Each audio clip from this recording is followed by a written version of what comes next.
So I think so. no, Or I did think they the put it in the lockpicking big- in the hardware. It's the same place where the hardware village is. Well, you'll find it. There's The a big purple door. team, though, the purple Yeah. team village is on your left, out next to the restrooms, basically. Just next to the arcade room.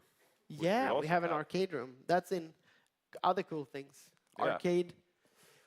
Chill out, hangover room where you can go. It's far down at the end of the con where you could chillax. Probably not today, but tomorrow some of you will be a little bit tired, which is expected. You were up late, drinking So water. will we, but we'll have to be on stage. Exactly. Think about that. And then we have a... Book signing. Exactly, and it's actually our keynote speaker, Jon, who will be joining us on stage shortly. And so he will be signing some books for you guys before dinner, I think we said.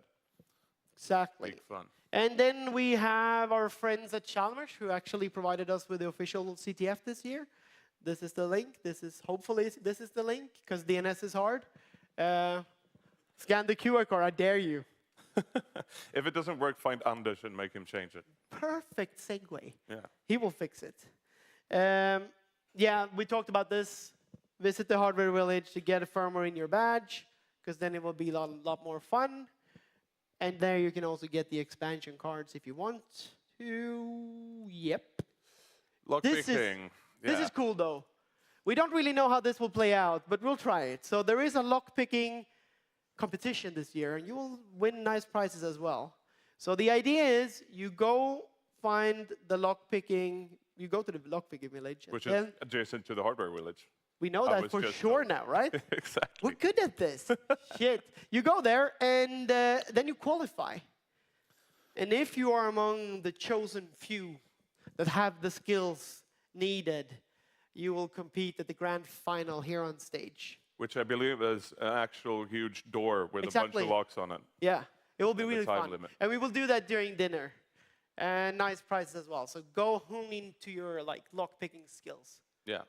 Yes. I'm going to try and drop by there if I have a moment. It seems like fun.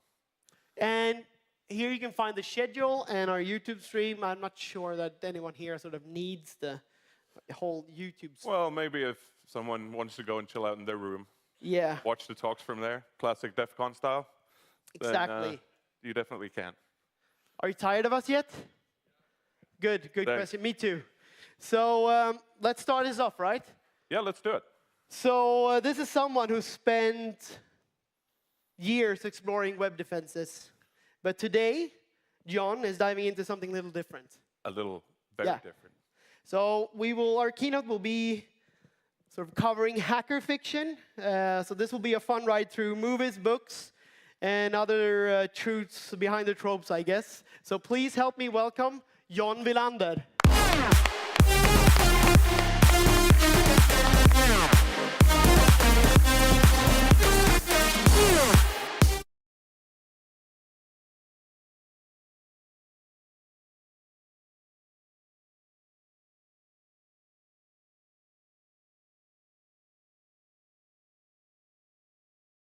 Okay, and I'm going to get some water because this is going to require some speed to get through this timeline that I have prepared about hacker fiction. So I'm Jon Wilander. I have a daytime job managing a team in security and privacy in Silicon Valley. And then I have this nighttime job, actually early morning job, as an author. And I write novels where hackers are the heroes. And that led me into this thing where I really feel hackers and people like us who care about cybersecurity and these kind of things, even in conflicts, we deserve a place in pop culture. So I started digging into this. Like, is there only a handful of movies or is there more out there? So I'm going to take you through that today. So how early is this guy going to go back? Where does hacker fiction start? End of World War II. So, this is the timeline. This is where we start here. This, 1945, is when Isaac Asimov published his first short story that eventually made it into the collection called I, Robot. And some of you might know that he established these laws of robotics to keep them safe. First law is that robots are not allowed to harm humans, not even by being passive. Second law is that robots need to obey humans as long as that doesn't violate the first law. And third, they need to try to survive themselves unless that violates the two first laws. And going back to this and why this was a kind of a hacker thing, if you read those short stories, he's exploring flaws in those three laws. How can it still go wrong even if you follow those three laws? This, of course, made it into a very popular movie 60 years later, directed by Alex Proyas. And interestingly, the character there, Dr. Susan Calvin, who is the chief robo-psychologist, she is playing kind of a side role in the movie, but she is more of the main character of those short stories. And she is kind of the hacker trying to figure out how to circumvent the flaws in the robots that emerge between those three laws. So that's my starting point. That's where I view this thing starting. Okay, going further here, we get to 1948, The Sentinel. Another classic sci-fi author here, Arthur C. Clarke. The reason why this relates to hacker fiction, I will get to shortly, and it happened in 1961. But before then, on the non-fiction side of things, this is where we got cybernetics.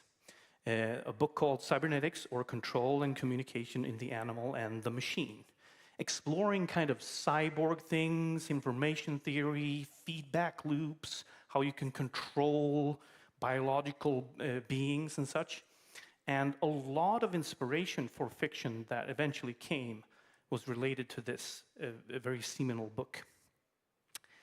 1956, third sci-fi novelist here, Philip K. Dick, publishes The Minority Report, which of course made it into a movie much, much later. Very interesting is that the hack, you might recall, how many have seen the movie Minority Report? Yeah, it's very popular. So you might remember there are 3 precogs who are predicting the near future so that they can have pre-crime and prevent crimes before they happen. And the Minority Report is about when those 3 precogs don't agree. 2 are voting one way and 1 is the odd one out, the Minority Report. And I won't spoil the hacks, but the hack in that short story from 1956 is actually cooler than the one in the movie. So I encourage you to go read it. This is around the time where this fella entered the scene, eventually got handled joy bubbles. 7-year-old blind boy who happened to have perfect pitch and discovered that whistling into the phone could control the American phone system.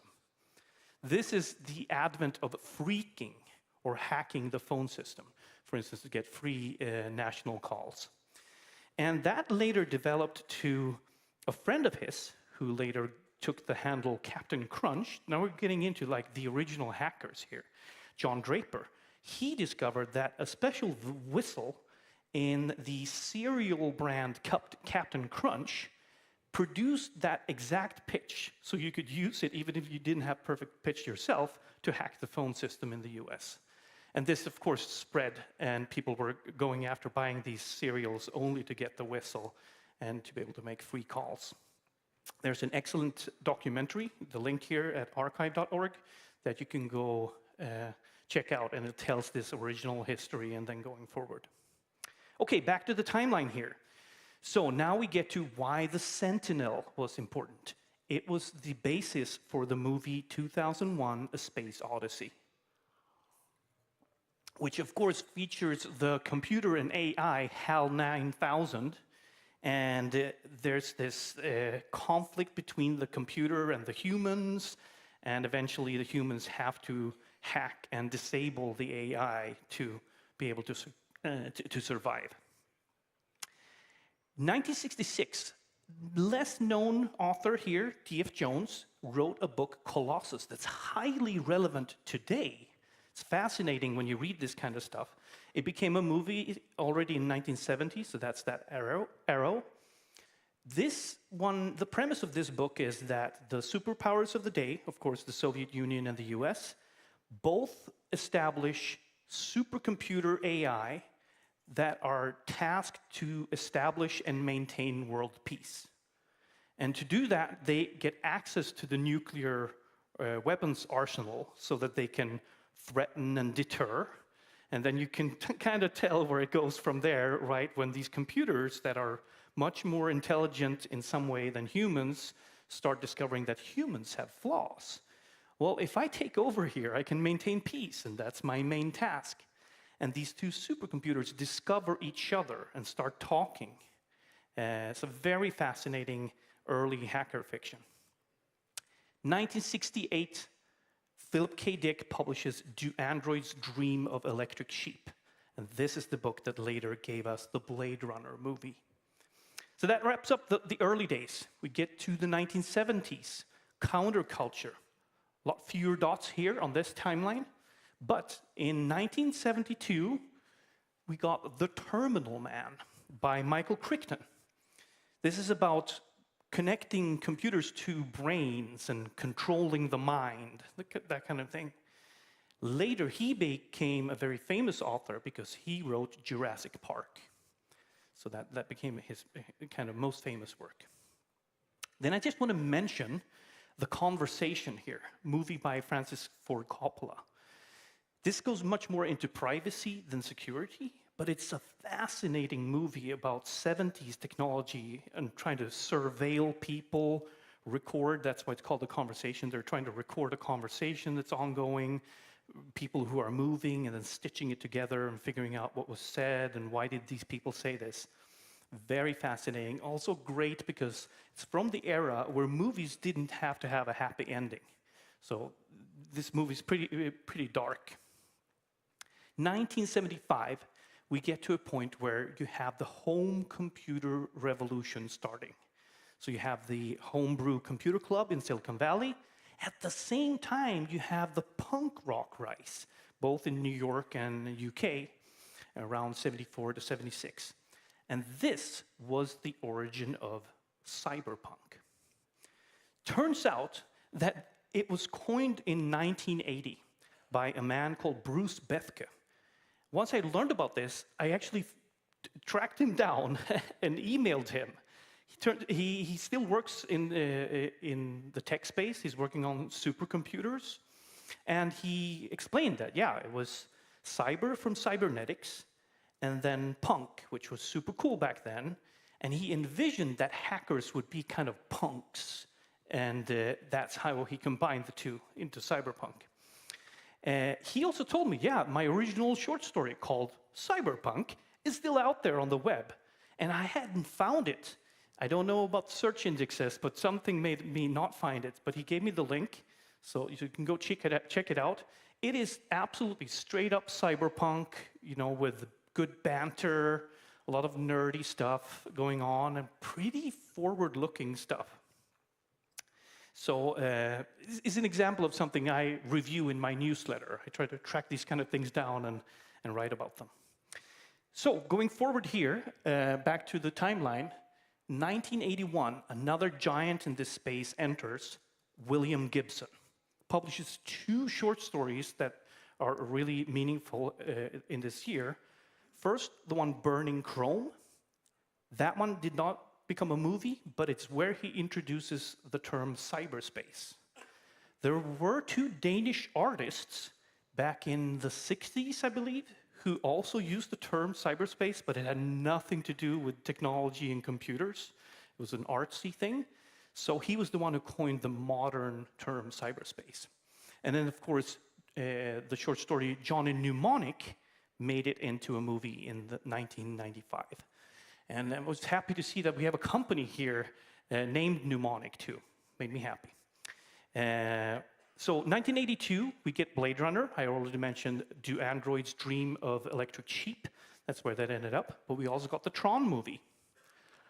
83, now we get the first real movie with straight up hackers in the leading role, War Games.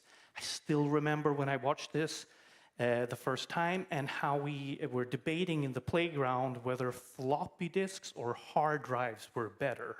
That's the extent of how we understood this kind of stuff back then. But it introduces the first of 3 archetypes when it comes to hackers in movies. And this archetype I call the accidental hacker, meaning someone who wasn't really after hacking into the military systems, stumbled upon them, and then the story unfolds. This also takes us to the first trope, the nerd. And of course, there are plenty of nerds among us, so I don't have a problem with hackers being portrayed as nerds. But when we're always portrayed as nerds, it gets a little tired.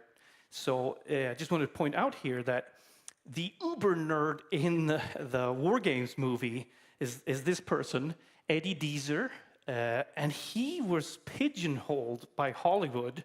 Yeah, you always play the nerd, because he was also the nerd in Grease, and he was the nerd in Polar Express, playing the know-it-all kid, with his very nasal voice, that kind of stuff.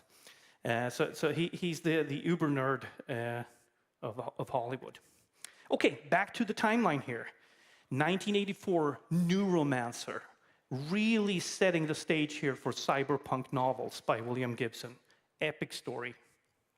In 1989, we get a spy novel, The Cuckoo's Egg, which involves computers and hacking, and this is where the manga Ghost in the Shell is published.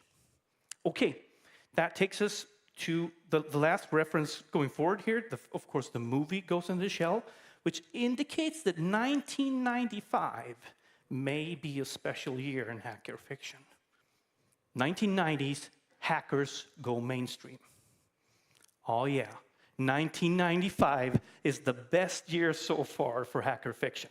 But 1992 was not too shabby. We got Snow Crash from Neil Stephenson, which introduced the metaverse that we heard a lot about a few years ago when then Facebook became Meta, and we're going to go all in on the metaverse. We also got the movie Sneakers, which introduced the second of the three archetypes of hackers in movies. These are the professional hackers, pen testers. Great movie, Robert Redford in the lead role. I love the character Whisper, I believe his character's name, a blind man who does audio hacking, can listen to audio signals in networks and such. And we got this. Now, this blows my mind, and it's actually a photo of my copies. We got comics about hackers. Has only happened once. We're only 12 issues ever issued, and these are the ones. But the Hacker Files, that's how mainstream it started to become, to have stories about hackers and those kind of intrigues. Okay, that's 1992. Now let's have a look at that epic year, 1995. First out, Bruce Bethke, who coined the term cyberpunk, got into this decade-long argument with his publisher, so that original full-length story was never published. They were trying to force him to change it to be much more mainstream. He wanted it to be this punk kind of thing. And so he has it as a PDF, but that's like, if you know him, you can get access to it. But in 1995, he actually published a full-length novel called Head Crash. And do we have any people from Gothenburg here today? A few? You might enjoy this slightly more than the rest of the audience. I'll now read you the subtitle of this novel. The Laptop Novel with a CD-ROM Drive. That is CD-ROM drive, not CD-ROM drive. We also got the movie Hackers. Angela Jolie, great character in this movie. A lot of legendary quotes that we still use in the hacker community today comes from here. And these guys were really punk in that original sense, the banter among them, the way they looked and behaved. So I really like it in that sense. We also got The Net, which is a straight-up action thriller with Sandra Bullock.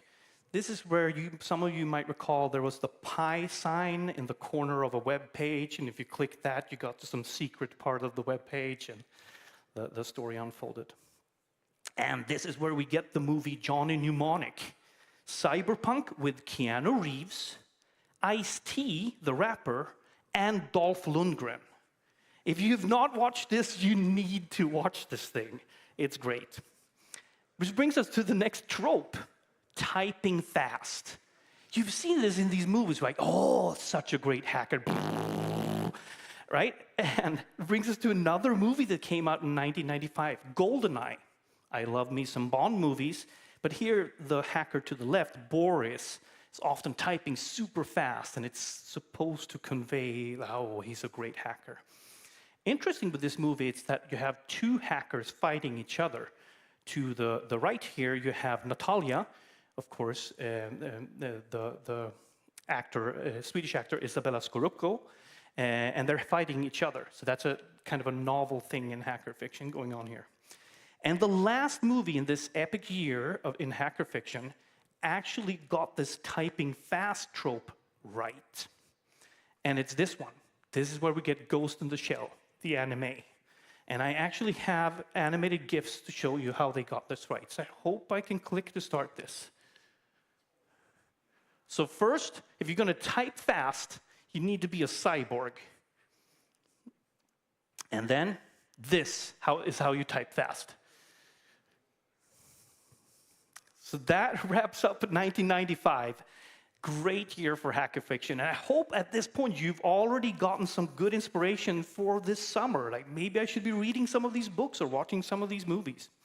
1996, Mission Impossible. Tom Cruise hacking while hanging off of a thread from the ceiling. And that brings us to the final trope, password screens. You know, you almost want to just look away, have a sip of your beverage until it's over when it shows up in these kind of movies. This is the password screen from Mission Impossible. 6-character, 5-character password to enter this super secret system. And so often it's like, hey, you just walk up to the computer and then you guess the password. Oh, I got it right. Or you try 3 times and it's not like hacking doesn't work that way, as we all know. Okay, just on the nonfiction side, I was talking about how the 90s is where hackers went mainstream. This is where you have the hacker group Loft testifying or being questioned by the US Senate. And they were explaining that the state of internet security is dismal. We can hack it within hours, take the whole thing down. So really here it was starting to be on people's minds that we need to improve security. And I can only assume that a lot of you here have great jobs these days because it was started to get noted that we can't go on like this. And then we get to 1999.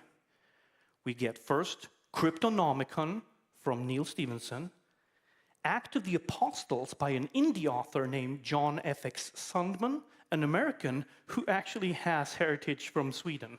That's why his name's Sundman.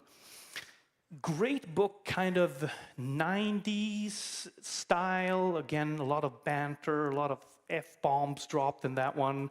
A great book. But of course, we also got The Matrix. So now we're entering the deep dive. Now I'm giving you an impression of the kind of stuff I write when I write these long newsletter issues and go really deep on something in hacker fiction. So let's talk about The Matrix. And here I will be showing some images that are copyright Warner Brother pictures. First out, as is often the case in Hollywood, there were multiple movies in a very similar genre, but they were just not as good as The Matrix, so almost no one talks about them anymore. Dark City, great movie. Existence, and The 13th Floor, which really has this about a virtual world plus the reality kind of thing going on. But of course, going into this movie starts in medias res, which means starts with action immediately. We have this scene with Trinity. Some cops show up. You have the 360-degree camera movement. She's kicking ass, more or less literally, in this scene. I just remember how it blew my mind.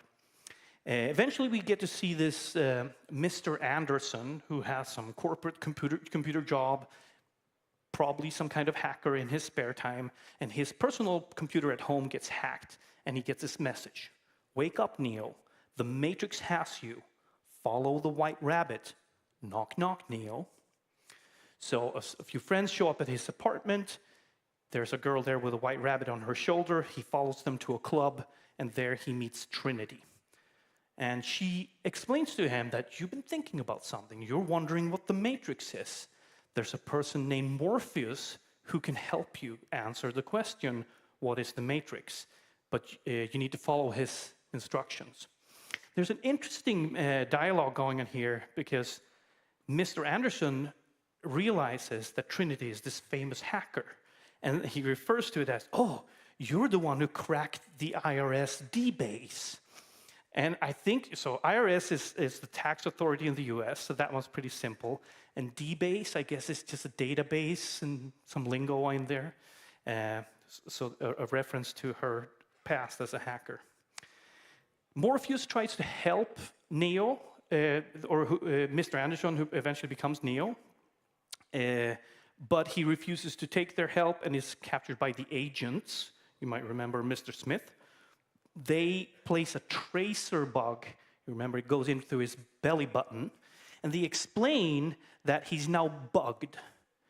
These agents are in this world that he believes is reality. They've placed something in him, and they want him to help them get to Morpheus. So this tells us that this Morpheus figure is able to move around in this world, and they can't follow him, so they need to place this thing in Mr. Anderson to find Morpheus. Eventually, Trinity breaks him loose. They extract the tracing bug from his belly, and he gets to meet Morpheus. We have the classic scene with the two pills. I can never remember which one you're supposed to take. Do you? Both. Yeah, that's a good one. Anyway, Morpheus explains that the Matrix is a prison for your mind. And I'm offering you here that you could exit if you want to. You can take the blue pill and go back to your existing life, or you can take the red pill and exit and see the Matrix for what it really is. My view of this is that this red pill that gets you to see reality is kind of a little bit what a lot of us have experienced. Because we know so much about the reality of security on the internet and similar, that we know how fragile certain things are, right? That's why a lot of us work in this industry too, right? That we want to make things better, and then we just know that the rest of the population is largely unaware of the situation out there. Morpheus explains that this pill is a trace program that disrupts his I/O carrier signal. So now we're starting to get into the technical details of what is this matrix. So we're starting to understand that, okay, the matrix is software. That tracer bug is also software. The agents are software. And this pill that he got is disrupting some kind of signal to his real physical self somewhere. So in this model here that I'm slowly building up here, you can imagine you have all these characters up there, and what this pill supposedly is going to do for Mr. Anderson is let him exit the matrix and get into reality. And then we get to see that, yeah, he wakes up in one of these cocoons. He's been have this plug-in into his brain. That's probably the whole carrier signal thing going on there. It's been disrupted, gets disconnected, and he gets to move into reality and meets Morpheus and Trinity there again. Then we get to see the awesome computer rig. Love this kind of stuff, except for the keyboard floating in the air. Like, who would have a keyboard like that? No stability. Anyway, they explain a little bit here. They say, well, we're on this ship, Nebuchadnezzar, and this is the core where we broadcast our pirate signal and hack into the matrix. So they are able to get back to the matrix from reality whenever they want, leveraging this phone system. And the phones keep coming back. Trinity in the beginning, she exits after kicking those cops. She exits through a landline phone. And so I've been thinking about the bandwidth of this 90s phone technology for a full-on virtual reality. It doesn't really sound plausible. Maybe the machines figure that out, but maybe this is just some kind of authentication system, and then there's more of a broadband connection in some other place. They also get an explanation here that when the matrix was first built, there was a man born inside who was able to change whatever he wanted to remake the matrix as he saw fit. So looking at this, this could be some kind of backdoor situation in this software, or someone who has kernel access and can change whatever he wants. And we are introduced to the oracle, who says that this man will return at some point. And the oracle is able to predict what's going to happen, or maybe happen, in the matrix. So I've been thinking about maybe she's part of the operating system scheduler, or she could even be part of the CPU doing speculative execution, knowing that it's very probable that these opcodes are going to run shortly. And this is when we get into the agents. What are they doing here? Well, they are able to take people in the matrix and take over them and kind of become them. And this, to me, sounds like code injection, right? They probably have higher privileges, and they can inject themselves and take over a piece of software and execute themselves, or a process in the matrix. So the agents can move in and out of any software, and they refer to it as long as the software is hardwired to their system. So we're arriving at a model kind of like this, where maybe the oracle is part of the CPU or the scheduler, a really like microkernel thing. The agent has kernel access and can take over software in the matrix, user space if you want. We get to the classic scene where they're sparring. This is when Morpheus is trying to make Neo realize that you can bend the rules, you can hack the matrix. I think what he's trying to do here is to tell Neo that you actually have kernel access. You just need to realize that you can do what the agents are doing. You don't have to live by the rules in user space. So they are like this, and they decide that we're going to go talk to the oracle to see if Neo is the one who can actually break the matrix and win over the machines. Morpheus, she tells Neo that Morpheus will sacrifice his life to save yours, and you have a choice. Either you try to save Morpheus, or you can live on yourself. Sounds like a logical choice. The real underlying thing here is that if he is able to hack the matrix, he could go for a third option and have them both live. So he has a logical choice with two possible outcomes, but can he bend the rules and pick a third choice? We get to the cat scene, where we heard that déjà vu is when the agents change the matrix. They're trying to exit through a phone line again to get back to reality, but the agents show up, they try to escape through the wall. Eventually, Morpheus realizes, hey, I gotta stall the agents. He knocks through the wall with his head and starts fighting them. He's sacrificing himself to let Neo live. And they capture him, and they're saying they're breaking into his mind. It's like hacking a computer. All it takes is time. Not 100% there, but okay, let's go with it. They're trying to hack Morpheus's brain, the agents are. And then they're talking about what they're after. Every captain, like Morpheus, has access code to Zion's mainframe, which is what the agents are after. This is where Trinity and Neo decide, we're going in, we're going to hack the Matrix, we're going to save Morpheus. We need guns, lots of guns.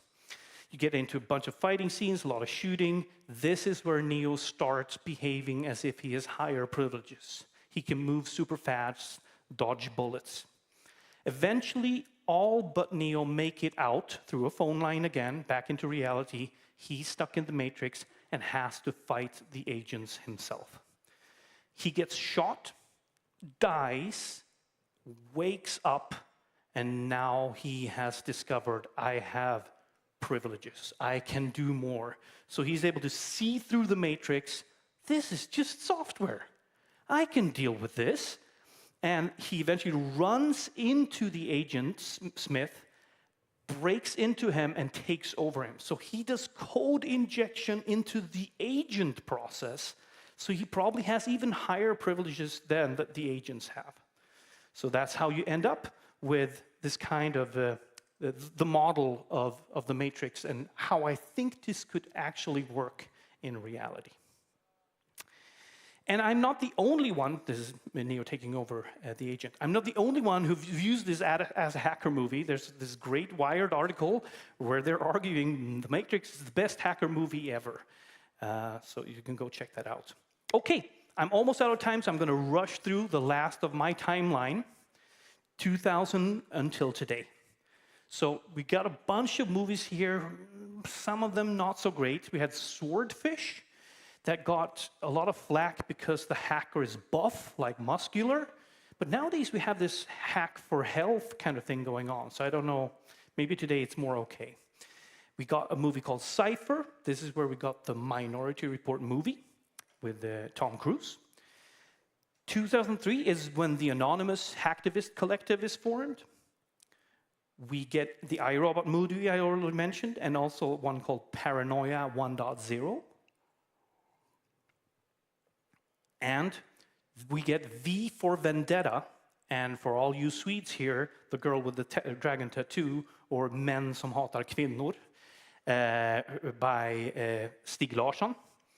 And the V for Vendetta is the connection back to the Anonymous Collective, right? Because they eventually picked up the Guy Fawkes mask, a way to actually be anonymous in the streets. We get to 2006. This is where the author Daniel Suarez publishes his book Demon, which got super popular, globally so. But he was an indie author, and he went the route through bloggers and gamers to actually get people to pay attention. And he did that so successfully that it got on the New York Times bestseller list. True indie, just finding people who wanted to read this kind of stuff. We get a Die Hard movie that features hackers.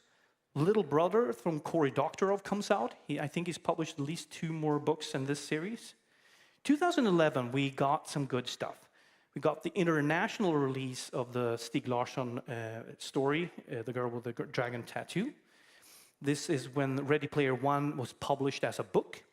And we got the movie Source Code. Kind of questionable on the hacking side.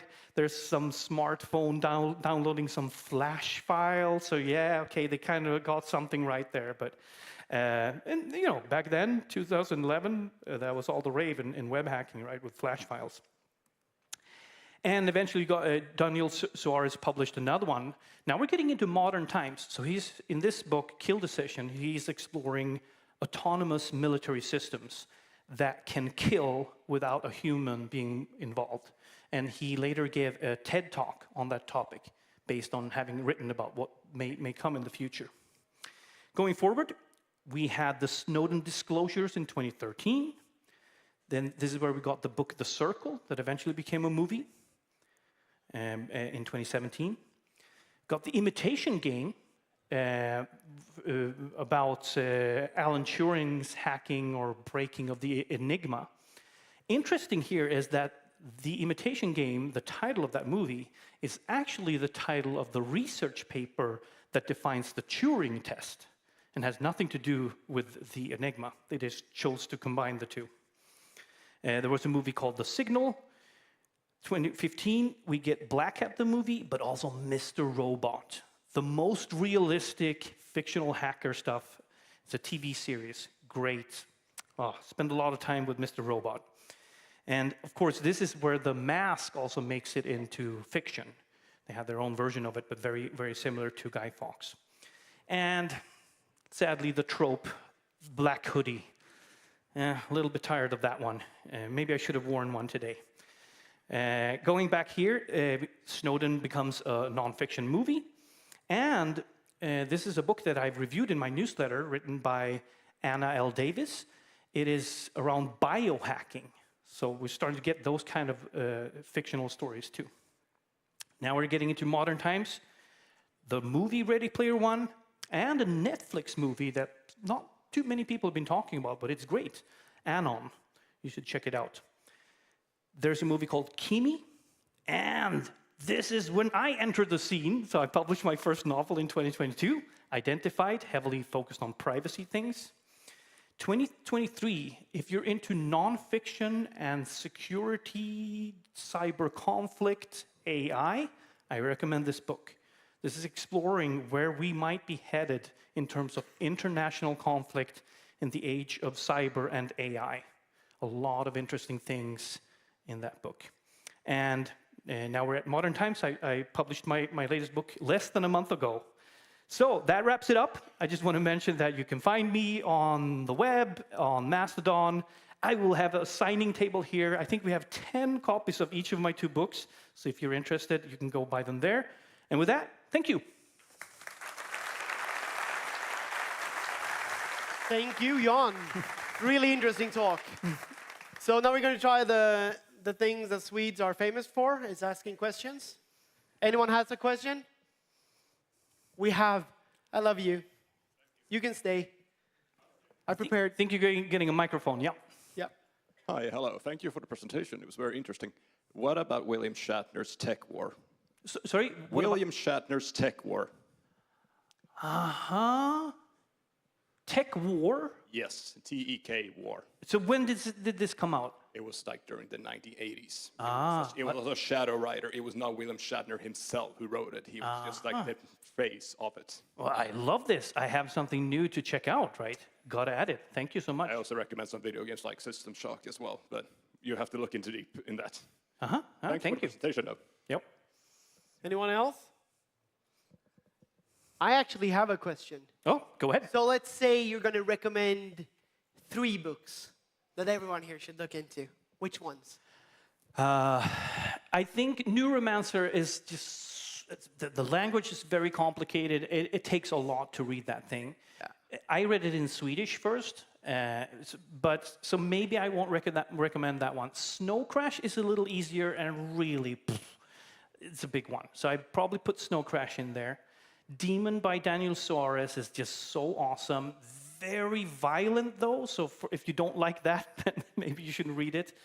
Let me think. Well, Stig Larsson's, right, Män som hatar kvinnor, or the Girl with the Dragon Tattoo, that's just straight up great. It's called Scandinavian noir, right? The crime genre from Scandinavia. Great book. Thank you. Anyone else? Questions? Help me thanking Jan for a great talk. Thank you very much for coming.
speaker. I hope you all enjoyed that fantastic keynote. It's real fun going deep into the hacker culture that surrounds us today. Our next speaker will be talking about something completely different, and I think it's going to be a fascinating post-mortem. A really interesting story about how to keep your calm when chaos strikes and ransomware hits your organization. So without further ado, please join me in welcoming Patricia Lindén.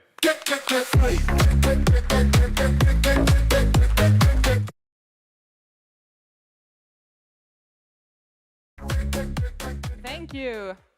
Hi. Are you good? Yeah. Oh, like the energy here. I'm very honored to be here, and I'm very glad that you are sitting here listening to me. I'm going to tell you a little story about my view of what happened to us, and I hope you will get some insight that you can take with you to your reality. So, is there before and after, and happily ever after? Let's see. Before I start, I will start a little bit about myself. So, Patricia, I work at Stadium. And the ones who don't know what Stadium is, it's a sport company. It started in Norrköping about 5 decades ago in a family with 2 brothers. And it's still in the family. But we sell sporty stuff. Everything you can do outdoors and that has with sports to do. So that's our company. Good to know when we're going through the post-mortem and the incidents, you know what our backstory is. So I'm the IT security manager there, so I'm a little bit responsible for IT security and then information security as well. And it's pretty interesting because it's a lot of flows in that kind of business when you work with retail. Because you had a customer that comes to the store, the physical store, and we have 200 of those. And then we have the website that they can buy stuff. And when they have buy something, a product, it comes from our warehouses. So we have 3 of them in Norrköping. And then also, before all that, the purchase of the product. So we have a lot of colleagues that work with the purchase or even designing the products. So you can look at me. I have some of them on me, as well as a little bit advertising. But I'm not going to talk about me so much, because I'm going to talk about something else. I'm going to bring you back about 500 days in time, in the beginning of 2024, in the middle of January, to a pretty normal week that started normal but ended a little bit unusual.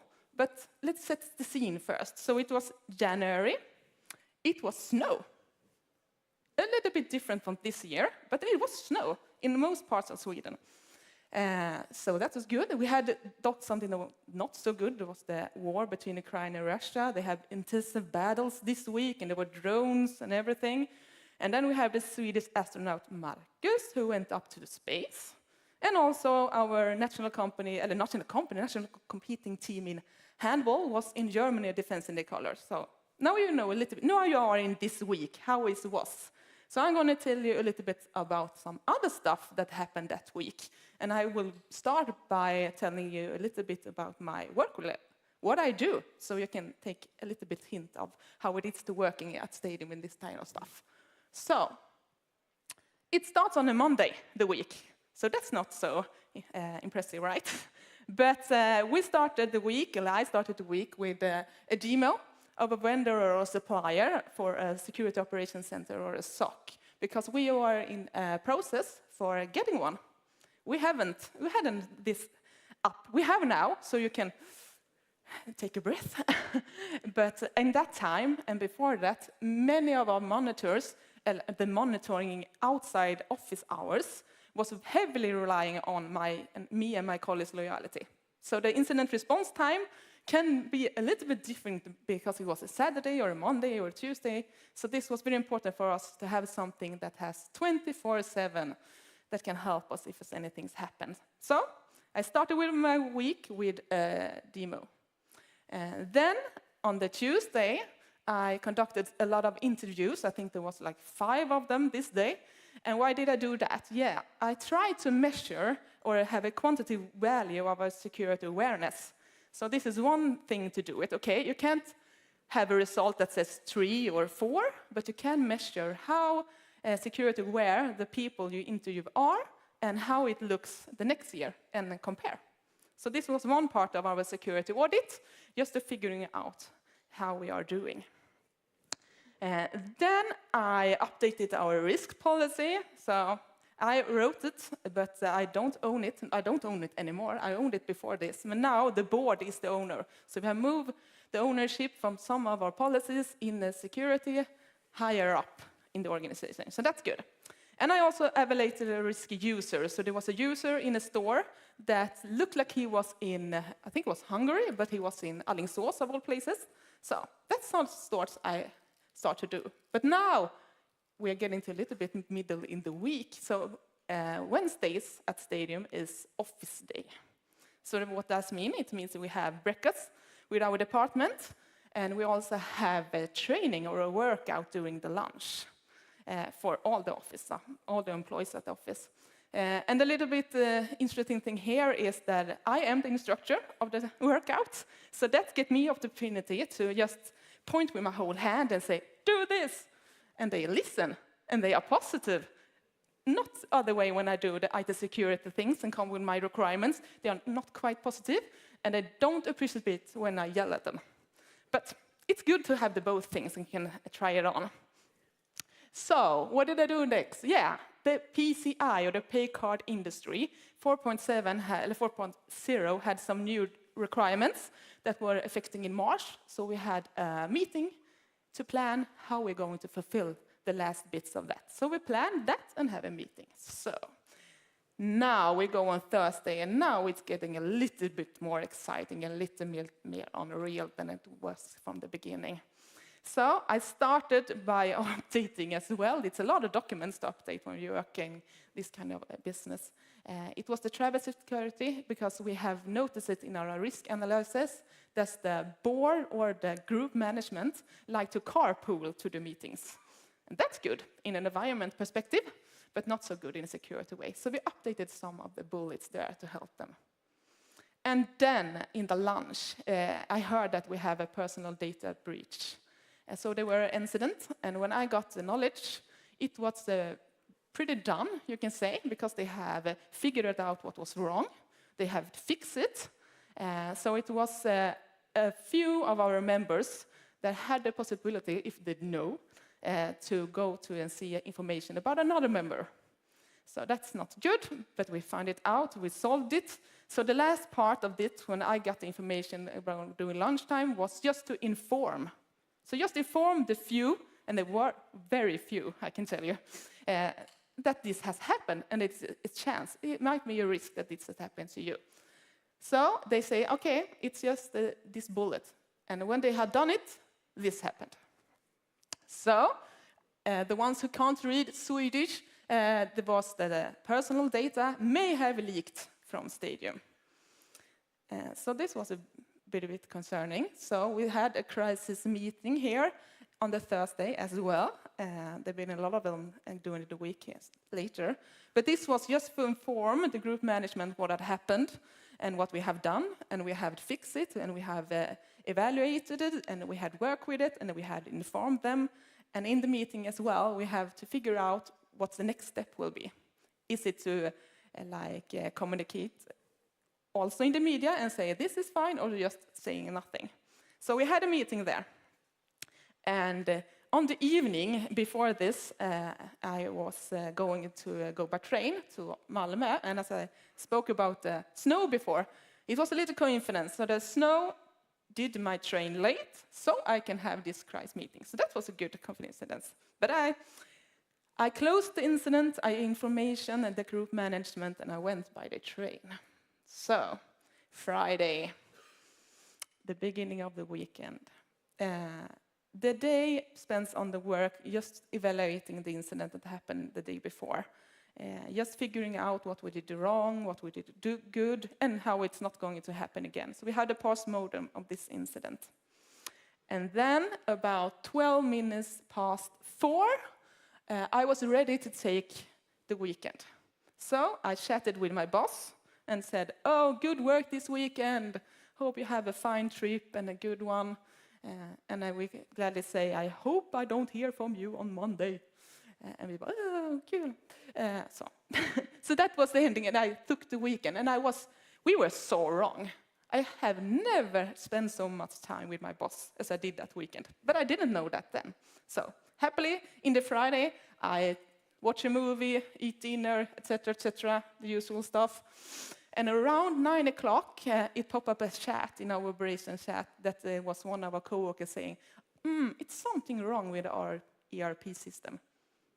I don't think it's so big. I can look at it tomorrow, and we can be contacted again. Okay, fine. So, let's go to sleep.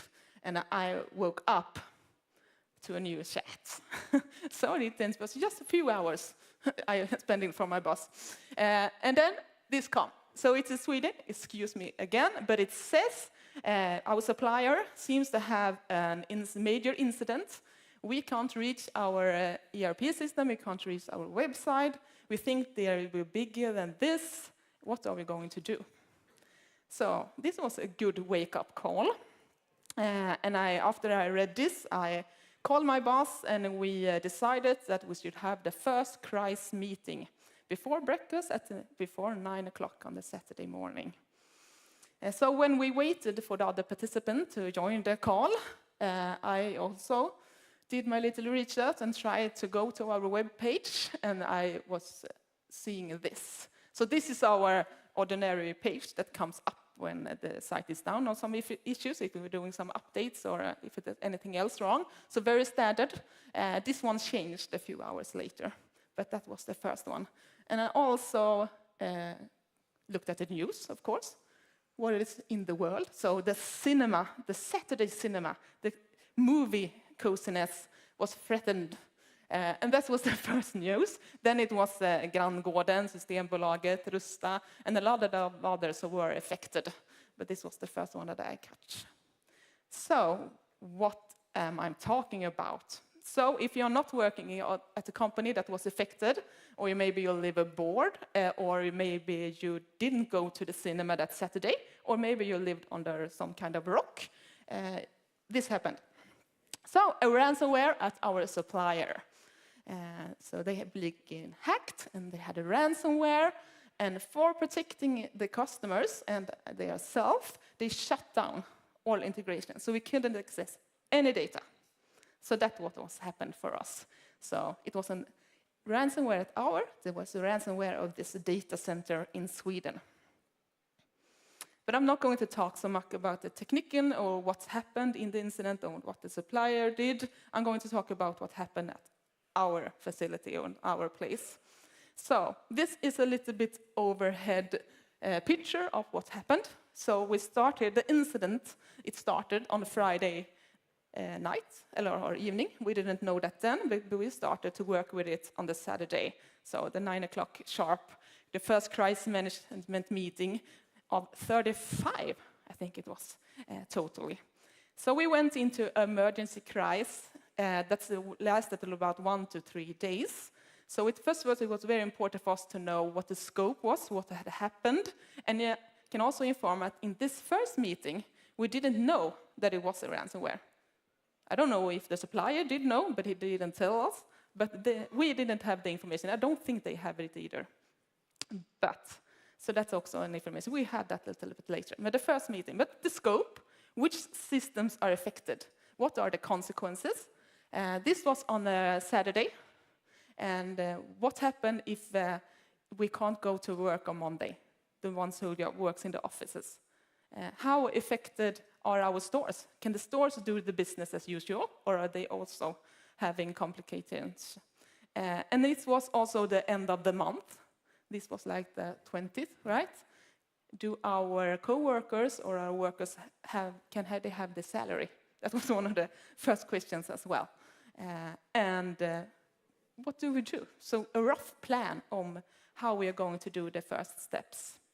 And I can tell you, between you and I, that somewhere in the middle of this emergency phase, it was pretty dark. We didn't know what happens if we can't get the data back. If we can't recover, what do we do? And that is pretty hard to inform our management so they understand which complications this can lead to. So one part of it was pretty dark, and it was pretty, you have to have a plan if the worst happened. but it didn't. So a few days in this crisis or in this incident, we started to see that we can get data back, that we can see it. And then the supplier informed us that this is going a little bit better than the worst case, at least. We are getting this back, but it will take some time to do this. It doesn't happen every day, so it will take some time. So we have to work with our prioritization. What data will we have back first? Which batch or this system will we prioritize? So that was pretty important for us in the first steps.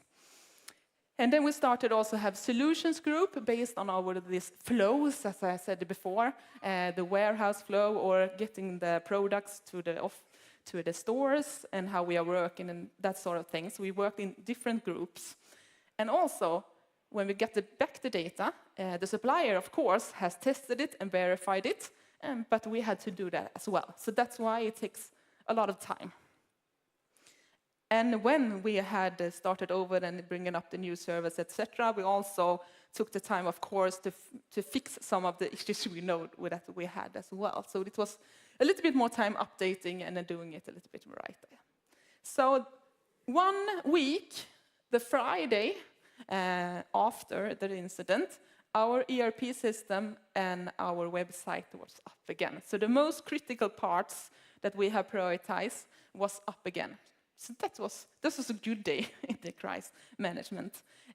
But after that, we prioritized more systems, more data, and about 3 weeks the 16th of February, we closed the crisis. So the incident was still open, and we worked with the systems that are lower prioritized for going to the normal way that it was before the incident, but we closed the crisis management of 35 meetings. So this was a little bit all-over picture of the process and which step we went, but I would like to tell you a little bit how it was on the inside, what we worked in, what our feelings were, and how the work proceeded. I'm going to try to do that with some pictures. So here we have the first picture. We had some relocation in our office in Norrköping. So this is a picture of how we have put some desks and chairs together to work together between the departments, because this is the tech, as we call it, or the IT department's floor, but we have gathered more competences and departments here. So you have people from finance, customer service, I think we have HR as well. So it was pretty good for moving us together and work with these systems, the solutions groups together, and we were also sitting together. So I think this is a very nice picture to see the engagement and how our co-workers work together. And at the office as well, we have, of course, a coffee table, but during the incident, it became more of an energy buffet. So we have candy and drinks and chips and other stuff you can have to bring up the energy as much as you can in this case. Because there were a lot of us that have worked over their nose, and there were another that can't do so much. But what they can do was fill up this table. So they did. So we had a lot of this one. And I especially remember one time that the pros, another team went to us with a big bag of cinnamon buns and looked, oh, it's so sad, I hope you're doing well, take care, here you have, can we do anything else? Can we buy lunch? So that's pretty cute to see that we collaborate and compare with different things. So this is something that we did several times a day, Teams meetings. I think this meeting is with the supplier. So at start we had 3-4 meetings with the suppliers a day.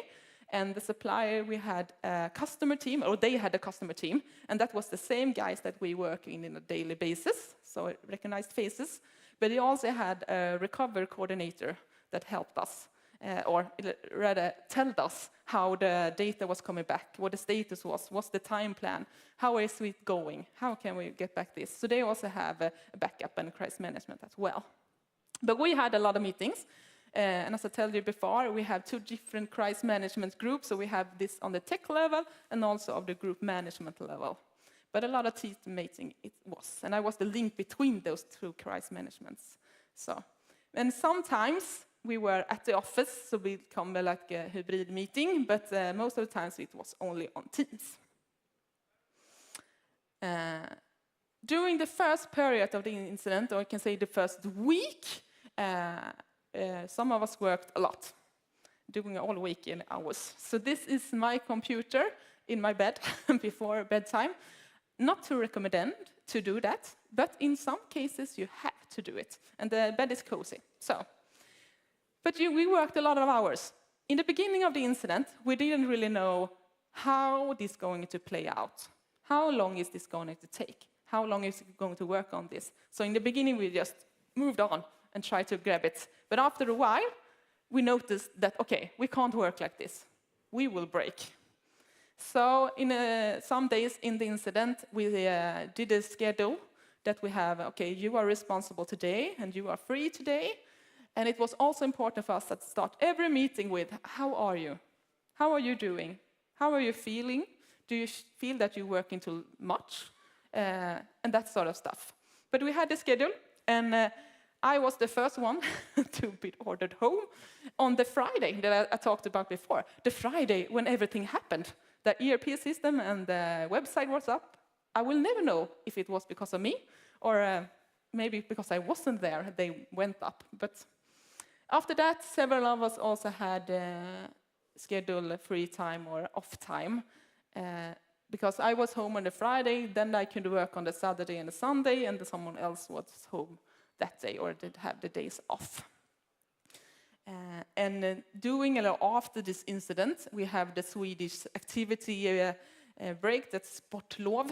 So a lot of us could take some extra time with the family after the work. And then we have whiteboards, a lot of whiteboards. We have meters of information on these whiteboards. This is from the crisis management room. As we said before, we arranged the furniture in the department. We also had a sticker on a conference room that said crisis management. That was good because then you know where to go to get information or to give information. And this is our pictures from that room. So it was for meeting structures and many sorts of stuff of information up there. I don't really like whiteboards. I think I also read them too small and crooked, but I have colleagues that love it. I think it's like maybe like olives or coriander. You love it or you don't. I don't really like it. I'm more a PowerPoint person. And one day I had my daughter as well with me, so she was thinking it was entertainment with the whiteboard, and here she does this hänga gubbe in Sweden, or hang man in English, when you guess a letter and then you guess another one and see what it was. I think the word was also "mammy is the best" or something like that. So that was pretty nice. After the incident, we did a postmortem, and we gathered all of the people at the IT department. They were predicting more postmortems in different departments, but this was ours. And that I'm going to show you a little bit about what we have figured out, what we were good at and what we can do better. And if you're wondering, it was still snowing. I love snow, if you hadn't noticed. So it was a good week in that perspective. So the postmortem.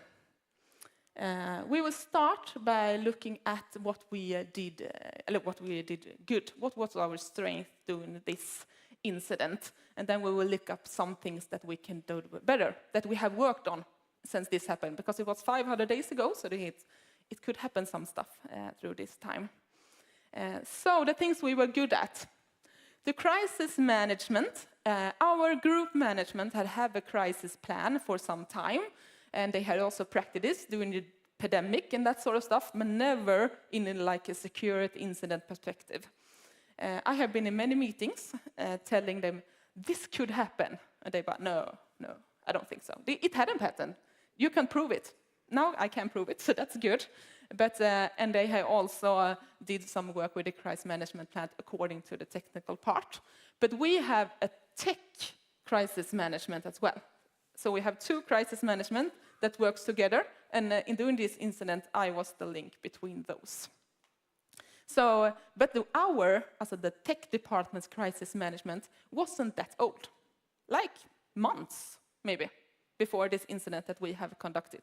So, but it was like a safety blanket to the incident, because you had this first morning when you wake up and you had this chat and, oh, what I'm going to do now?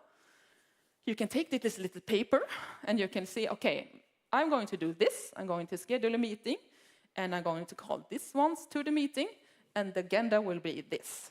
So that's good, because you like to have a way to know what the next step will be. And something else, the security work, we are definitely not perfect, but we had done some work, both invested money and time in making our security better. And me being in a company is, of course, one of those actions that I have done. But we also have done several works in this and making it more proactive to work with security. So that was also good that we have in our backpack when we went into this incident. And then the things that I showed at the first picture, the engagement and the teamwork that I look at. So if we look at this post-mortem slide with the post-its, a lot of them was just, we are so good, work together, we had a common goal, we feel the energy. So it was a lot of this positive atmosphere during a pretty hectical and not wishy time. But the engagement and the teamwork was nice. And you can see it from different departments, from different stores, from different roles.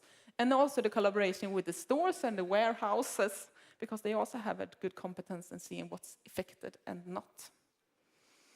Then we had the communication. That is pretty important in this case, because it was very important for us to not make our employees or our customers more worried than they have to be.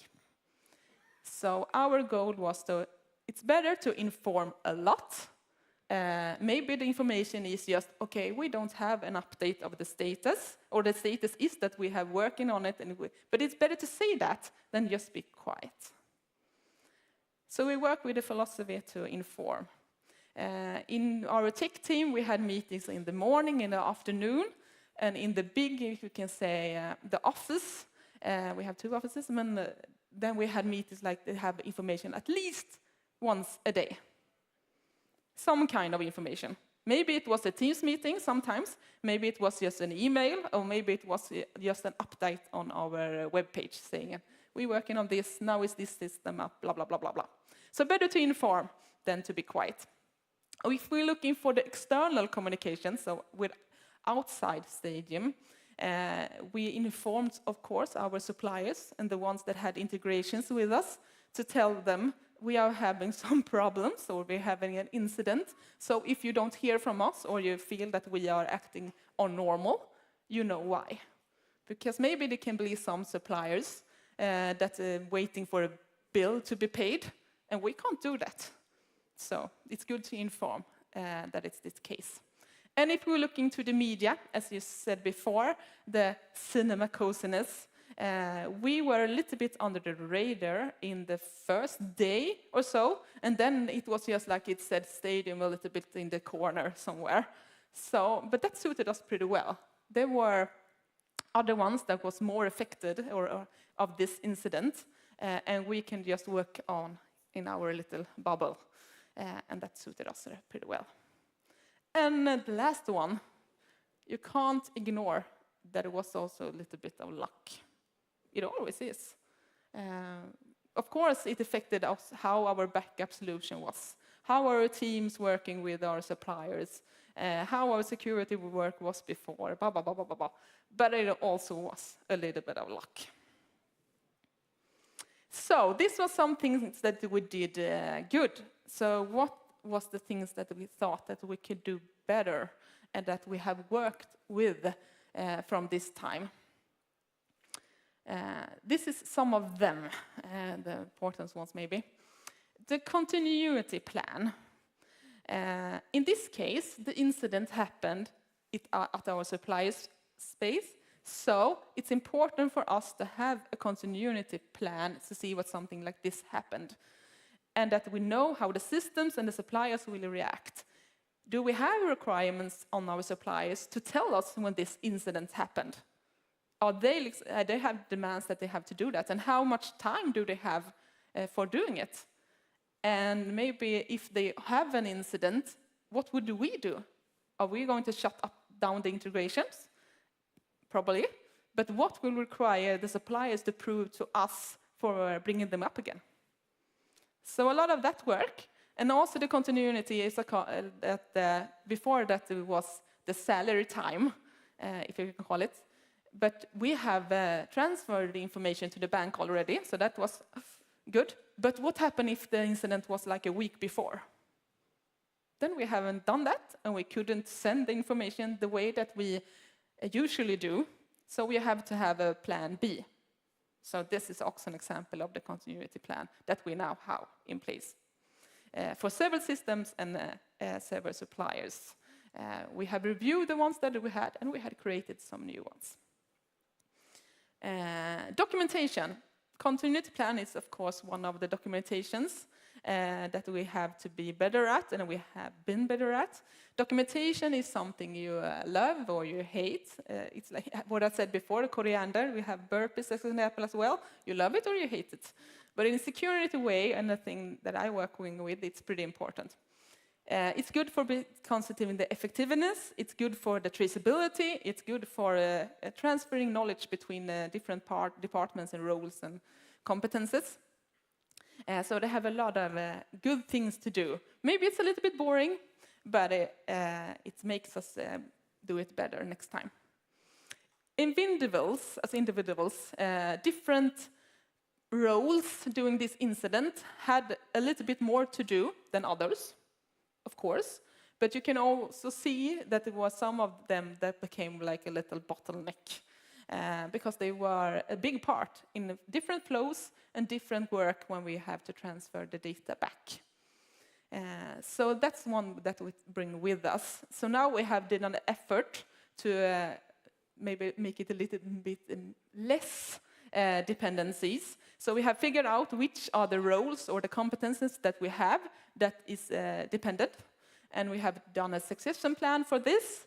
And we also have put some time to educate our other co-workers to also have the competence that they have to just take this role on this part, if this happened again, or something else. Because it's good to have, that there are several people that know several stuff, so we can back up each other if something like this will happen. The supply chain, as I said before, this didn't happen at our facility. If we protect our information with locks and guards and wherever it can, it doesn't matter if the supplier just did it in public or printed it on their website or do anything else with the information or the things that we had. So it's good that we protect themselves, but we have to set the requirements also on suppliers to handle our information or other stuff at the same way that we do. And how can we react with the suppliers? Do we monitor them? Do we follow up? Do we have good agreements? And when we end with the supplier, if the work or the system is done, do we shut it down right? And can we bring all the information back? So we had worked with configuring much better requirements to our suppliers. And that's pretty a little bit more easier if they are new suppliers and a new system, but you also have to do this in the backlog. With the one systems and the one suppliers that you have for several years, also have to update the game for working with us. And the last bullet, the system landscape. We did a see-through to that and looked in the system to see, do we segment them right? Do we have right authenticating control? Do we have access management? So just looking to see, is this looking right? Are this doing the things we do? And do they fulfill the security requirements that we have? So just look through to see the landscape and see what we want to have, and then what we have to go away. So this was the post-mortem. So a little bit how we are doing it right and what we can do better. So now you heard a little story, if you can tell it that, of Stadium's biggest security incident, or the first one. And it was also the biggest in my life as well. And if you ask me, I wouldn't want this to be undone, because we learned a lot, and the people at the company also learned a lot. But maybe if you ask the CFO at Stadium, I think we not so concerned that I am, because it cost a little bit money, of course. So maybe she doesn't agree with me. But I think it's important that we inside this room and these walls, and outside, of course, that works with cybersecurity, that we share. That we share our knowledge, that we share our experience, that we share what happened, and that we talk about it. Because it's not a question if an incident like this will happen again.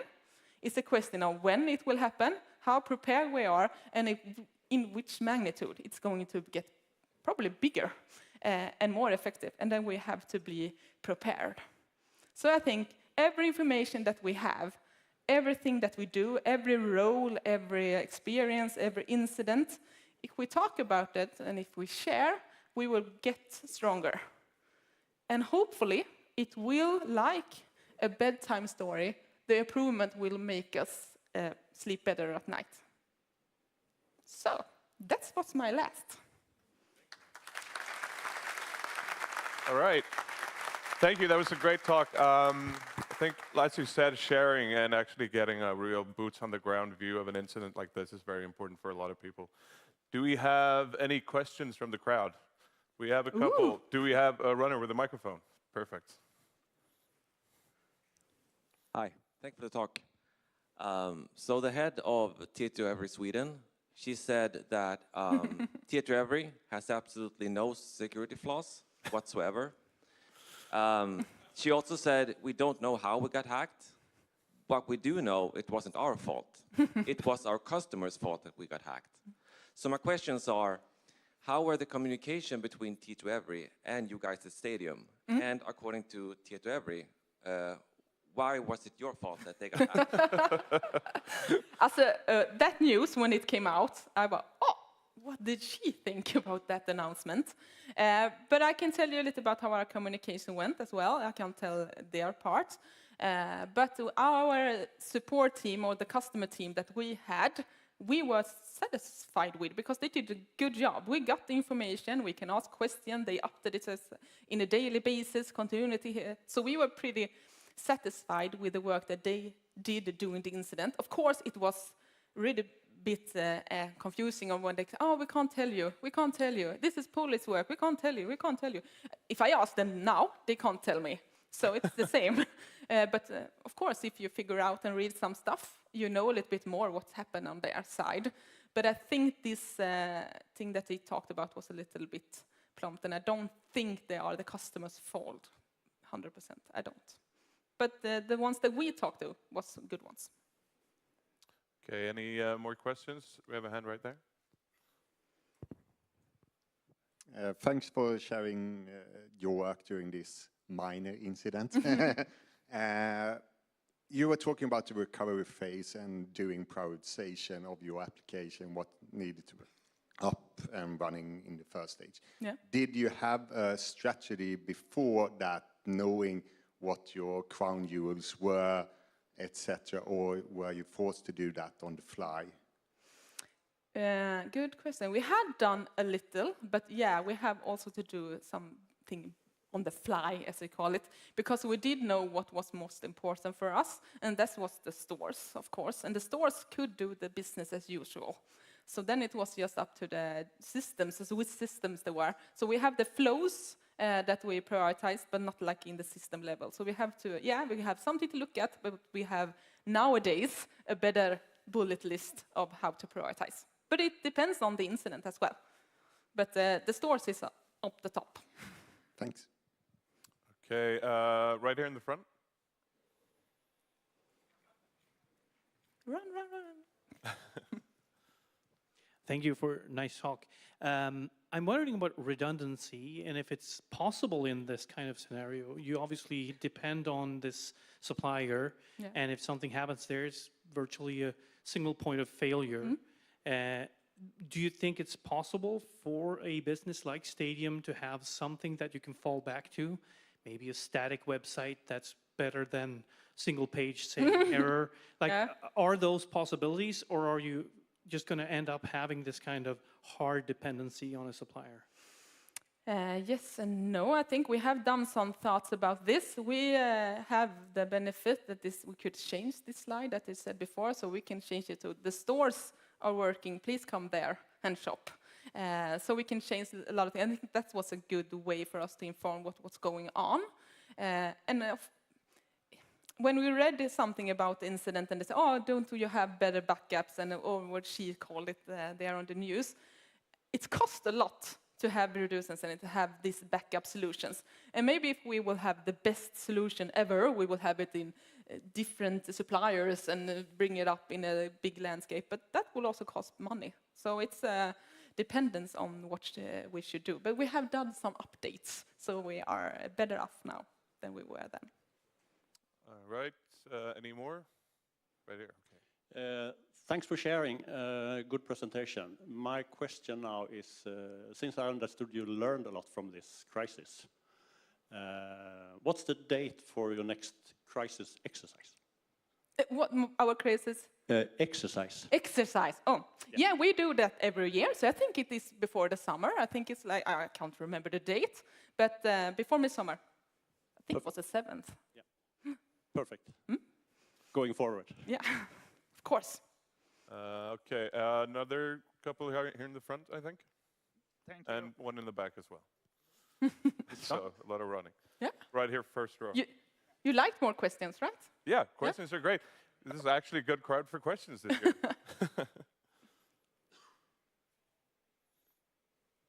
Yeah, thank you.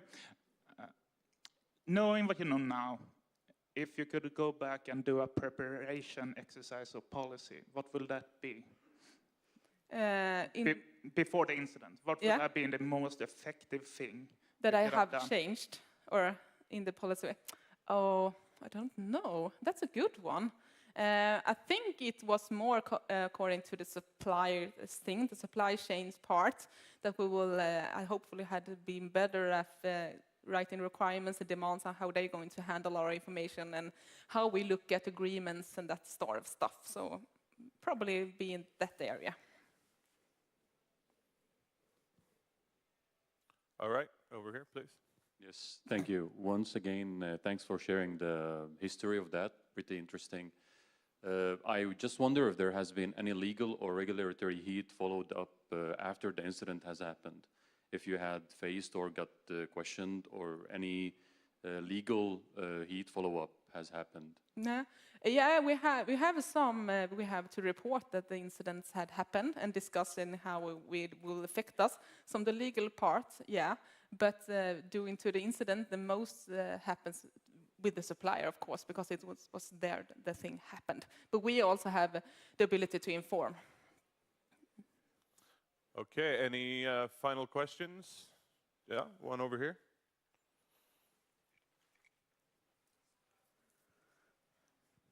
Hello, it's me again. Thank you for the presentation. Quick question regarding your documentation and workforce. Did you notice that some documentation were too complex or too simple while you were doing the entire thing? In the incident? Absolutely. No, not, but we did some updates afterwards, of course, because we figure out when we learn, by the way. But no, not it was also complicated or different. It was also some updates that make it a little bit more clear or a little bit more information in the plan. Did you go for the direction of just keep it simple as possible, or did you say like go in here, press that button? We try to do it as simple as possible. But of course, that's where we have also had to fill in some more information to do that. So. All right, thank you. Okay, I'm not seeing any more hands. Oh, maybe. All right, we have one over here. Yes, I have the mic, so I take the chance. Yeah, do it. I'm just curious, maybe it's a big thing with the ERP, but was it ever a consideration to migrate to another supplier, or were we just sticking with it through the storm? We are now thinking about that, but during the incident, no, because pretty fast we have to notice that we are going to get it back, because the system was there. There was not just the data that wasn't. So no, nothing during the incident, but now we have to do some updates in the future. Great. There's a couple of hands over here. I think we'll run over our time a little bit, but that's fine.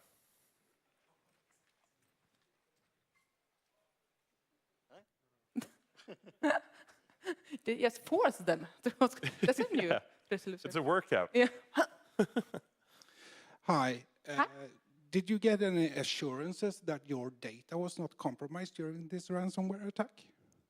After a while, yeah. But as I said in the beginning, we really didn't know, and I don't think they know as well. So I think they told the information that they had, and the insurance was very hard. They didn't give us, and we didn't make us them to ourselves, at least before we have that in our hands, because it was you can't hope too much. So no insurance. But after the data get back, of course, step by step. Yeah. Okay. Thanks. And I believe there was one more over there, right? Is that right? Or no? Nope. Maybe that was it. Okay, thank you so much, once more. Thank you. And as we're on over slightly, there will be a slightly shorter break, but we'll be back on stage.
can we sort of shout something so that the people outside are getting in here?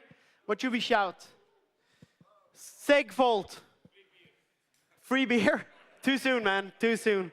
In Sweden, we don't say that it's like a thing. We drink, but we don't drink. You know what I mean?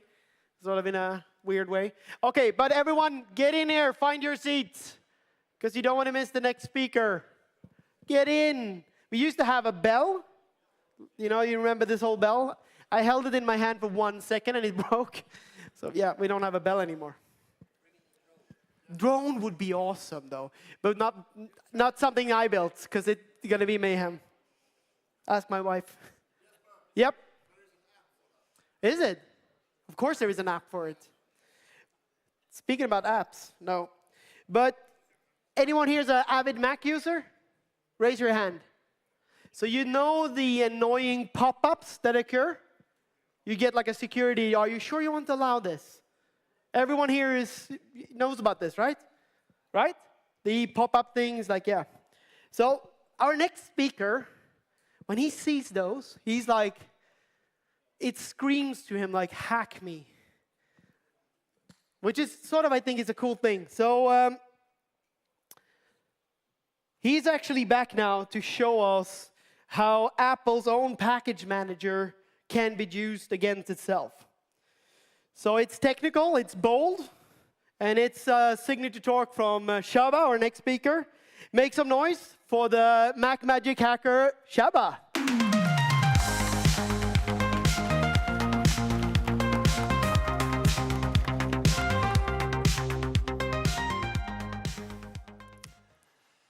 Hi, everyone. Thank you for the introduction. So I'm actually back here for the 4th time, which is surprising. But this is a really cool conference, so I'm glad to come back every single time. So my name is Csaba Fitzl, and I will talk about finding vulnerabilities in Apple packages at scale. So a few words about myself. I'm currently working as a principal macOS security researcher at Kanji. Kanji is an MDM solution company for Mac devices. And we also have like a security EDR product we are developing. I used to work at Offensive Security, where I wrote a macOS exploitation training, which goes by the EXP312 name. I used to be a red blue teamer. Before that, I do macOS bug hunting, part of the job. And also in my little free time, I'm close to 100 CVs with Apple. I'm married, have 2 kids, and I really like trail running and hiking. So before I start, how many macOS users we have in the room? Okay, pretty decent number. So the agenda is very packed. I will talk first about the Apple security model, how it's different from every other OS you probably know. Then talk about the system install daemon, which is responsible for installing Apple-signed packages. We'll call out a few old vulnerabilities in this space, then talk about the software catalog. How did I use ChatGPT to scale the research? And then finally, we'll talk about 5 different vulnerabilities I found in the packages. And as a closure, I will talk about how Apple mitigates all these problems and why it was hard at the first place. So Apple security model. So macOS and iOS is not your typical OS, like if you think about like Windows and Linux. It does the POSIX heritage, so it's coming partially from FreeBSD. But it's very, very important that on macOS, root is not equals to God mode. So if any Unix system you are root, you can do anything on that system. On macOS, this is far from being root. Root is really like an admin user with more privileges, but it cannot do everything. And on macOS, we have quite a few layers of security, like the sandbox, TCC, which is the privacy framework, or those annoying pop-ups, like this application wants to access your microphone, your camera, whatever. This is all TCC. We have SIP, which stands for System Integrity Protection, also called as rootless. I will talk about this in a little bit more detail in a second. And on macOS, we have a lot of security boundaries. Like if you think of Windows, there is a single security boundary going from standard user to admin, and from basically from low admin to high admin to system to kernel. According to Microsoft, there is no security boundary in that space. So if you are admin, you can get kernel code execution by design. On macOS, you can go from normal user to an admin user. That's a boundary. You can go from admin to root. That's a boundary. And you can go from root to kernel. That's a boundary. And we also have entitlements, which makes it even more granular. And process injection is generally not allowed on macOS, even between processes that run under the same privilege level, like under the same user.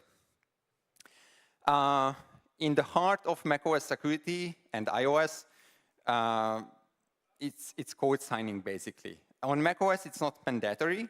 On iOS, it is. Although on Apple Silicon, you have to at least ad hoc sign, basically sign it without a certificate, your application. The root of trust is Apple.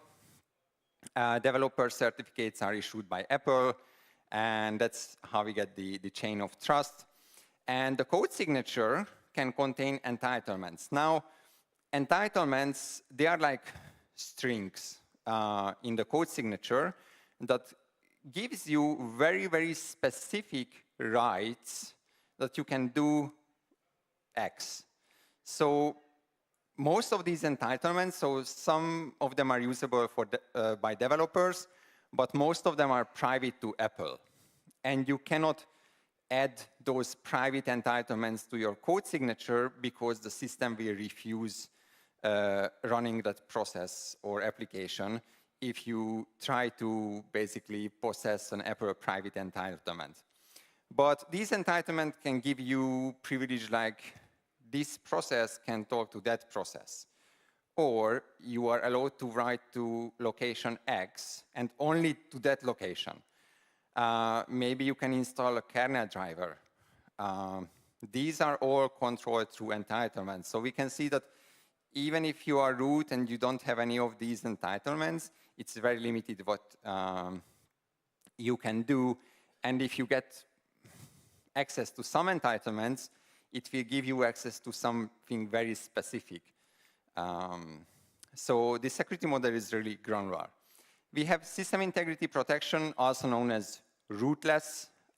It's basically a global sandbox applicable for all of the processes on macOS. The main goal originally was to basically protect core system resources. So, for example, all the core system files, which are building up the operating system, are not modifiable by anyone,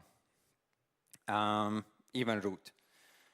Some entitlements can give you a bypass to some parts, but in general, everything is protected. We have a more traditional sandbox, like the application sandbox. It's basically all of the applications are containerized, so they are running inside their container, and they can only access one very specific locations, and basically that's it. We have TCC, as I mentioned, that's the privacy framework. So Apple considers many, many resources as privacy related. So for example, your desktop, your documents, your downloads, your microphone, your camera. There are, I think, more than 20 categories or around 20 categories right now. Again, these are the annoying pop-ups you get that, hey, this application wants to do this. Do you allow it? And if you don't allow it, like even if I'm root and the user denies accessing the microphone, you cannot access the microphone. with an application. So that's briefly how the security works on macOS. And let's jump into system install-d. So system install-d is a root daemon which is responsible for installing Apple signed packages. And when I say Apple signed packages, it means the package is signed by Apple directly. So it's not like I have a developer certificate from Apple and I sign it. That's a developer signed package. Here we specifically mean the Apple signed packages. So basically, and these packages are like Apple software that you can download from Apple. Now, this daemon has quite a few entitlements, as we can see. Again, these are strings. And at the very end, there is a very, very powerful one, which is called com apple rootless install heritable. So it basically allows it to modify system integrity protection protected files. And the heritable part means that if this daemon spawns a process, that process will inherit this specific right. So basically, if the installer spawns a shell, because it has to run a shell script, then that shell script will have access to these zip protected locations. That brings us into packages. So packages are usually built up in two main parts, simplified. Basically, they have the files that will be placed on the operating system in a specific location, and they can also contain pre- and post-installation script. So, for example, a pre-installation script can contain, like, stop the application if it's already installed, delete it, then install the new one, and maybe back up some application data related to the application, whatever you can think of. So these are the two main parts. So when we try to exploit system install-d, we will try to exploit these installation scripts. So how we weaponize what our exploit, what will be the main goal to achieve.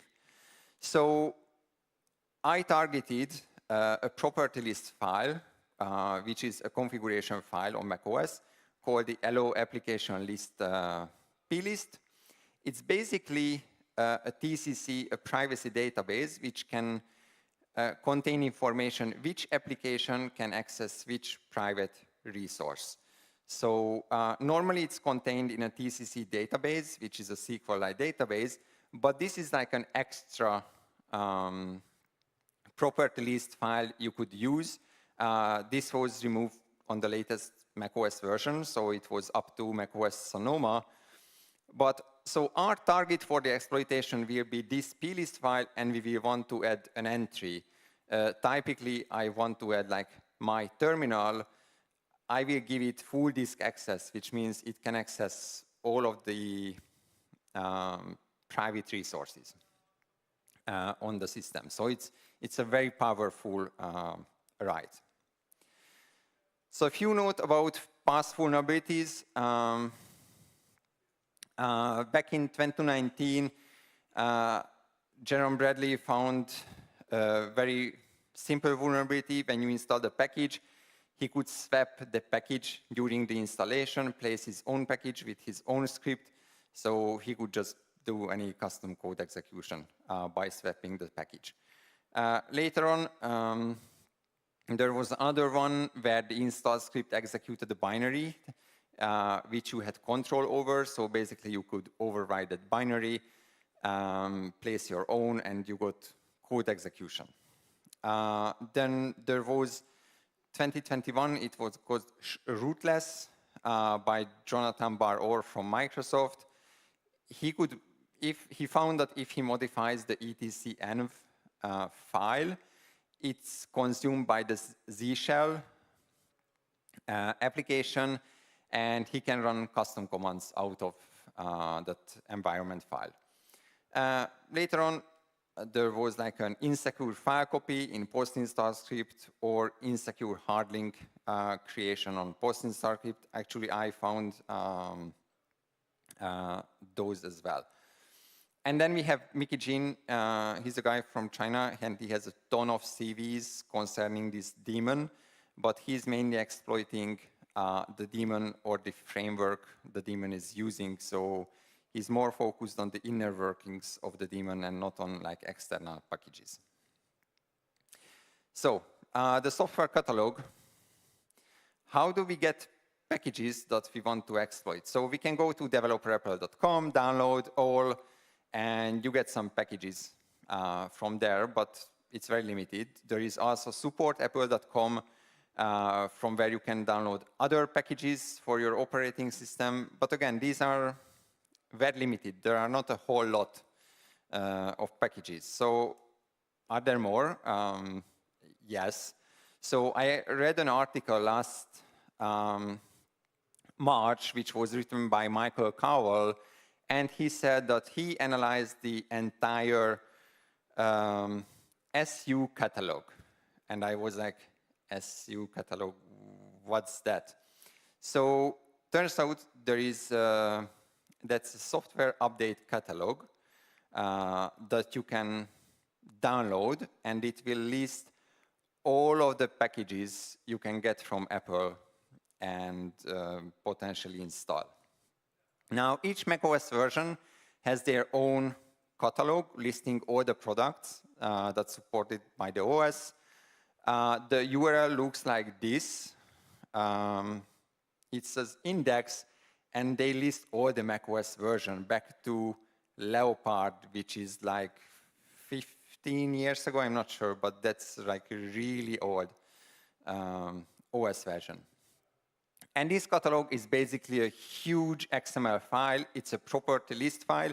Apple is using property list files for everything. It's an XML file. So this is how it looks. It has a list of products. Each product has a key. There is a metadata URL, but that's not interesting. And then they list packages. The package has a size and the URL, basically, and the post date, which will say when this package was posted. So actually, many Mac sysadmins monitor this software catalog and notify users that, hey, there is a new version of this software, or there is a new software that you can install. So this is a known thing. So the challenge was like actually reading this article kicked off my entire research. And I was like, okay, Michael Cowell, and he said that he analyzed the entire software catalog. So he did the same work as I did, and he found quite a few vulnerabilities there. But I was like still like, okay, but what if there are still vulnerabilities, although it has been looked into?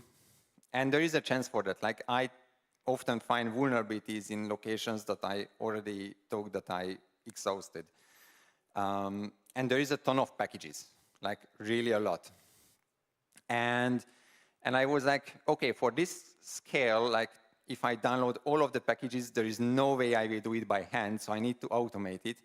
But I do suck at automation. Like I know my limits, and automating stuff is my weakness.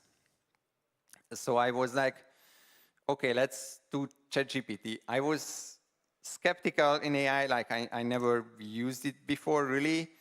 But essentially I was more lazy than skeptical. So I was like, okay, let's see if ChatGPT can help me to automate all the things. And let's see what it can do.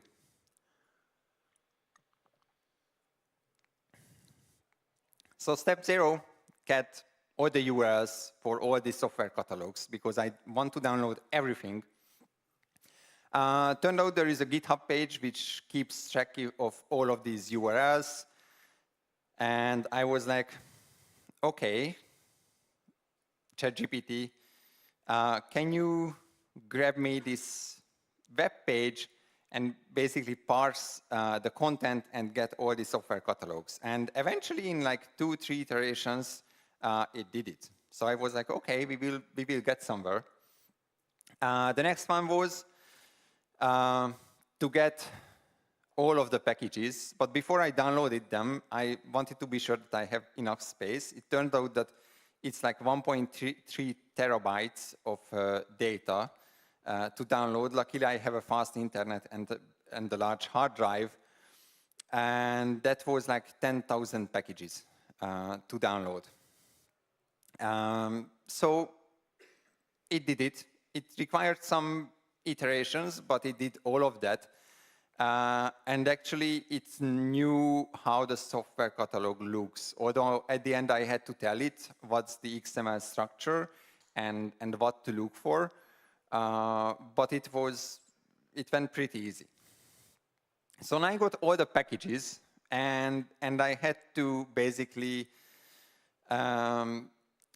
start removing packages which are not interesting, because there is no way that I will look in 10,000 packages.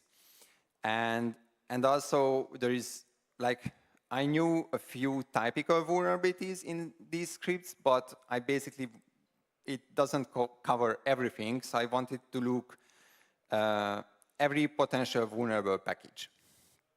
But again, there is no way you will do this for 10,000. So I was like, because I'm looking for script issues, like embedded pre- or post-install scripts, I was like, okay, let's remove all the packages which do not contain any script. That was like a short shell script which did it. Step 2, delete all the unsupported packages. So some older version of packages actually wrote files to /system, which is now not just zip protected, but it's not even mounted. So there is a snapshot taken from the system partition, and the snapshot is mounted. And the snapshot is not writable by design, but it's also read-only mounted. And because there is no way you will modify the system partition, the installer will just say, this is not supported, and will not run it.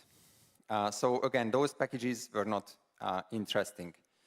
Step 4, some packages contained only a few default pre- or post-install scripts, which basically only did some logging and so on. And those were not vulnerable. So I was like, okay, let's get rid of all of those packages which contain the default pre- and post-install scripts. Then there were a few other files in the software catalog, a few plist files, a few tar files, zip files. These are not packages, or if you decompress them, they contain some very old type of package, which was not interesting for this research. I was like, okay, let's delete all of these files.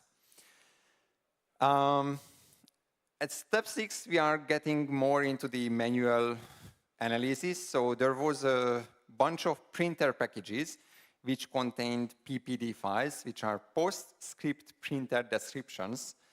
And they contained, I think, one script related to PPD files, and it didn't contain any vulnerabilities. So I was like, okay, let's delete all of these printer installers that contain only this script and PPD packages.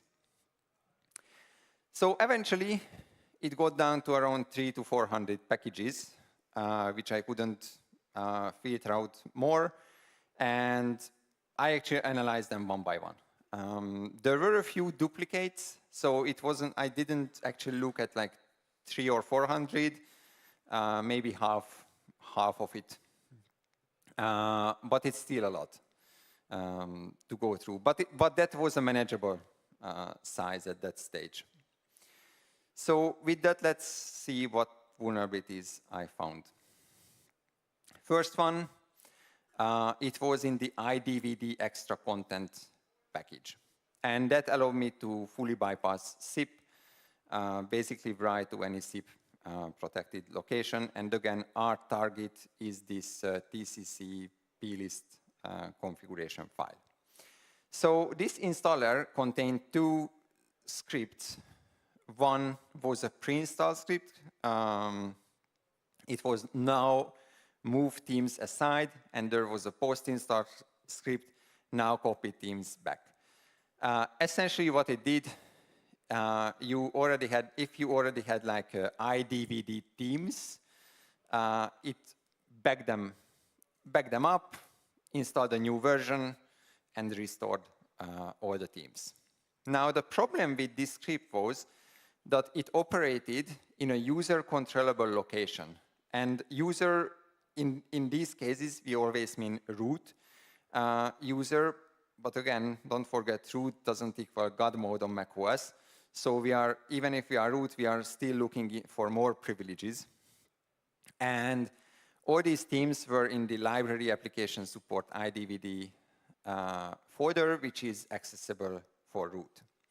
So this was the script. I hope it's visible properly. So there are some it's a Perl script, I think, and it contained basically the left one is the backup part, where it constructs the backup folder, and there is a rename at the very end where it backups the themes folder to the move aside folder.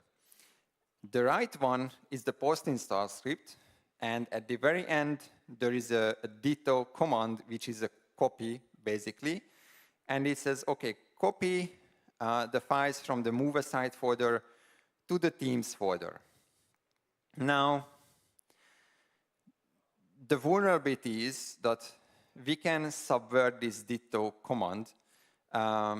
First, we can replace the themes folder with a symbolic link pointing to our target of interest. And on the move aside folder, we can put our file that we want to drop. And when the ditto copy happens, it will copy my file to the location my symlink points. And that's it. So basically, I put my hello application list plist into the move aside folder and replace the folder with the symlink. And at the end of the installation, my file was copied to the right place. So this is how it looks. These are the privacy settings, and showing that my terminal doesn't have access to only to the downloads folder, and it doesn't have full disk access rights. So if I try to list files from the desktop, you can see that it's not permitted, although we are root in this case. So we run the exploit.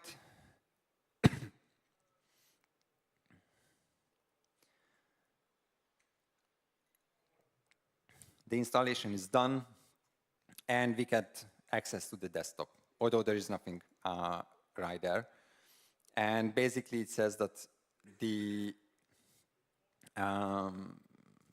symbolink was created, and that's our updated plist file.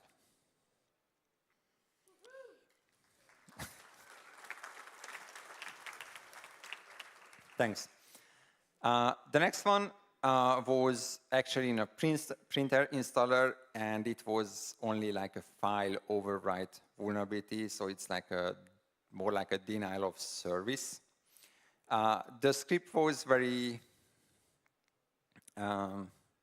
simple. It basically says the temp file is in the temp folder called gpay.co canon macops installer pskill, whatever. The temp folder is accessible for everyone.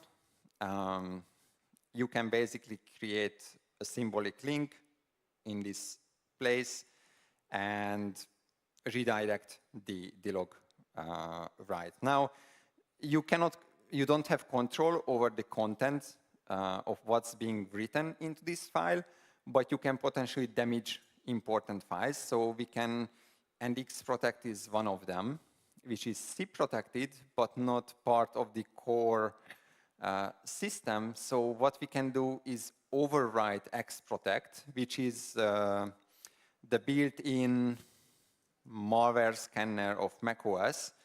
And if you overwrite Xprotect, then basically you disable the security feature on macOS, which is nice. But still, it's still only a denial of service. Next one, recovery HD update. It was also like a full TCC bypass or SIP bypass. They have a replace recovery script in the installation, which again was working in the /temp directory, which is accessible for everyone. Now, what happens here, the installer drops a DMG file. The DMG file is a disk image, like an ISO, and it will also mount the DMG file somewhere under the temp directory. So we can see that it calls pkgutil to extract a package into the temp dir, and once that's done, it will call HDIutil to mount the DMG file, with the mount point also pointing to the temp directory. So what we can do is, once the package is dropped or expanded, like extracted, we can replace the DMG file with our DMG. So we control that one. And for the mount point, we can place a symbolic link there and redirect the mount to our location of choice. So, and basically mount the DMG over a directory which contains a TCC database, and drop a new database with our arbitrary content. So because this was like a race condition, I did the following. I detected in my exploit if the Perl script was running. I stopped the Perl process, so I can swap the DMG file and also replace the folder with a symbolic link, get Perl to continue. And once I detected that the mount happened, I killed the Perl process, because at the very end of this script, it unmounted the DMG file, and I didn't want that to happen, so I just killed the process. And then at the very end, restart TCCD, so the new database is read and takes over. So we again see privileges for terminal at right. We can see that it only has access to downloads at this stage. And now it's refreshed, and you have access to everything. I mean, I could add more, but this is just for the demo. Okay. So another one, it's also SIP bypass. Now, it was interesting because when I found this, so these previous 3 vulnerabilities were the new one I reported to Apple. This one was already fixed, but I don't know the CV number for that. And there is definitely not, I haven't found any public talk, blog post, whatever, that actually describes or writes about this vulnerability. So it was fixed at one point, but I don't know who found it and who reported it originally, but I'm definitely not the first one. So again, this contained an alert all install script, and it used an environment variable, the user environment variable, in the sudo-u user alert all target. Now the alert all is set there, and interestingly, what we can do when we call the installation, we can transfer this environment variable, the user, to the installation process. So, and by doing that, I can inject basically a command there. So the user can be anything. So I can do a command injection at that line. So that's how you run the installer.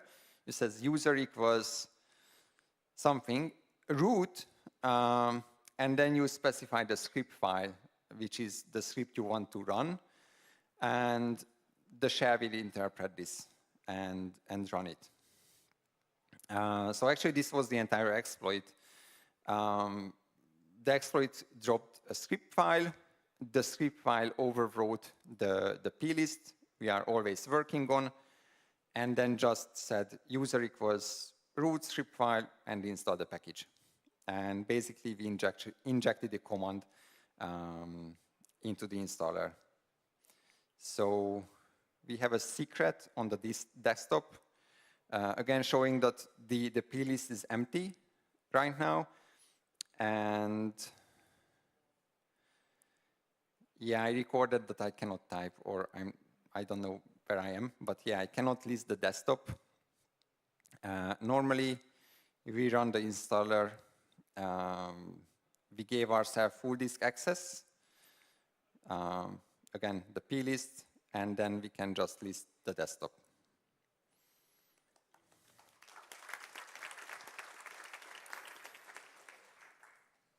And the last one, again, a full zip bypass.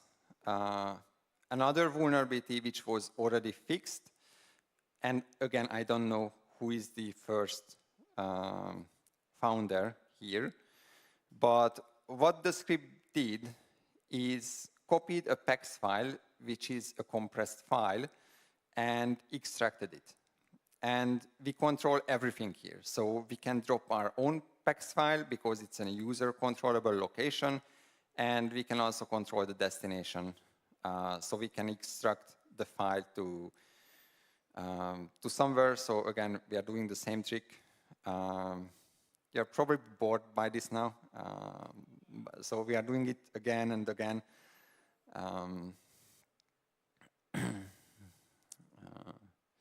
This is actually, I'm showing running this on macOS Ventura because it was fixed a long time ago. But yeah, the same story.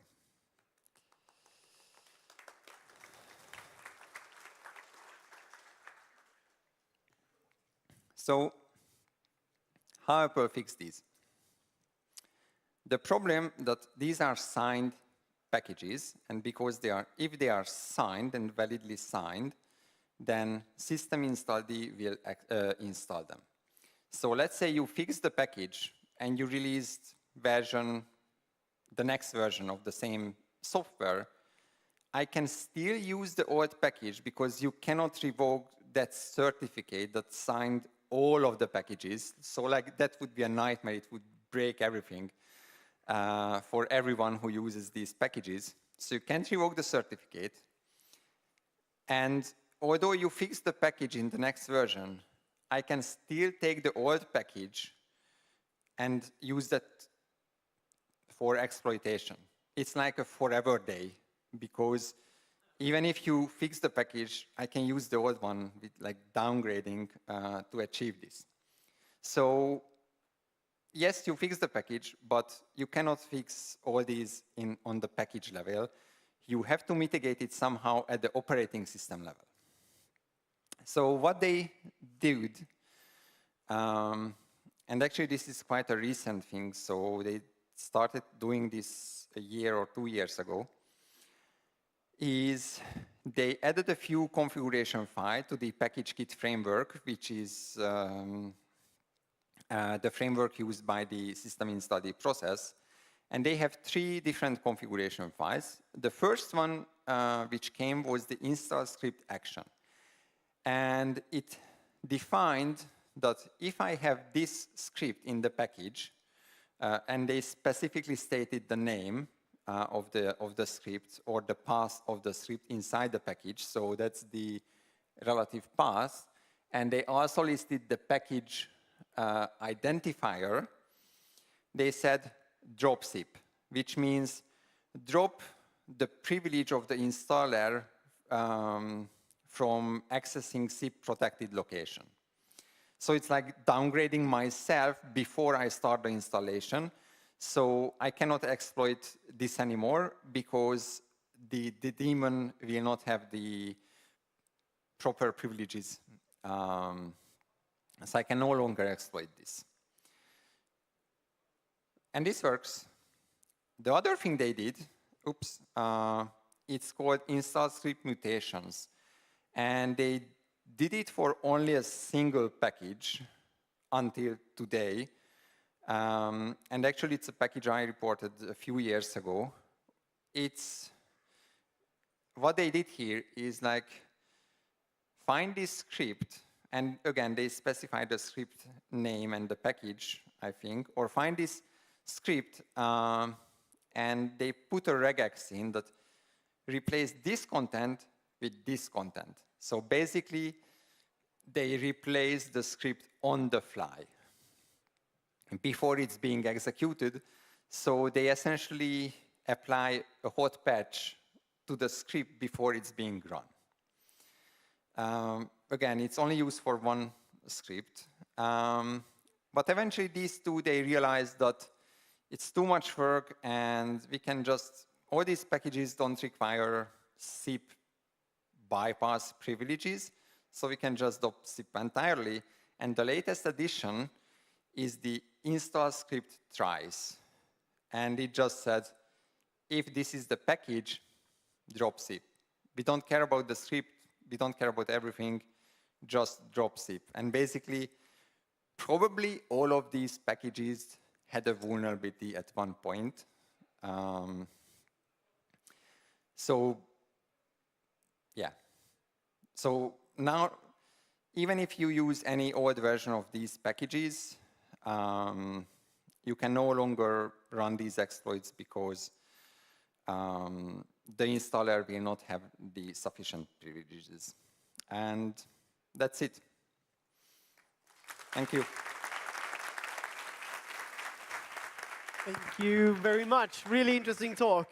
Any questions? Surely there needs to be questions. Yep, we have one over there. Do we have a runner in place? Yes, we do. Let's see. Hello, yeah. Really nice talk.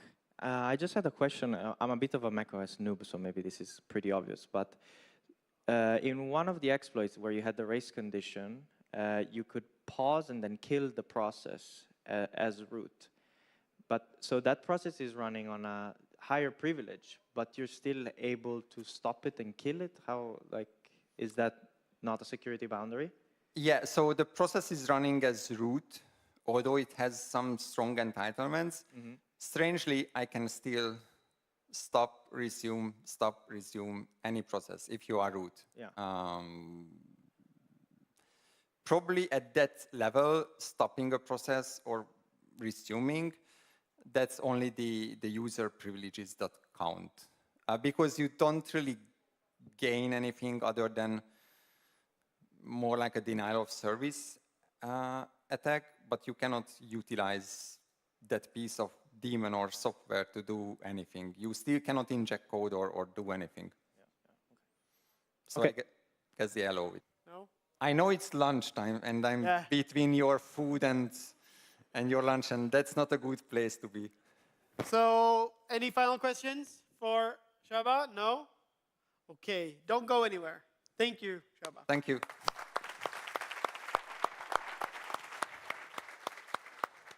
So yes, it's about that time when we're going to shuffle a lot of people through the halls of Elite Hotel, and it's going to be awesome.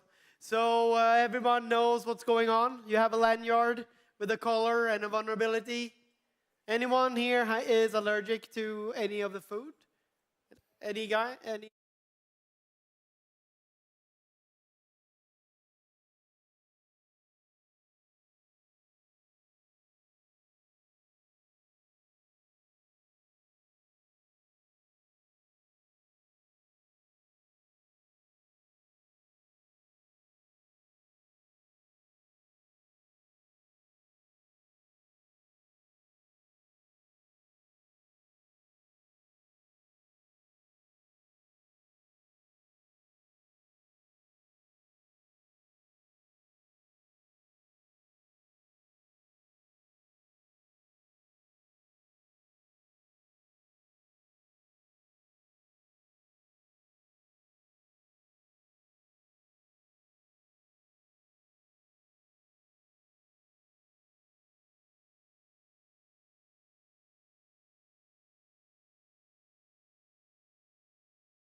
we'll do better next time. Or maybe even tomorrow. I guess we'll see. Now, for our next speaker, I've had it on good authority that we should keep our fingers crossed that the demo gods are with us tonight. So let's give him a warm welcome, Thomas, aka Skjortan.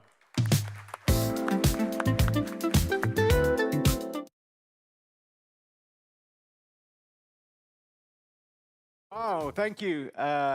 Really nice to be here at Security Fest in Gothenburg. Yeah, as we said, I'm going to try to do some live hacking demos, which we all know how easy that is, over Wi-Fi and over VPN. So let's see how this session goes. I just want to start out with, there has been a lot of talk about AI, and I know, it's like I'm quite tired of AI. But I also sort of like to apply it and see what we can do with it. And when I got accepted for this talk, which was like a couple of months ago, then I had some tools and I could run them with AI and everything worked great. And then in this space, quite a lot of things happens very quickly. So if you go to sleep, something new happens. So this project, which started out as a really, really small like proof of concept, yes, we can automate hacking with local language models, turned into something. I can't release this open source because it's so old and so dated. So a couple of weeks ago, I realized I'm going to present this, so now I need to start rewriting everything with this new thing called MCP, which just happened a couple of months ago. I was like, I'm a hacker, how hard can it be? You just type some MCP stuff and it should work, right? No, it's a very new standard and it's not standardized, so how hard can it be? Anyway, what I'm trying to present is an MCP server where I integrate hacking tools, because how many of you are pen testers here? Raise a hand that you work daily with pen testing. Okay, so maybe a fourth of the audience. What I learned mostly doing this is how broken the actual tool chains are. But we'll come to that later. A bit about myself. I'm very old. I started hacking before when I started uni. It wasn't called pen testing then, it was just called hacking. There was no such thing as pen tests.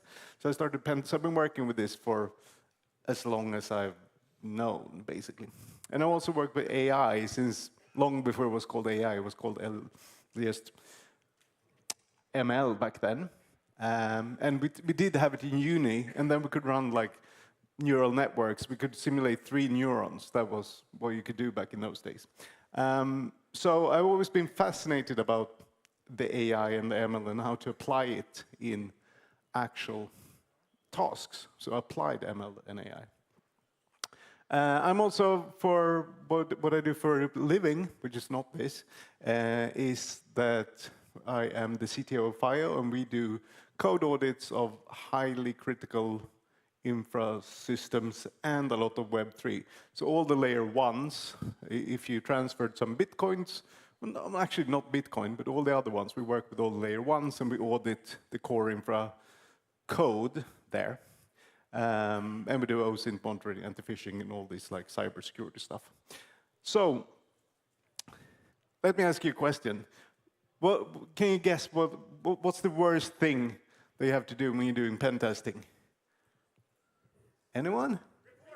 Report, yes. This second next worst thing with doing a pen test. Waiting for Nmap. Nmap is like broken. That's what I realized when I was doing this again. It's like, I've been away from this like pen testing for like 10, 15 years, and Nmap is now possibly even more broken than when I left 15 years ago. It's now, it can't even count anymore. It's worse than an LLM in counting. It's like, yeah, I estimated we're done in 3 minutes. We have 15 minutes running. I estimate that we're done in 1 minute. It's now been 25 minutes. So basically, the tool chains are broken. So I thought to myself, let's apply some AI agents. And AI agents is the hype. The year 2025 has been dubbed the year of the agents. And if you believe all the hype, they can solve all your problems automatically with LLMs. So the definition is autonomous AI systems that can perform tasks autonomously let me tell you, we're not there yet. You don't need to be worried about losing your job, at least not to these frameworks that we have today. But they can execute complex workflows, make decisions based on context, use tools, or nowadays they can sort of use tools. We'll see that in the demos. And ideally collaborate with each other and humans. So my takeaway on agents after having done this research is it's a glorified for loop. If someone tries to sell you an agentic framework, what an agentic framework really is a glorified for loop. The LLM does it wrong, do it again. The LLM does it wrong, do it again. Change your parameters, do it again. Ah, you got it right. We have a super smart LLM AI tool chain that will solve all your problems. So that's in reality what the agents are. So that made me, and we're going to see this in the demos. Not all the demos are going to work. They work sometimes because LLMs and for loops are going to do interesting stuff. The good thing is that we now have at least an idea. All of these frameworks work basically the same way. We have a user query where we type in. We have an agent that ideally nowadays can do reasoning, sort of. And then this is the new thing with MCP. I said this is going to be an MCP server. So I've written this using this new standard, which is MCP, where it can select tools, it can execute the tools, it can do observation, and then this for loop just keeps running until it has something to report back to you. So I thought this is a good test to do for pen testing, because this is basically what a pen tester do, right? We do a tool, we find some host, we observe, we have some open ports, we run vulnerabilities there, we do this over and over and over and over again, which is quite boring, and we have to wait for Nmap, so we hit enter and see how far we have come in our scan, and see if we have any interesting ports. So that's where I thought, let's automate this.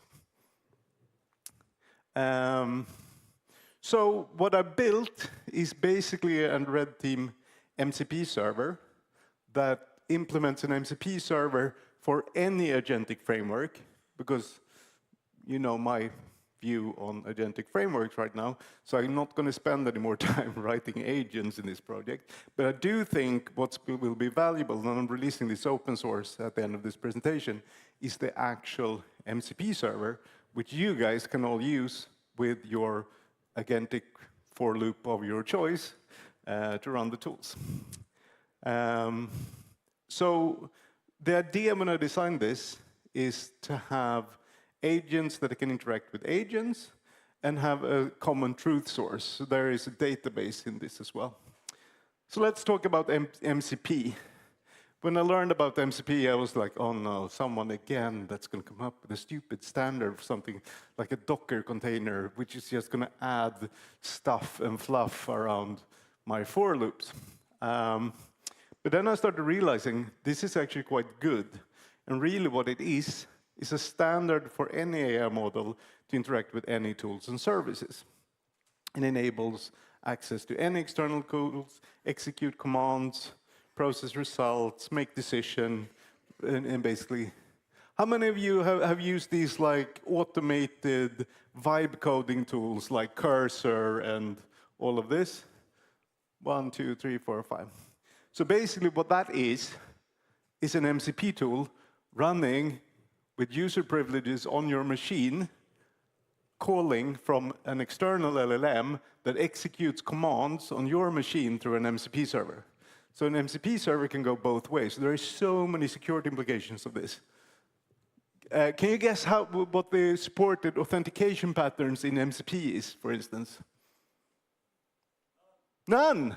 Or actually, now there's a pull request last week for implementing OAuth authentication in an MCP server, but none of the agentic frameworks yet support it. So the security implications of running these Cursor and all this, I tried all of them. Actually, this presentation, isn't it nice? It's totally vibe coded. I haven't written a single line myself. It's just someone has ripped up the CSS. I just asked it, like, do a hackerish background with bright colors and blinking cursors, and I got this. Quite good. So the security implications are bad for MCP, but it's also, it's a glorified REST API, but it supports streaming because we as human thinks that things work faster if we get the results streaming. The LLMs aren't faster, but we perceive them as faster. So it's basically a standardized communication protocol. It can run as a server, or more commonly loaded as like standard I/O pipe on your computer. So basically in Python, this is really simple. So all we have to do is like do your favorite port scanning tool, where I, of course, started with Nmap before I realized it's totally broken. So you just mark it like MCP tool, and then it will be exported for all agents in the world to communicate with. And we just await this command, and it runs on our server. So I thought, this is really cool. Then we just wrap Nmap, a vulnerability scanner, and Metasploit, and then we're off to the races, right? Sort of. So what I built was this. What do you need for a minimalistic, automated pen test? Well, we need a port scanner, we need a vulnerability scanner, we need SSH access to make sure that we can actually log on to the boxes. We need some sort of way to run exploits, Metasploit, and ideally we need to do some discovery modules as well to see what host we have. And most importantly, we need somewhere to store this. I chose MongoDB to actually store the results. And I also wanted this, since what we talked about is red teaming. So we need to actually be more than one person that can interact with the toolchain. Otherwise, it's not red teaming. Otherwise, it's glorified single pen testing. So we need a database where we can store all the information so far that the agents can keep on working on the information that we already gathered. So is it red teaming? No, not really. It's not very stealth. It doesn't have very good discoverability.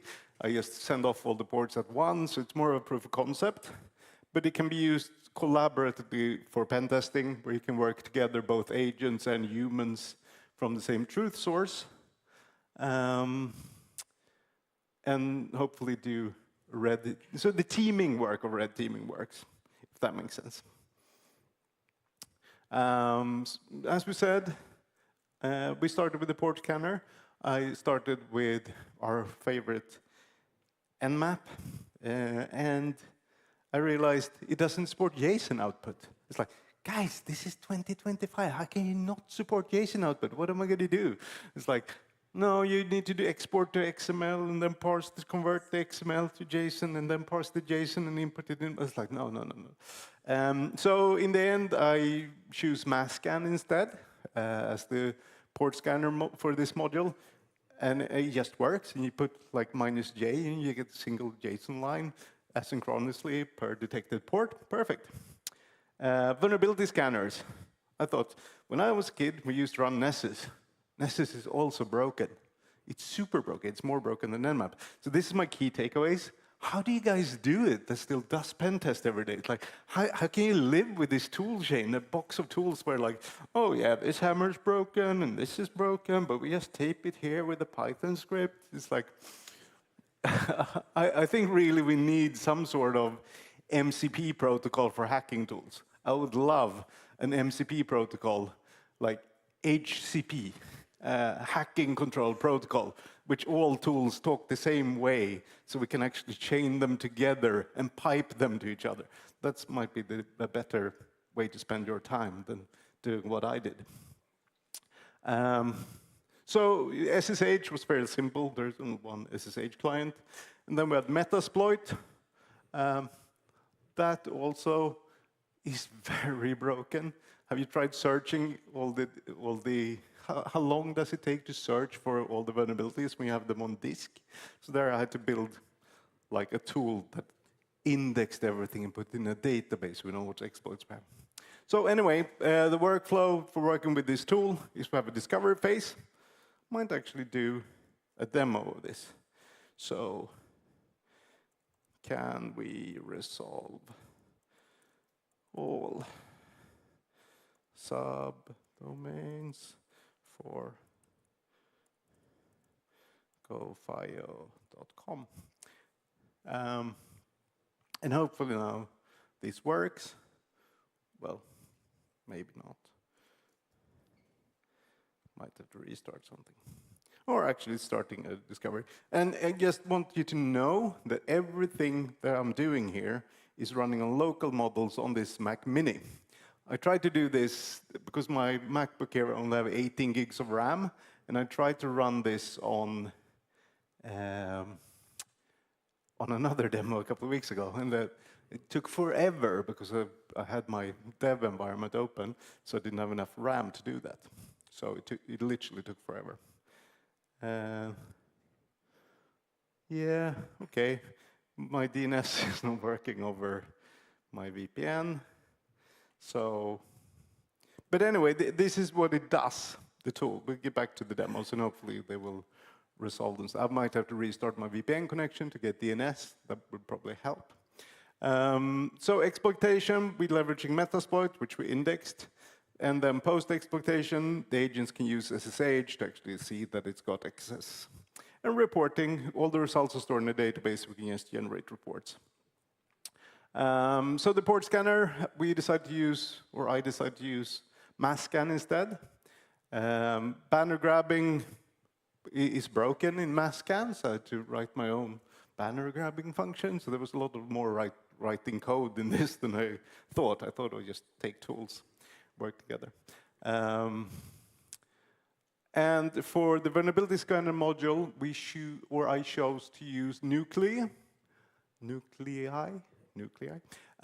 which is template-based. And that was a good choice, because when I started these demos this morning, I was like, I just put up, the demos should be the easy part, right? You put up a vulnerable host, and then you run the tools against it. Because I run this at 2 pen tests, and it works really good in a real environment. But then it's like setting up the vulnerable environment was actually harder than I thought. Set up a vulnerable environment, did nuclei detect it? With like, no, of course not. You had to rewrite all the templates. You literally have to rewrite all the detection templates for them to actually detect the vulnerabilities. So that tool is also broken. So that's my big takeaway of this. Everything is broken, not in a good way. So it should have a comprehensive vuln database, but you need to actually verify that they actually detect detailed findings with references. And I've worked a lot in the ML and AI world in the last couple of years. And there is like, do you know what they have? They have like leaderboards on detection rate. How many of these things does this LLM solve? I would like to see that for Nmap. I would like to see that for Nucleo, for Vulnerability Scanner. How many of these like known hosts does the tools actually detect? So you as a client or as a pen tester can actually choose, okay, I'm probably going to use the tools that actually detect stuff. That'd be great. SSH, we don't need to talk very much about. Metasploit integration, we can connect to Metasploit and actually run the exploits based on what we found from the vulnerability scan. So there I had to do a sort of quick search to actually search and implement the CV search.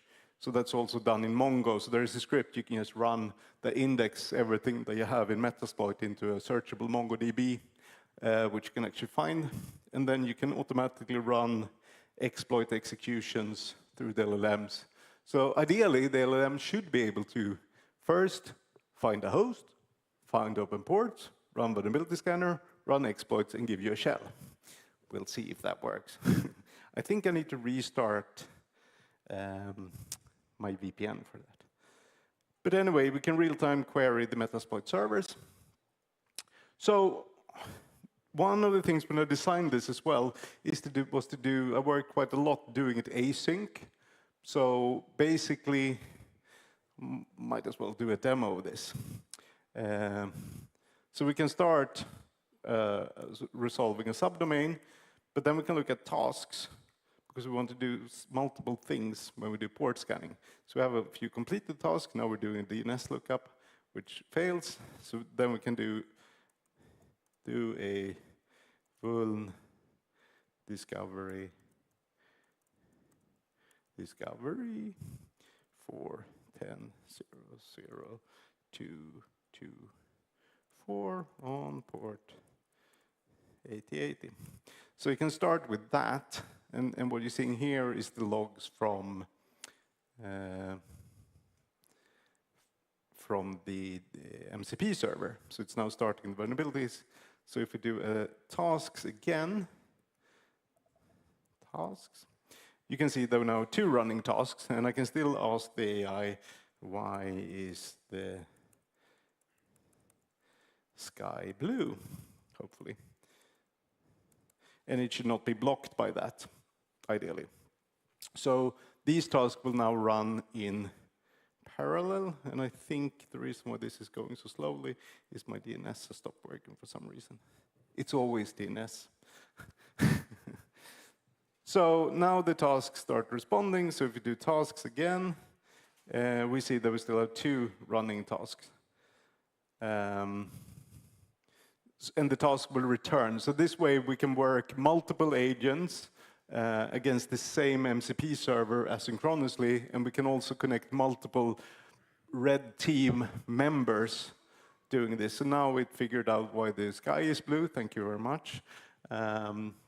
Sunlight is the spectrum of light, so we still, ray light scattering. It figured that out eventually. And we'll see eventually if it figures out if we have any ports open. And as you see, we're still in the background doing a port scan of the entire network. So we can work as you normally do on a pen test with actually running all these like tools together. At least that's the idea. So another cool thing with the for loops is you can have an agent, which is an LLM that runs a for loop. You can have one for loop, which is like the big agent. And then you can have like a hacking agent that's specialized in Unix, which has slightly different prompts. Then the number 1 agent can call this agent and it's like, hey, Linux hacking guy, can you hack this box for me? And it will have the same tools, it will do stuff slightly differently, and when it's done, report back. It's like, hey boss, it's vulnerable.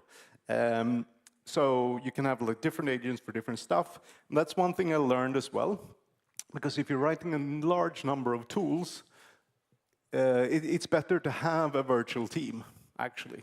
One that's specialized on Linux, one that's specialized on databases, one that's specialized in reporting, because otherwise they tend to get for loop very confused if you have too many options. They're like, ooh, I'm actually, and they go off on a tangent, they start doing something there, and they never finish the core tasks. So you have to have multiple for loops. So you can actually have one agent calling another agent as a tool. So we have like hack machine, and that hack machine would actually call another agent which is specialized with specialized prompt to hack machines. So let's try that. Can we hack 10.0.0? What was it, 224? On port 8080. Let's see what it does. So it's starting a penetration test, calling some banner grabbers, searching what findings we already have. It's calling enumerate vulnerabilities. And then we'll see, it might actually start exploiting at some point. So the database structure is we have like scans where we have all the ports, we have a findings, and we have a collection for exploits which you know, so we can actually, or the AI agents can search for which exploits match the ports. And then we have a unified search across all findings, and we can share this knowledge between all agents, so they can start with like, okay, what findings do I have already, and what can I use to exploit them? And basically, this is how I envision it. It's like a bunch of really bad toasters with a single for loop running locally, and this is currently my toaster.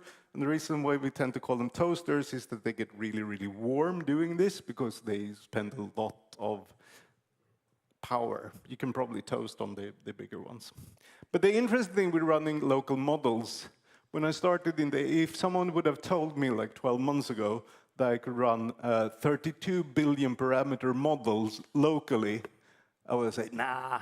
So what's happened is that we have actually had 10x in performance through some optimization and research, and I must say quite a lot thanks to the Chinese, because they couldn't buy enough NVIDIA hardware, and they wanted to win the AI race, so they optimized the crap out of their models.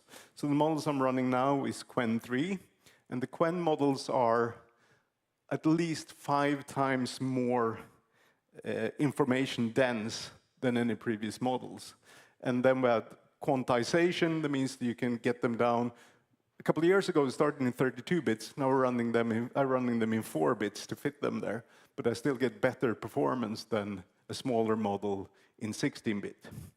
And also, the prices of running these models, this Mac Mini costs like 500 or $1,000. So we have 100-time price drop in the last 18 months of running models locally.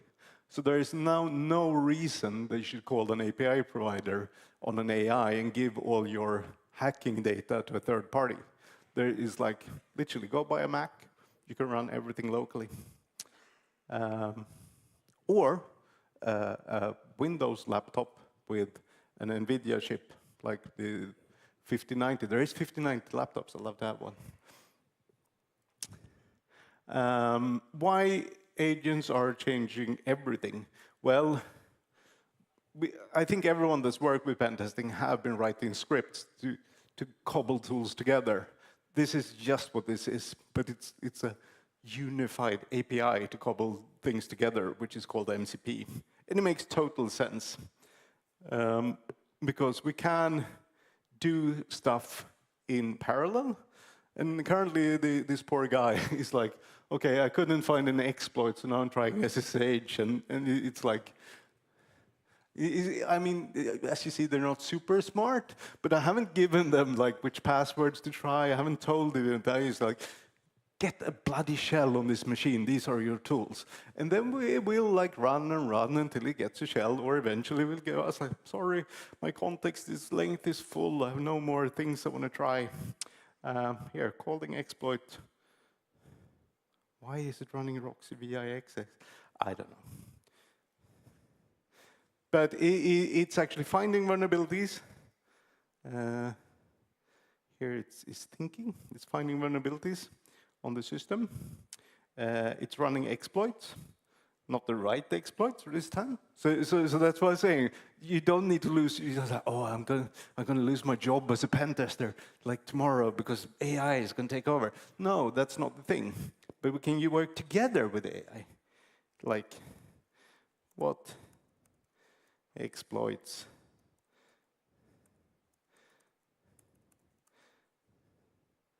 Oh, now it's actually saving the hacking results to the database. That's probably good. Do we have against Drupal, which I know we have a vulnerable Drupal server. So hopefully it's now going to search that.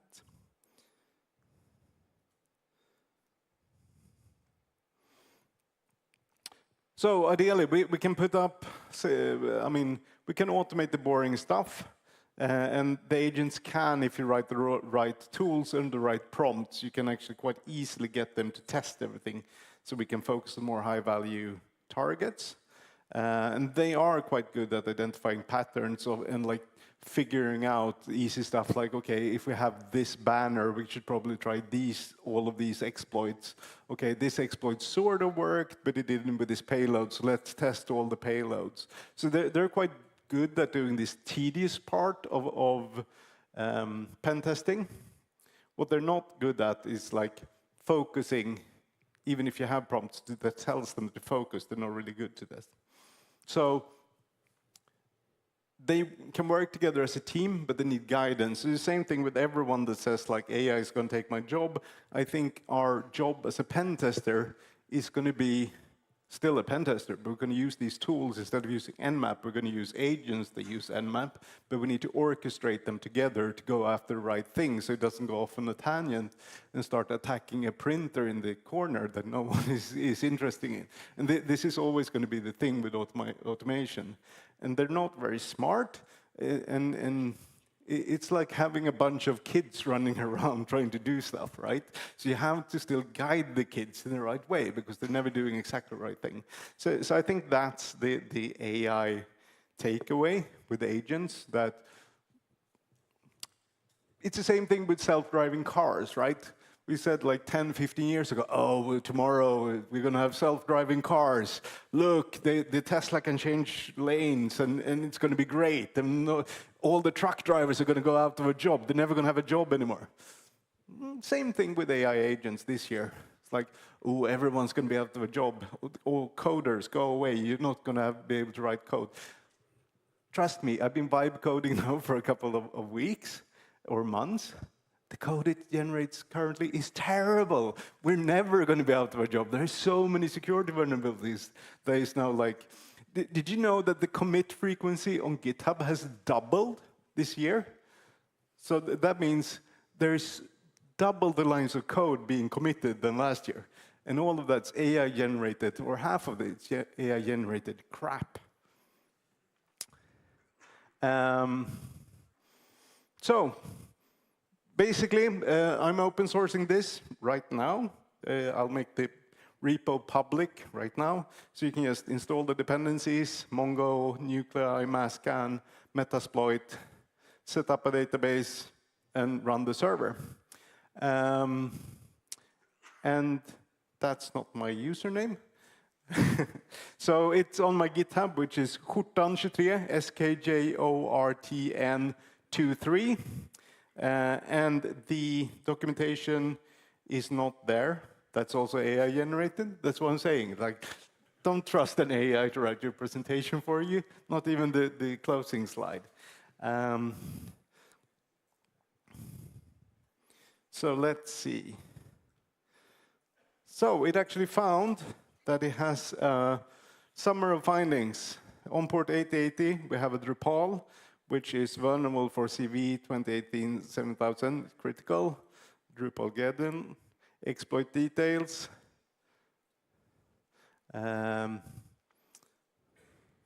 So it actually managed to hack a box against Drupal, which is good, I guess.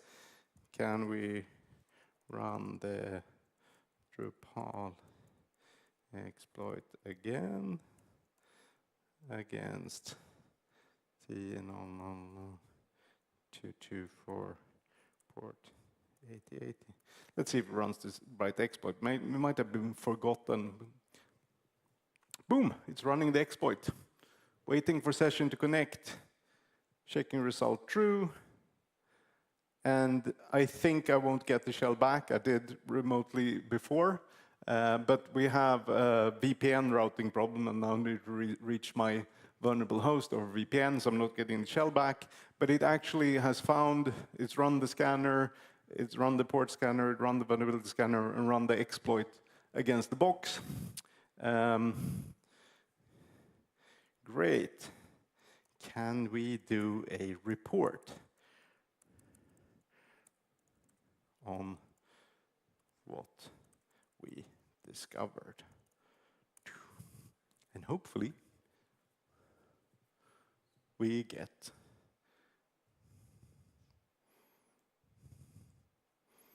a sort of pen testing report. Obviously, these prompts can be refined and defined better. So I'm open sourcing the agents as well, but the agents are more a way of like demoing in this scenario what you can use the tools for. Obviously, you need to write this better. But what I want to release and what is actually working quite well is the MCP server, which has all the tools for your agents to do automated pen testing. So that's probably what I would like to leave you with. I'm not sure, we still have time, I think, so let's open the floor to questions. This is the first time I run this presentation, it actually went a bit quicker than I expected. I only rambled a bit. Any questions? Do we have a runner with a microphone if there are any questions? Not seeing any hands at the moment, but I have a question, actually. Okay, yeah. So how difficult was it vibe coding the server to actually interact with all these tools? Like, for example, if I sat down and wanted to add a new integration with something else, how much work is it? If you don't, I spent quite a lot of time getting everything to be async, so you could do multiple things at once. And that's actually, the vibe coding tools are not great at like async. AIs are lazy. They just want to do the quickest way possible and just hard code in a lot of stuff and gives you a bunch of code. It's like, ooh, but I know this. It would have been quicker for me to not vibe code this and actually write all the code correct and short and nice from the beginning, because all the modules that I vibe coded, I had to go back and it's like, what have you done? What's this? You can't like hard code the FTP version into the. It's like, no. So I had to rewrite most of the code that was vibe coded, and I tried all of the vibe coding fragment. I tested Augment, I tested Copilot, I tested Windsurf. So I tested all of them, and they're all equally bad. So I think me as a security auditor, code auditor, I don't think I would be out of a job, that's for sure. Right. Well, I mean, it's, we have another question over here, I think. Yes. I noticed that you wrote thank you, and we all know that ChatGPT is spending millions on people saying thank you. And I noticed that you wrote rather politely to your AI. You didn't say thank you in the end, but you said thank you to us. Have you noticed a behavioral difference depending on how you write your queries? Not the end user queries, but in system prompts, because what we need to remember is the system prompts always comes first. So you give them agents a system prompt. And there is actually a lot of research on I thought when we started this like road to AI that the idea of having a prompt engineer was like, oh my God, that's not engineering. But there is now prompt engineers that are measuring how biased prompts and positive, if you give them positive feedback or negative feedback, will improve the quality of the output of the LLM for sure. So that's definitely a thing. Right now, the consensus is it doesn't matter if you give them positive or negative reinforcement, but giving it either positive or negative reinforcement will improve the quality of the output. So you can say, you're a great pen tester, you're the best pen tester in the world, and you love getting a prompt. Or you can threaten it, like if you don't get the prompt on the systems, your kids won't have food on the table. It doesn't matter. But any of those two biases will give better results. That's proven, which is funny. Thank you. Do we have anyone else? Doesn't look like it. All right, thank you so much. Thank you. And we will return for the next speaker in about 20 minutes. Thank you.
Had an unscheduled coffee break, which is cool. Hopefully there is another one after this talk. Yeah, it was out of our control. I have no idea. So the coffee break is supposed to be after the talk. Hopefully it's still there. So people get in, find your seats. So before I will introduce the next speaker, I thought we're going to do some trivia in order to fill the room. Passwords. Anyone in here use them? But surely you use passphrases, no really long ones, right? Why are you so silent now? Or everyone is using hardware toy keys, right?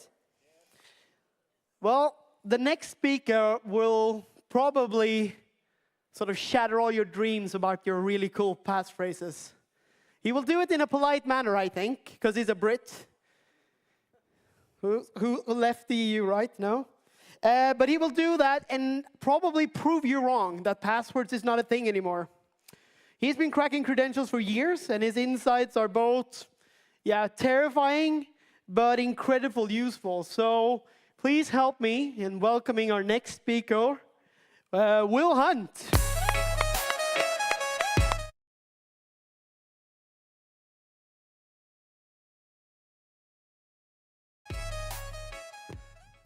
Thank you very much indeed. Welcome, everyone.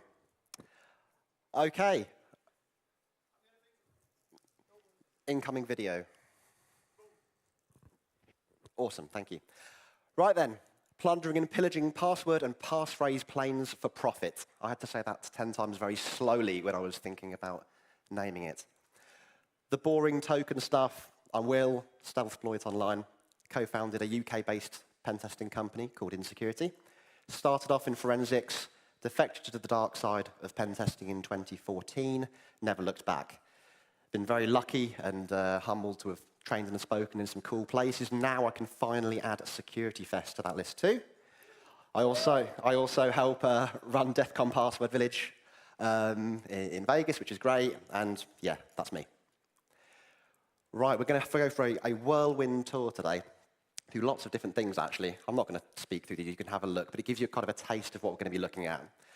A lot of the attack-based stuff we're going to be looking at is things you'd want to look to do when your traditional word list and rule attack fails. Then we're going to look into some optimizations, some really weird and sometimes stupid things people have done in data breaches.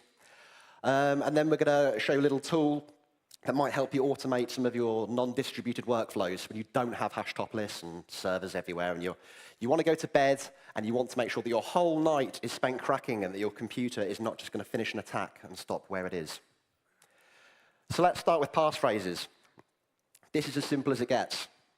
Hashcat, attack mode 1 combinator, give it 2 word lists, fire and forget. Now, you're going to see Hashcat following us around on the slides. That's kind of a hint that I'm a bit of a Hashcat fanboy. I appreciate there's more tools out there. And actually, we will be looking at another tool also. But most of these attacks predominantly focus on Hashcat. Let's start adding delimiters. So a space, very common delimiter. Again, this is one of a few ways to do it, but as simple as it gets. Still combinator mode, take your 2 word lists, and we have -J and K available to us, which is make a single rule operation to the right or to the left word list. In this case, $space is a pender space in between the 2 word lists. You can see where we're going. Why not put some rules on top of that too? So we can still take our -J rule to insert our delimiter, but then we can pipe that to Hashcat, run rules as normal. One rule to rule them still is something that I revamped in 2023. The original rule, one rule to rule them all, I did in 2017. It's a more efficient and optimized rule set, so it's fewer rules, but with roughly the same performance. So hopefully it should finish quicker when you're attacking your fast hashes. But we don't want to just stop at 2 elements. Of course we don't. We want to go to 3 and 4 and above and beyond. So there's many ways we can do this also. Print's processor is one very, very good option. It takes a single word list as input and then generates multiple elements. You do have a fair degree of control over what you can do with this. But here's an example where we want to take a word list and look for any password candidates with a minimum of 3 and a maximum of 4 elements from a top 100 list in this case. Pipe that to Hashcat, and you can see the kind of output that you would get. Most of the screenshots here have either been taken from various data breaches or from pwned passwords, just so we've got some data sets to work from. We can again do delimited lists, so we can bolt on our -j again, but this time we're doing something a little bit different. In this one, we'd be feeding Prince a pre-delimited word list. So you generate your word list, append a space to every entry, and then the -j bracket truncates the final character. So we could look at deleting the final space so there's no trailing space at the end. There are other tools to do this as well, and Hashcat utils comes with Combinator X, some people may or may not be aware of, and it can do a similar thing to Prince, but there are some pros and cons depending on what you're looking at doing. On the right there, you can see at a high level what Combinator X can kind of do, and you can chain up to 8 word lists with this, which is quite nice, and you can have custom separators. So if you don't want a space delimiter in between each one, you might just want, for example, a space there and then a colon in that one, or a comma, or whatever you want. So it does give you a greater degree of flexibility. You'd have to work with sort of more pre-processed lists if you were doing that with Prince. But it is very useful, and it's another option. Like I said, it doesn't have the maximum 16-character length password limit the Prince processor does. There's always multiple ways to do things. So there's the Combinator X command. You take your 2, 3, 4 lists with your custom separators, which are of course optional, pipe that to Hashcat, and then business as usual. But you'll notice all these passwords are lowercase, and people, society, humans, us, we like to do case toggling, especially with space-delimited passphrases, because we like to capitalize the first letter of our words. So something like the 3 and E rules are really, really nice for this. A lot of good work's been done by Yanis, one of the guys on the Hashcat team, who's got the toxic 3 rule. It comes with Hashcat by default. And you can see here we've got some examples of what 3 and E can do, where you can case toggle the first letter after specific delimiters, either on custom separators or, well, your choice is your choice, really, whatever you want to do. And you can use this and nest it with itself and do things like, can't crack this, capitalize the first letter of every element in your chain. It's very, very easy to do it this way, assuming, of course, that people are capitalizing the first letters in their elements. And trust me, they are. I've seen it. So when you put all this together, you can then tack on something like toxic 3 rule onto the end of your combinator or your Prince attack chain and get some kind of varied case toggling in your delimited passphrases. Okay, engrams. These are really under-talked about and underused, but they're fantastic. You can do some engram analysis on your pot file with all your cracks that you've got. You can do it on word lists. You can do it on big texts, song lyrics, film scripts, fantastic things when you're doing targeted word lists. And as you can see here, we've got an example. Security Fest is an awesome con, so you can see that in 2 and 3 gram form there. You can also do this for characters and character sets. So character engrams are referred to generally as k-grams, where you can splice characters in a sort of rolling fashion. And character sets, so when you've got like password in uppercase, then QWERTY in lowercase, it can distinguish on that also and break them down into individual grams. There are 2 tools here that help assist in doing this, but I'd probably recommend Gramify, the latter one. It's much more modern, it's very fast, it's very efficient. And here's an example of a quick check I did running the Bible and the Quran against the pwned passwords list. So nothing kind of edited here. These were just raw stats. There are potentially a few more numbers now, as I ran these tests a month or 2 ago. But you can see when you're looking at 2 through 6 engrams in both sort of English language and native Quran and the English version of the Quran, the types of passwords that are coming out. And in the bottom case, for native text, we can then, of course, convert that to Arabic or whatever language you're working in. Okay, rules root, combi rules profit. That's the best way I could get this into a slide. Nice little attack, probably not used as much as it should. You've done a fast run at an AD dump, a data breach, whatever you're going at. So you've probably done RockQ, everyone loves RockQ, and you've used a rule set, and now you've got a load of founds in your pot file. What you want to then do is take those founds, mangle them. In this case, I'm attacking the Gamigo data breach, which I think was about 2016. And I've got a word list here, Gamigo, which has already got 1 rule to rule them still, and these are just the output of that file, effectively, those candidates. We then want to create alpha and non-alpha word lists from that and then run those in combinator mode. And you'd be amazed at how those combinations, when all bolted together, can generate new passwords that you otherwise wouldn't have had. Okay, scaling masks. Just one slide on this, because it took me ages to figure out how to do this, and I was asking people for help, and then it was like, okay, this kind of makes sense, hopefully. Bit of an edge case. What if you know something about the password? Like, you know the start and the end, but you have no idea about the middle. I was scratching my head because I was trying to do this in different ways, and I couldn't figure out how to do it without a significant amount of list pre-processing. And then, as a raw example, let's say you know it starts with a letter, a number, ends with a special character, and let's say we have lower alpha in the middle.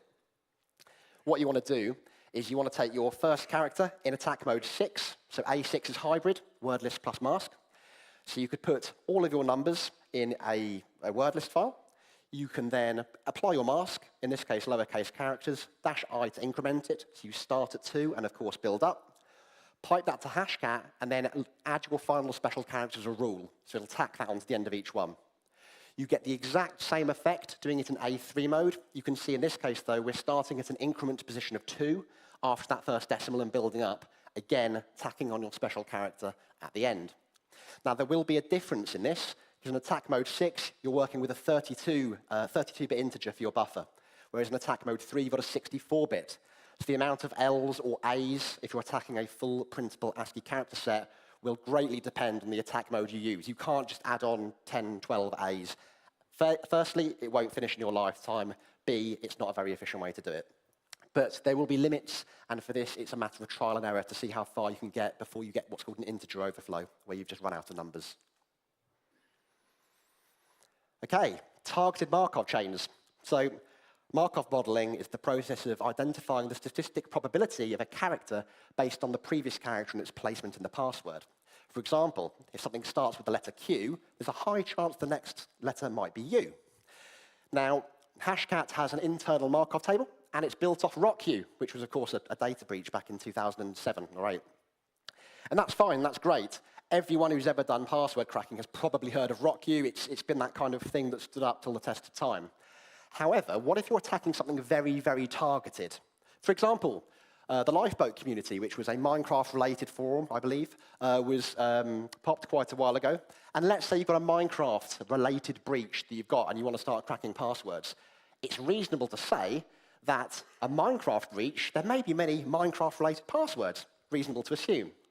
So what I did was I went online, downloaded as many things from Minecraft wikis that I could find that I'm not a Minecraft player, probably an unpopular statement, all the objects, skins, names, you name it, compiled a massive list, ran one rule over the top of that to generate a base word list of what I thought were mangled Minecraft passwords. You then need to convert that into a Markov model using HEStat2gen. It comes with hashcat utils. You then need to compress it into a format that hashcat wants to accept.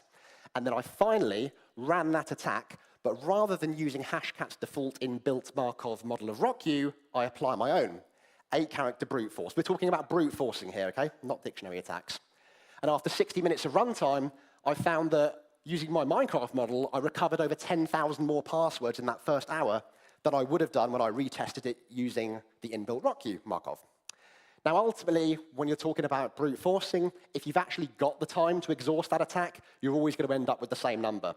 This is all about getting as many cracks as you can in the shortest possible time to increase your chances. That's what Markov's all about. But again, if you've got targeted breaches, it's something to look at. The next step in our journey, cracking hashes with hashes, blew my mind when I first heard about this. So, let's say you are looking to upgrade the security of your users and your application. You're currently using MD5 or something else. You want to go to bcrypt, a very common one, very solid, very cracking-resistant algorithm. Okay, what do? Do you set the passwords for all your users and annoy a lot of people?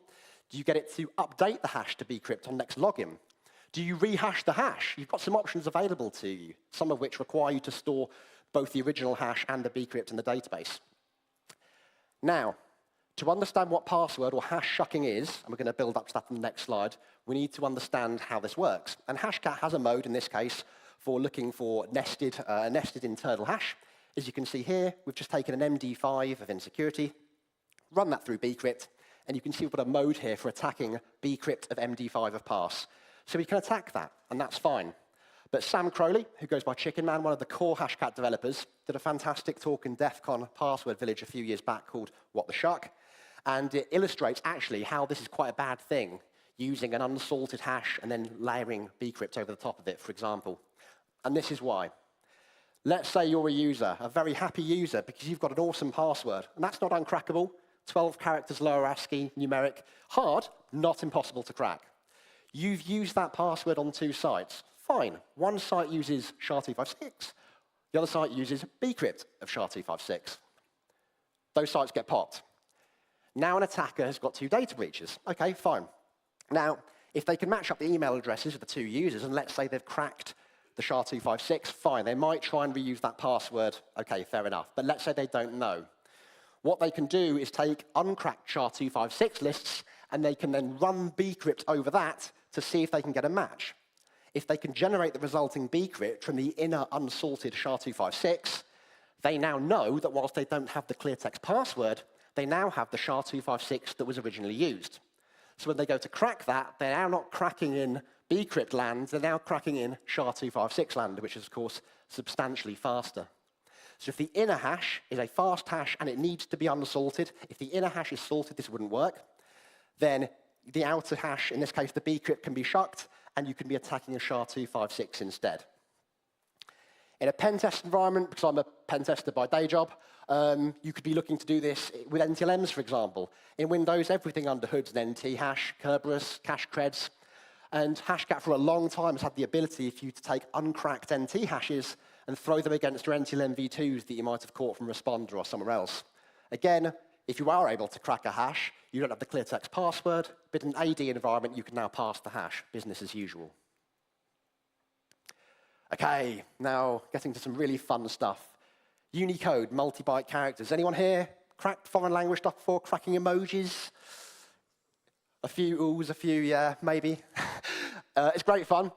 People do use emojis as one example. Of course, we've got so many languages, so many ways of writing characters. Lots of things that fall outside our typical ASCII range. And UTF-8 uses between 1 and 4 bytes. So it gets a bit complex. Now, in this example, we can actually see on the right here, we're looking at the code points of 600 to 6FF, which is Arabic, which is this middle section here. Okay? We've got, of course, code points for emojicons and every other type of language you can imagine. UTF-8 is a very, very big, expansive set of characters. So what we can do is we've got a couple of options. Now, occasionally, you can actually write these native Unicode characters directly via standard into Hashcat, but Hashcat processes bytes, not characters. And the preferred method and the advised method is always to use hex at the bottom. So, for example, in this previous slide, you can see at the bottom here, we've got some Arabic numbers that use UTF-8, D8, 80, D8, 81.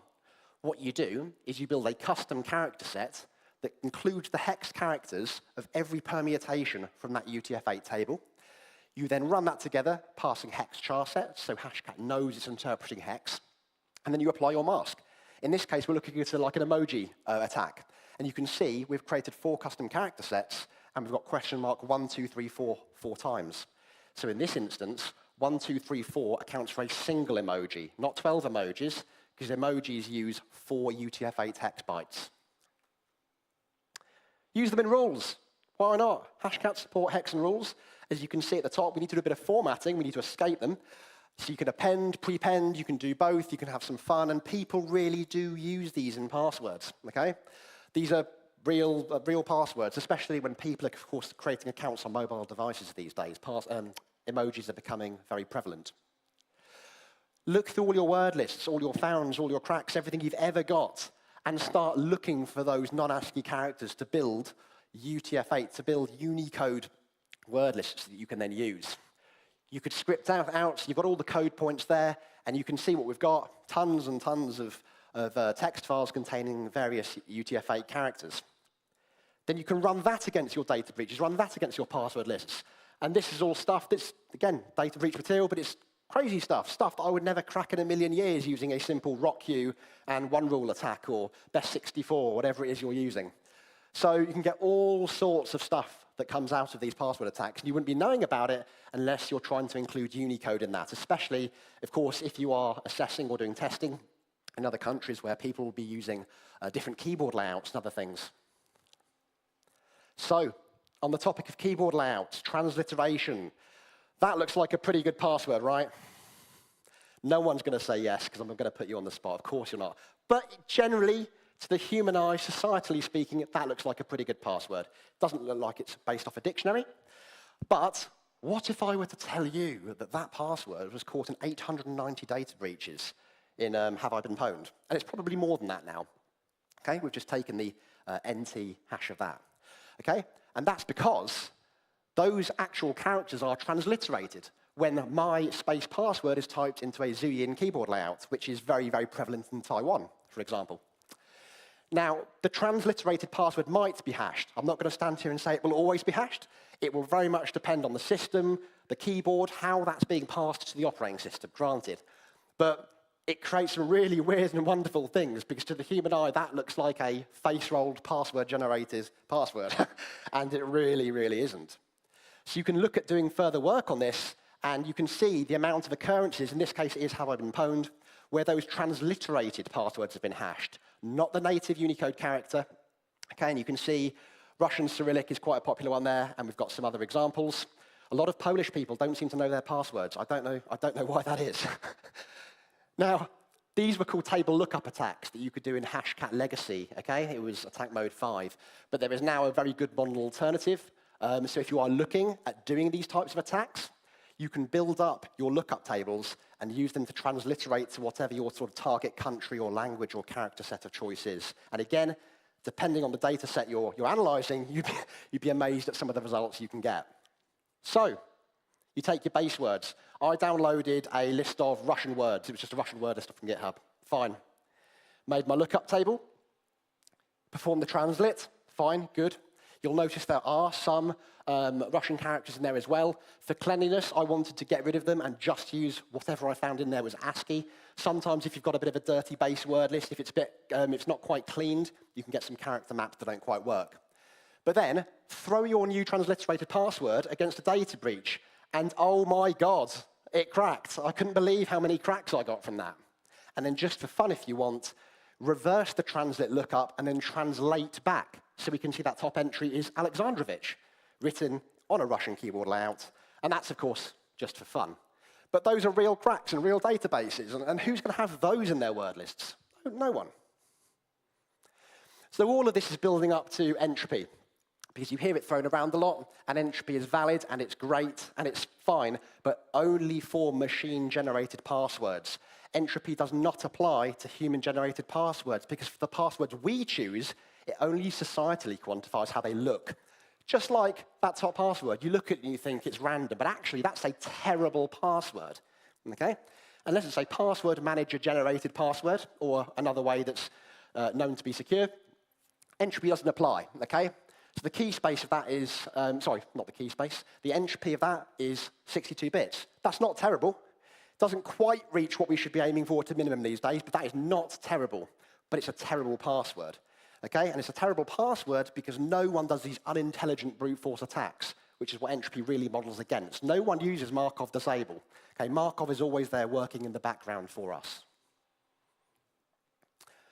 Rule optimizations. Okay, so this is going a little bit deeper in terms of optimizing out no operations in your rules. Now, the maximum password length you've got when attacking fast hashes in a wordless mode, mode A0, is 31. Now, there will be many, many rules in the rule sets you use that actually generate candidates that go beyond that. And this is, of course, assuming you're using -O, which is optimized kernels. You can attack passwords up to 255, 256 characters. But using -O, which everyone uses because the speed increases are fantastic, you are limited to 31. Now, D is duplicate, and P rule is append the duplicated word a number of times. And you can see where we're going here. So if we take the word password, we can duplicate it once or twice. Of course, the third line there will, of course, be 24 characters there for password, password, password. But when we try and do it a third time, that's a no operation. It gets us above 31 character limit. That would be 32. So that operation is ruled out, and we're back to square one. Similarly, with the D rule at the bottom, we can duplicate our word, insec, we can append 123 to it, we can duplicate, append 123, but then when we duplicate again, it will duplicate the entire current buffer, not the original root base word. So you can see how that's built up there. If we add a last exclamation mark on the end, that puts us into 32 characters, no operation, we don't get it. Then there are situations where the final length of your password candidate is less than the intermediate length of your password candidate. And if we're assuming we're talking about attacking passwords that are 8 characters or above, because for fast hashes you can really trivially nowadays brute force the entire key space of up to 8, you can get into situations where, for example, stepping through it again, take the password of super secure 1, prepend 123 to it, fine. Then do a P4. We're not going to fit 4 times that length in, it's going to exceed 31. But then we add a -9, which is truncated to the 9th character. So now our final candidate is within 31 limits, and that P4 becomes redundant. Optimize it out. That's a single cycle of compute you're wasting, which is going to be never noticeable for a single entry, but built up over time, there are going to be plenty of rules that actually produce redundant no operations, assuming you're attacking passwords of length 8 or higher. Again, a couple of tools that can help you, and rule processor is definitely my favorite. Okay, let's jump into the rabbit hole further. Nested hashing. Now, I don't have answers for most of these data breaches coming up because it's anyone's guess. Sometimes systems will store iterative hashes natively. Example, SHA-1 of a SHA-1 of a pass. Fine. But sometimes you'll find that hashes find their way into passwords, and you have no idea why. Sometimes it might be because of an insecure password generator that the user uses, and it's transparent to them. Sometimes it's just complete stupidity. And most of the time, I have no idea. So I have no answers for most of these. These next few slides are data breaches I've taken from HashMob, which is a pretty good site to look at for this kind of stuff. And you'll see in the first example, we have a breach, 27.8 million. These are all MD5 breaches, by the way, single vanilla MD5s. 5 instances of a nested MD5. Meh, okay. Let's say 5 people were trying to be clever and they pasted in an MD5 as their password. 5 isn't too much, we can live with that. 40 MD5s of MD5s. And this tool I'm using at the bottom is MDX find, and you can hopefully see that we're illustrating where the nested hashes lie. So for example, at the top here, we've got L04, which cracks to the hash F5, but we look down here, we've got the first iteration, and then we've got the second iteration beneath it. So we're showing you where the nesting happens each time. Up to 40 on that one. If we go to Yoku, which was a massive data breach, 48 million records, 692 nested MD5s. But what do we notice about this one? The plain texts are hashes. Can't tell you how they got there. Maybe a polluted data set before it was passed across. Who knows? The only way they should really be in there is if those hashes were in a word list. And I'm fairly confident that hashes wouldn't be in a word list that would crack, of course. But who knows? But I did look at them and think they look a bit suspicious, so let's just try and crack them anyway. And sure enough, the actual passwords were beneath it. So don't know how they got there. Sometimes you do see these nuances in data breaches. And in the same breach, inception, MD5 of MD5 of MD5 of password. I'm out of options at this stage. Needless to say, though, we've got the plain text on the right. So you do see these things every now and again. So when you are attacking, if you are attacking data breaches for research, and you've done all of your usual attacks, try nesting just to see. You might be surprised. You might get some extra low-hanging fruit. Intermediate case sensitivity. Let's take the word password. Fine. We're going to hash it. Now, Hashcat defaults to using lowercase, and that's fine, and many people do. But let's say you then nest the final hash as an uppercase as well. So you can see now we've got the lower and the uppercase of the intermediate hash. Now, the final hash is, of course, going to be very, very different because we've hashed completely different characters. But if we actually take these, what I've got here is the top 20 passwords from RockU. I've then got on the left column the lowercase final hash, the uppercase final hash. And actually from here, you can see the password starting 353 is the 4th one down on the right there, lines up to password. And as you go through, you'll see that actually we've got hashes that have appeared in pwned passwords that reside from the lower and the uppercase passwords. Hashcat loves jumping around on this slide.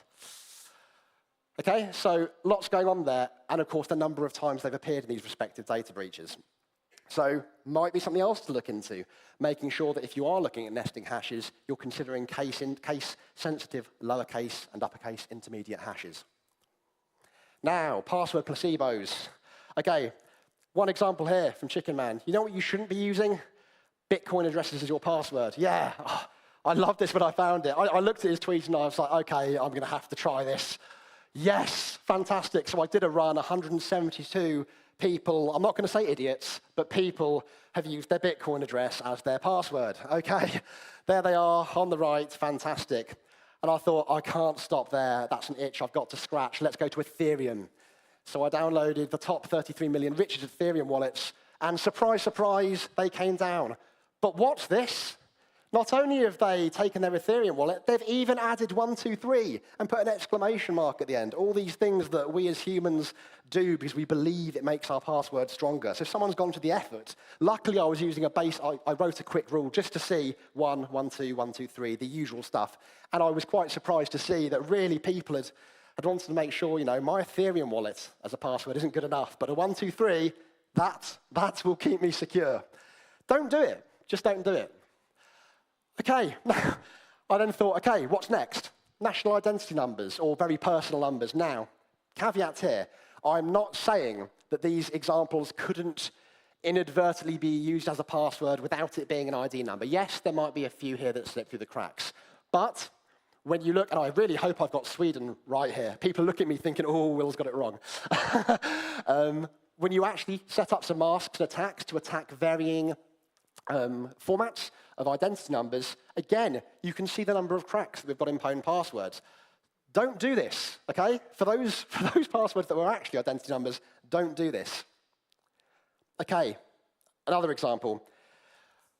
An insecure password generator. Well, this one was actually, I think, originating from a Stack Overflow. But you get people, when you look for how to generate secure passwords, and let's say you're not aware of password managers, the amount of things you see out there that people tell you to do are phenomenal. In this example, take the Unix epoch timestamp, SHA-256 it, and then base64 it, and then just use 32 characters of that resulting value. Chicken Man jumped in, hashtag guy, and said, this is actually a thing, what the hell is everyone doing? So I thought, I need to get on that bandwagon. I tried SHA-1 instead, and I only went back as far as 2015. Within 20 seconds, I got a hit, that 19D. Working it backwards, you can see where the truncation ends after the highlight, and that resolved back to a date when converting it back to a Unix timestamp. Don't do these things. Science. What's next? Where do we go? Downloaded a list of about 190,000 elements, chemical compound formulas. Let's throw it at some data breaches. Using prints, I set a minimum password of 10 just to make sure it was sufficiently long enough that people doing a bit of an 8-character face roll, I kind of got them out of the process. Ran that through, SHA-1. I let it run for 12 hours, and I got 121 cracks. Okay? Could some of these have been generated without, could these have been generated by non-scientists? Yes, absolutely, someone could have done it. However, some of the things I saw were absolutely fantastic, and I definitely think I should get a chemistry Nobel Prize for new compound discovery, because some of those look pretty awesome. Just don't do these things. Here's a good example, Stack Overflow. I love linguistics. My approach to create memorable passwords with a high level of entropy. No, sorry, entropy doesn't apply to passwords generated by you, a human. It's 57 bits, not the worst, but not great either.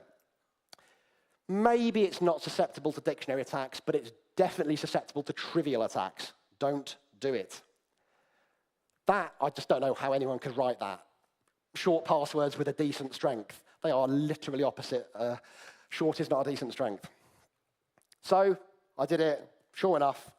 Yes, all the passwords came flying down, starting with a capital consonant and then alternating a vowel consonant for 10 characters. I also found it very interesting that the optional parameter was to add a digit.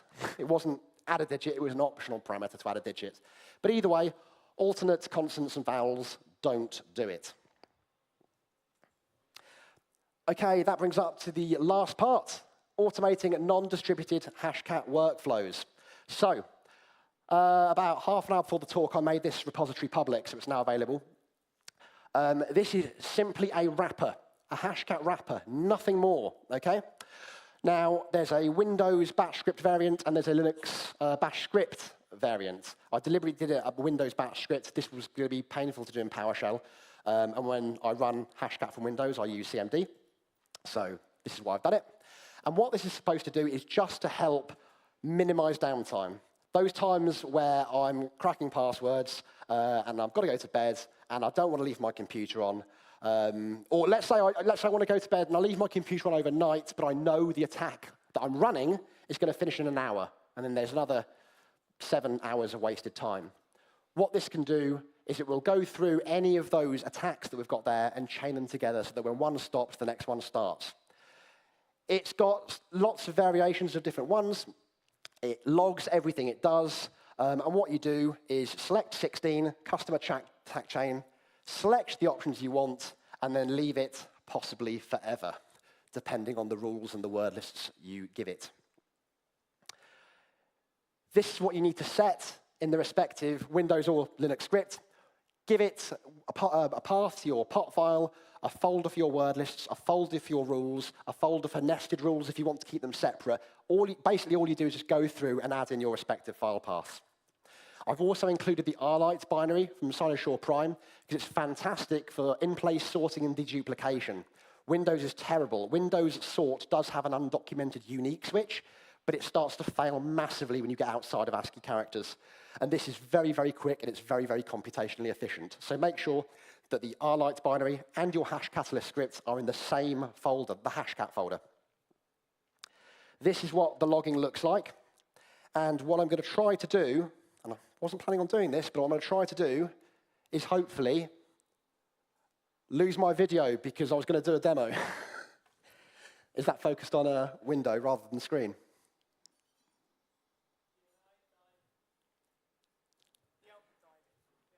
The output died.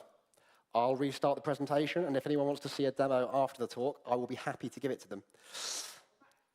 Now you're back. OK, I was going to do a live demo. Find me after the talk. You can see what it's doing here, though. Attack logging. It will timestamp each attack you give it.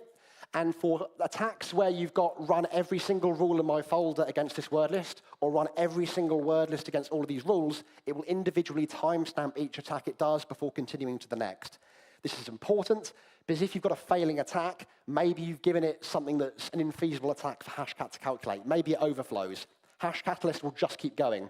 So if you've got a massive, massive word list and a massive rule set, and it should have taken 20 hours, but the timestamp showed it finished in 2 minutes, maybe assign to debug and go and have a look what went wrong. But I do want to stress, this is just to have some fun with. You can, of course, plug in your own attacks into the script to make them whatever you want to be. And hopefully that will help automate and certainly minimize some downtime of your Hashcat workflows. We've got free training for anyone who's interested and wants to get their hands dirty. 4 hours, 15 videos spread over YouTube, starting at the very basics, going all the way into Unicode and passphrases and other stuff. There's a VM to download, pre-built with all the hands-on challenges, completely free. There's an old CTF that we released in 2018. That's still there, but the cryptocurrency price has definitely gone, so you can get your hands dirty there. And for anyone who really, really wants to go at this, here's a challenge hash for you. And if you can crack this and find me during Security Fest, you can win a fabled, priceless, invaluable insecurity challenge coin. I've got a spare hacking one, so if anyone gets it, fantastic. Find me, tweet me, whatever, and we'll get that across to you. Now, you're all thinking, that's going to be pretty hard. It is, or may, use some of the techniques that we've discussed in this talk. So don't just think a simple word list attack will beat this. But hey, if you want to have some fun, please do. But that's it. Hopefully you've enjoyed that. Thanks so much for listening. And we've probably got maybe time for questions before your second coffee break. Perfect.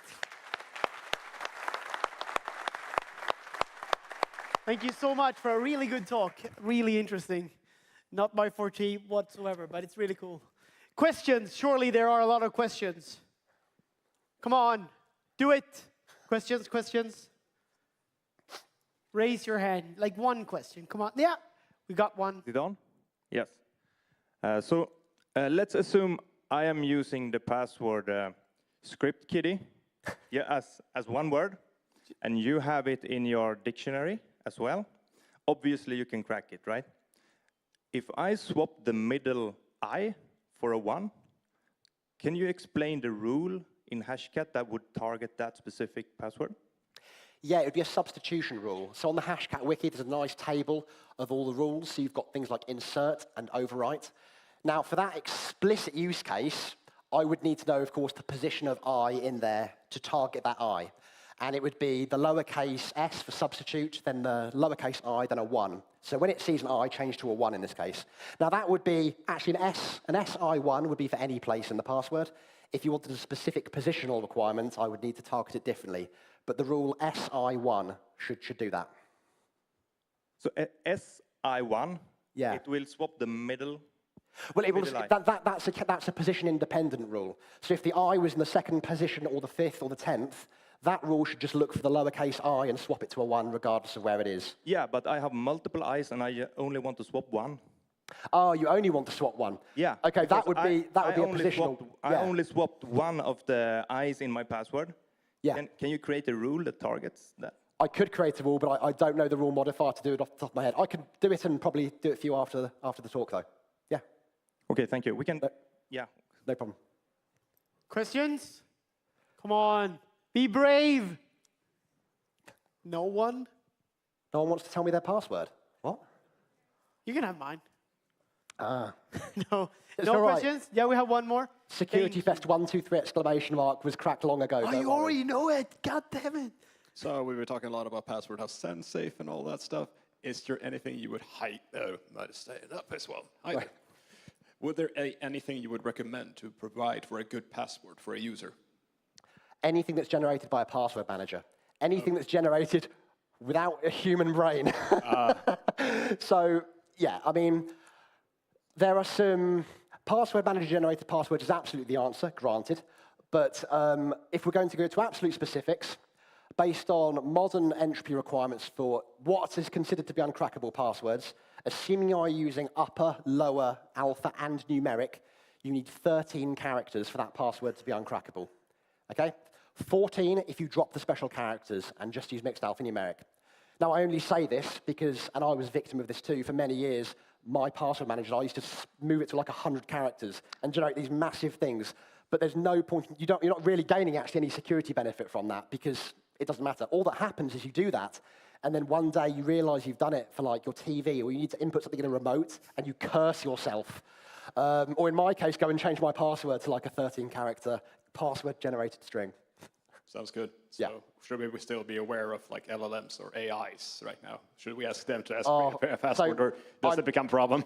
I'm not an AI LLM guy, but for everything I've seen and the hallucinations I've seen, the blanket advice is don't. Just don't use it.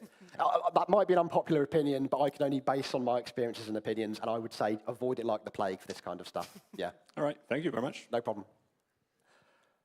Anyone else? Yep, we have. Now we're warming up. I like this. Good. Sorry, Will. All good. Thank you for the presentation.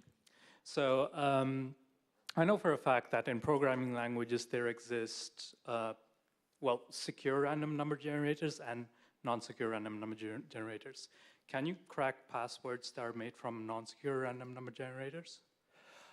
The answer is possibly, but if I have, I would have done it unknowingly. If you're actually using a CEST PRNG, a properly cryptographic secure random number generator, then I should not be able to do so, no. And I almost certainly haven't. But I can't give you explicit use cases, because if I have cracked insecure password-generated passwords, I wouldn't have probably known. I've never targeted specifically what I believe to be a non-secure password generator.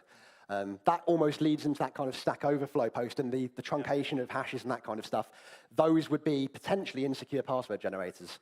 But unless you're specifically targeting it, if I have, I wouldn't have known about it. The answer is probably, though. Because if they're insecure, then by virtue, they're not secure. Yeah. Thank you. No problem. One last one? Or anyone? Okay. Well, thank you, Will, for an excellent talk. Thank you very much.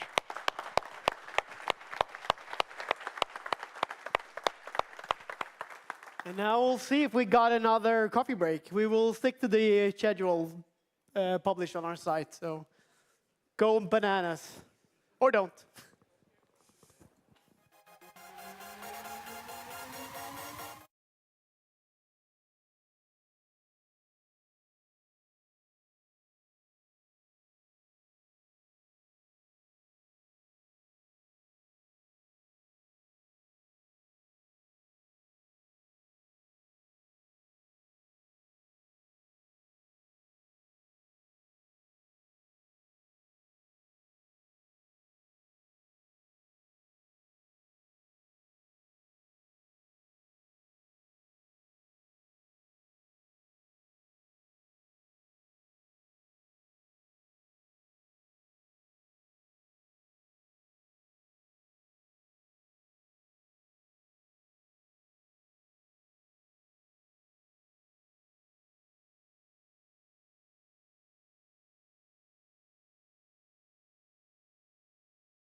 Hello. How's it going? Have you guys got a beer yet? Yeah. Are you ready for a dinner and a party and a quiz and lots of other fun stuff? No, me either. We need to have one more talk, I think. And I know they talk a lot about the dangers of doing demos, doing live hacking. I think today we might have broken some sort of record for Security Fest in the amount of live demos. And we're not going to stop now, because we're about to go full bore on this shit. And the man who's going to do it is sitting right here. Please join me in welcoming on stage Emil Trägårdh.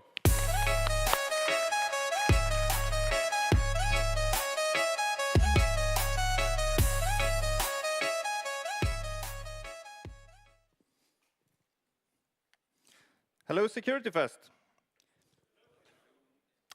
So my name is Emil. I'm a Swedish ethical hacker. And I was here last year doing patch diffing. I think I said something like, 1 days or n days is as close to 0 day as we can possibly come if we're not the researcher ourselves.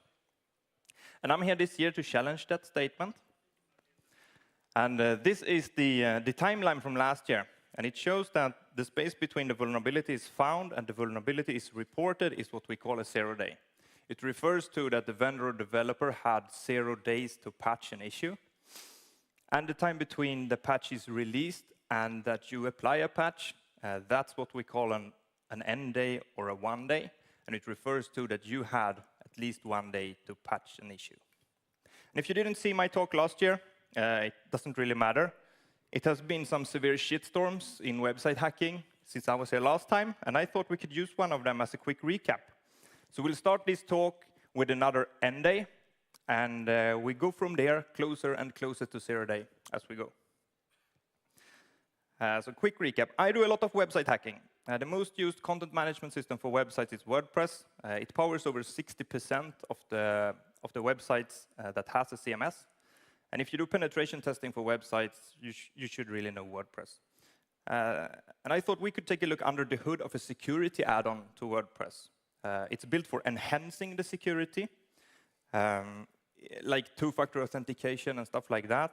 And it's installed on over 4 million websites. And let's take a look how to hack it. So last year, I showed a tool called Patch Differ. It's a tool I created. It's a simple tool. It just compares two versions of the same software. This software is called Simple Security. And the first one here, this is the vulnerable version. And then I have the patch, and I can compare them against each other. And the tool tells me that I have a total of 5 modified files. So the patch is not really a lot of modifications. And last year, when I did this, I put them side by side and did a graphical comparison. We're not going to do that this year. It's only a total of 5 modified files, so we're just going to go through it until we find what we're looking for.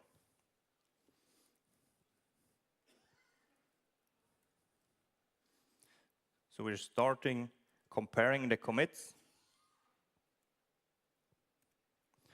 And the way this works is that whatever is stated in green here is added in the patch, and if it's in red, it was removed. To save some time, I'll scroll you through the vulnerable part immediately, but eventually we would end up here. We would find the skip onboarding function. We can see from here that it is a REST request, and the line that was removed is this one. It has check login and get user, and whatever these ones return is stored in a user variable. This was completely removed, and the patch is these lines instead. So they added this back in. It's the same function. However, they do no longer store whatever this returns in a variable. They catch an exception. So they have added error handling in the authentication flow, which makes us very interesting. So let's open the file and take a look at it.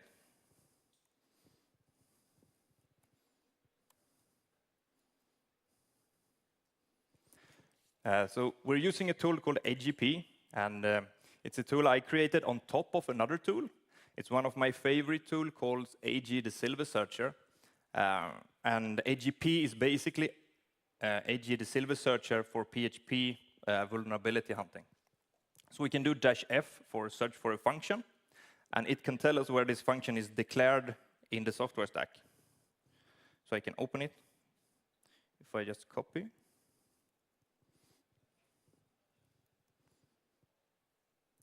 And we can see that the function takes parameters, and they take user ID and a login nonce, which I control, and put them in the check login and get user. However, the user variable is not used. They skip immediately to the return function, and they call authenticate and redirect based on other arbitrary parameters that I control of user ID and redirect to. And if I would like to see how this works, I can copy it, I can search for it, and I can see that indeed it takes the user ID, which I control, and it passes it straight down to a function called wp-setAuth cookie. And that's a win for us, because if we have the authentication cookies, we can use them to continue authentication through our exploitation. So if we can reach this, we can send the user ID, we can have them create the session for us. So normally when we work with stolen sessions, the session needs to be present already, and we steal it, and then we use it. It's not the case here. It doesn't have to exist already. It will actually be created for us.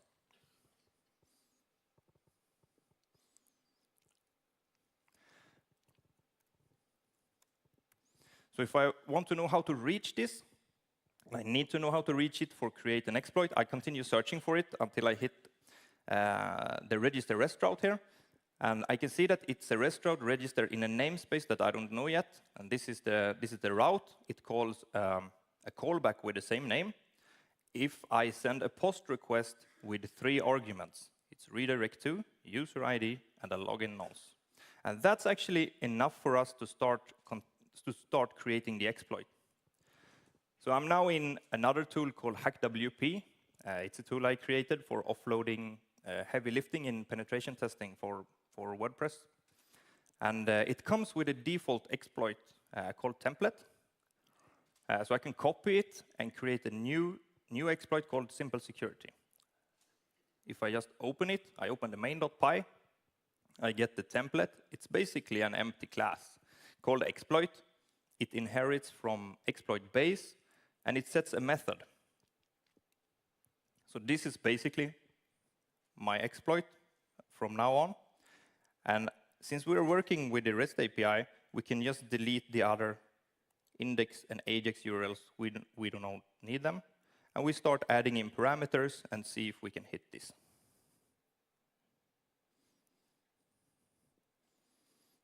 I can redirect to anything. It doesn't really matter for me. I just want the authentication cookies of any user ID I provide. Let's provide 1.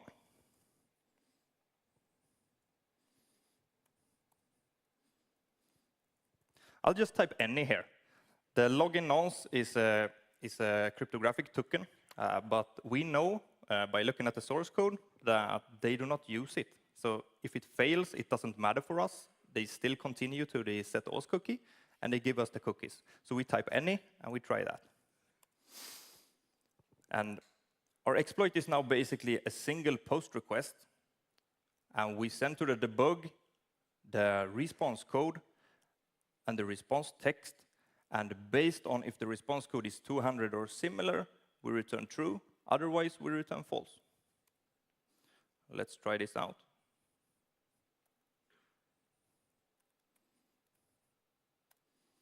Localhost exploit, simple security. Payload, we don't need a payload yet.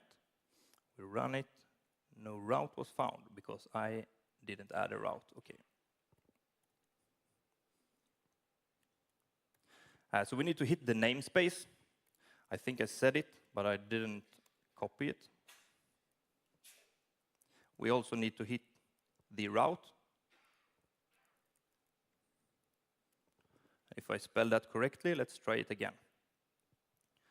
Yes, so this is a successful authentication bypass, and we didn't do anything with the session. We just got the session, we didn't do anything with it, and HackWP can help us with that. If I clear this and I go to the HackWP folder, I can list the auth directory and I can see it's empty. I didn't save the session. And if I just add into my post request that I would like to work with the sessions, oops, I can run the same command again. And I now have the localhost session in my auth directory. We can view it, and this is now a new and valid authentication session for any user ID I provide in my exploit. And that's not great for a security plugin installed on over 4 million websites. And we can use this. If we use this in a pen test, we might want to chain something in and use the session cookies so that we can show our client maybe that this is successful. So in HackWP, we can chain exploits together. So since the simple security exploit that we just created gets us some kind of authentication, we can chain it to a built-in exploit in HackWP called admin, and then we can chain more payloads. So to the admin exploit, we send a shell, and we run it again. So we can see we still have successful authentication bypass. However, this time it was chained, and HackWP said, OK, so we have an admin session. Let's upload the shell and upload it as a plugin this time. So if I just go here, I can close this. So indeed, I have a shell here. And it's a working shell. I can use it just as I using my regular terminal. I can cat like this. And this is a patch diff. So the patch was released 6 months ago. So if all the 4 million plus sites have updated, they are safe. If they have not updated, there might be some vulnerable still. But this is patch diffing.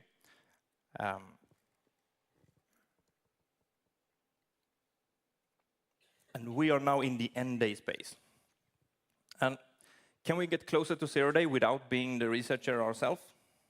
Well, if the patch is not released, you can't apply the patch. There is no longer a 1 day or an end day. But is it a 0 day, though? Maybe it's a step closer. But since it's reported, it's not really a 0 day. But since there is no fix, it's also no fix. Maybe a firewall can help you in this space, but you cannot apply the patch yourself. And you can end up here in a couple of ways. And I think the most common is the developer is no longer maintaining the software. They simply just do not supply the patch. But it has happened a couple of things in the website hacking during the year. And it's a popular web page builder for WordPress, one of the popular ones, not to say their name. They had a remote code execution vulnerability, and they ended up here in this grayish 0 day area because they didn't agree it was a security issue. So they had this lockdown feature where you can lock down your website, so you have less features, but you also is vulnerable to remote code execution. Great lockdown feature. Yeah, so they tried to enhance security, and they did kind of like the opposite. But you have to enable the feature to be vulnerable to remote code execution. So you have to enable the lockdown feature. And they didn't fix it. They fix it by changing their documentation. That's awesome. So instead of fixing the issue, they were like, yeah, this is a lockdown feature, but it's only for the UI, and also if you use it, people might be able to execute code on your server. So now it's intended behavior. I'm not sure I buy it, but that's how you can end up in this grayish area. We can also end up in this grayish area if we use something like this. So this is another tool I created. If I can just run it. If I run it without parameters, it will show you all vulnerabilities. If I can format it better, maybe. It shows you all vulnerabilities to WordPress or WordPress derivatives for the past, what? It's a lot of them. This is for the past 30 days. It's funny. So there's a lot of them. And if I clear this, and I run it again with parameters, let's say I'd like CVSS of at least 9. I accept age up to 365 days. I want only unauthenticated vulnerabilities in my list, and I want them with no fix. Let's run it again. So there's a lot of them. So we can end up in this kind of not 0-day, but still dangerous grayish area if we write an exploit to any of those. However, I'm not doing that today.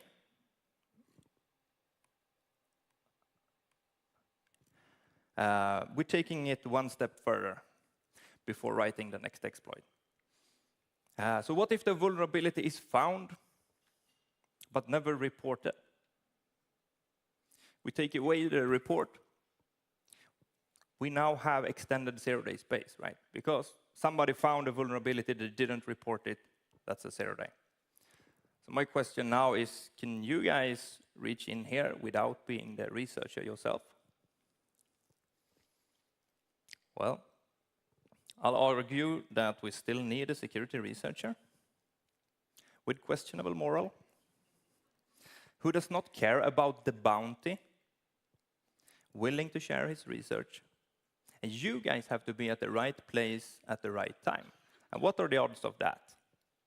Well, they are low, but never 0. So I actually asked Security Fest organizers if I could release 0 days on stage today. You know what they said? Actually, I'm showing you what they said. Love is in the front row with a Nerf gun. And this is the text message I got from Love. Sorry for calling you out, but this is his exact words.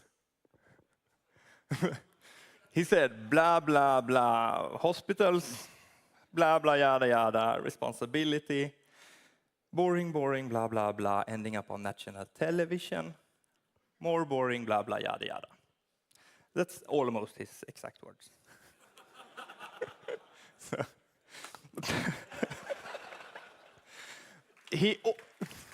Thank you.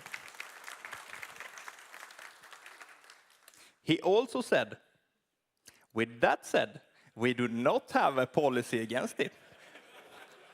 And that sounds like a yes to me. Yeah, so I actually gave this some thought.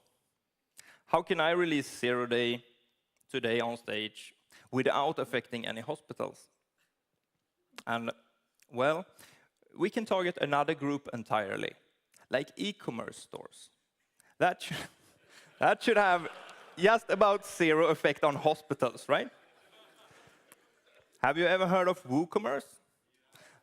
That's one of the big ones. And I thought that we could hack Storekeeper for WooCommerce. I think I have it here. Yes, so this is Storekeeper for WooCommerce. Everything for your web shop in one powerful software solution. And I think they are not lying. They have a lot of solutions for e-commerce here. They even have a payment gateway. This should be fun. They also have no hospitals among their featured clients. And make no mistake, we are not here because I am about to hack their company. That's not what it's about. Also, I'm not hacking their website. So these guys released software, open source software released under the general public license, distributed it to the WordPress repository where I could download it, and I can hack it or modify it in basically any way I see fit. So let's go back here and exit out. And prepare my setup for the 0-day.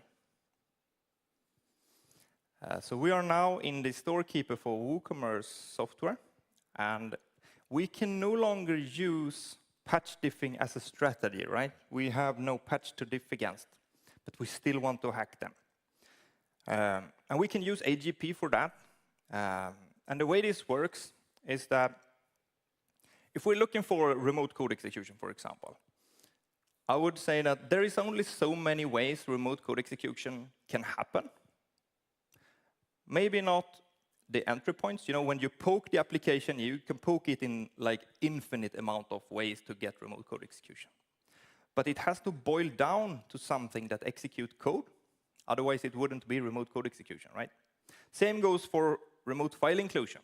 We can poke the application in basically any way, but it has to boil down to something that includes files. Otherwise, it wouldn't be remote file inclusion. Same for authentication bypass and so on. And we can use AGP for this. So AGP tells us that there is only 3 places in the entire software stack that remote file inclusion is possible.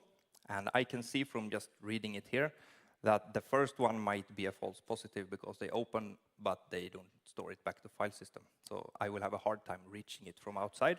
However, the second 2, this one and this one, they both allow me to send a file, and they store it back to file system where I might be able to reach it. So let's open the first plausible one. 618, I believe. Yeah, so we're targeting this one. If we can reach move uploaded file, we can upload files and possibly execute PHP on the server. And the way I used to do this is that I just scroll upwards and I look for the closest entry point to where I am targeting. And that, in this case, my closest entry point is handle product image upload. And from there, maybe I make it a little bit smaller so I can see it. Is it okay? So from there, I go down to whatever I'm targeting, and I know I need to hack everything in between. And if I can do that, I can upload a file and execute code. So first, we take a look at the first test. And this is a cryptographical test made by WP Verify Nonce. And yeah, they're not really made to be used in the way like they are doing it here. And my track record of hacking nonces when they appear like this is about 7 or 8 out of 10. So when I see a nonce verification like this, even though the function itself is cryptographically safe, I just assume I can hack it, and I take a look what is further down. And the next test is an easy one. They just check if the file is set. So if we send a file with a request, we pass this test. Next test is a little bit trickier. They check if it's a valid image that is uploaded to the product image upload. They do it by utilizing PHP built-in function getImageSize. And getImageSize works in a way that it takes the file, it opens it up, it parses the content, and it makes sure that there is an image there. And if there is no image, it returns false, and we will end up with the error message that says invalid image file. However, if we pass this test, we also need to pass the next one. GetImageSize is not just evaluating if it's an image or not, it also gets the sizes, the width and the height, the colors of the image, the MIME type of the image, and so on. So the next test we need to pass is the MIME type. So whatever MIME type they think we are sending is ending up here, and they have a list of allowed MIME types that we need to send any of these MIME types. So it's JPEG, or PNG. We have to pass the test, otherwise it will end up in invalid file type. But if we can pass all these tests, we will end up in the move uploaded file without further restrictions. And that's about 1 or 2 restrictions too less. It might look okay, it might look secure, it might even pass a security audit. A security professional might say that, yeah, we have a cryptographical safe nonce to make sure the request is made from within the application. And if a user tries to upload something, we even check that there is only JPEGs and PNGs. They can't upload an SVG with scripts or something. However, when I look at this with my hacking glasses on, my verdict is that I can probably hack it. So I go to the next step, which is, can I reach it?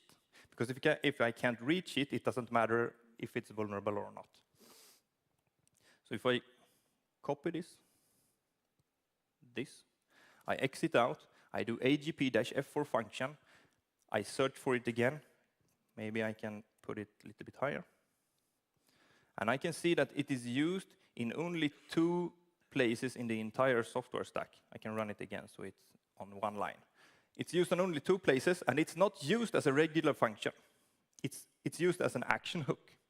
And in this case, it's good for us. It's used here and here.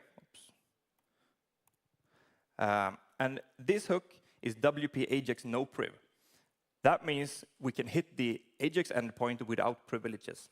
And this in itself is not a security issue, because this is how you do it sometimes when you want more security than WordPress provides by itself. So you do it like this, and you are supposed to check the security in the callback. And that's what they think they are doing, I believe. But as we know, we think we can hack it, so that this is a no-priv hook is good for us. And actually, it's enough for us to start create an exploit and try it out. So to reach the Ajax endpoint, we need the action part of the hook, which is this one. So I copy this one, and I start to create my exploit. So again, I copy the template. I call it storekeeper, and I open the main.py.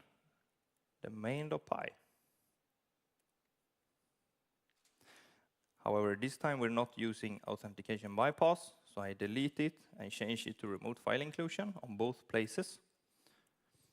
And we are reaching the Ajax endpoint, so I delete the REST API, I delete the index, and I add in my action.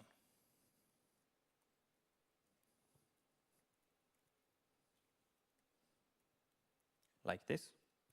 And we remember we're supposed to send a nonce. And the other exploit, any, was enough. Oops. Let me save it like this. And see if we can use it.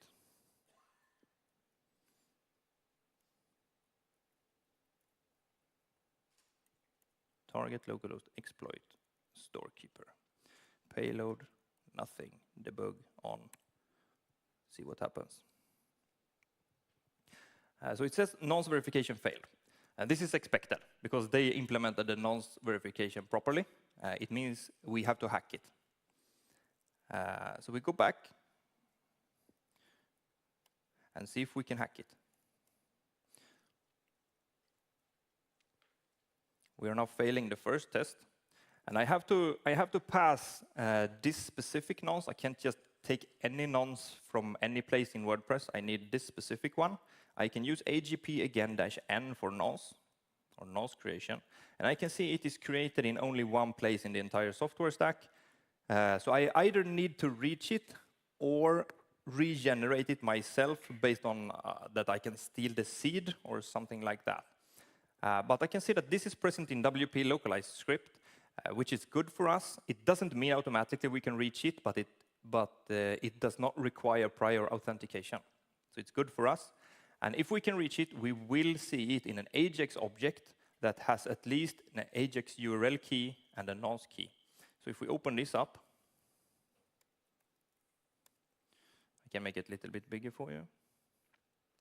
We can see the localized script here, and we do it again. I need to see where is the closest entry point.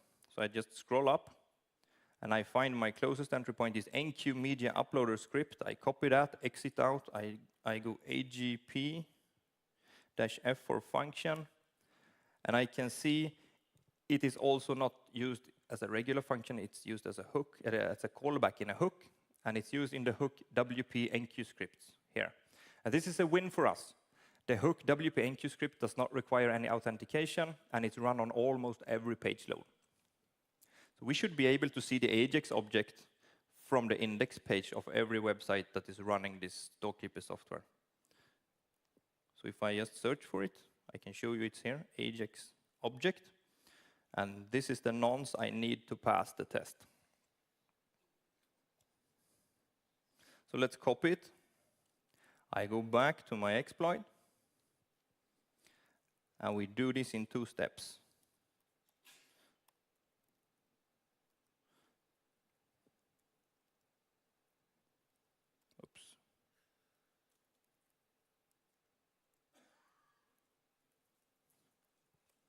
So to grab the nonce, I'm just creating another request. Self request get. So let's make it a request to the index page. It's an F string.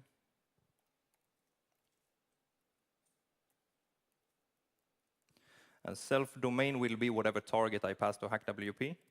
And I will grab the nonce with a regular expression search like this. And I will do it from response text.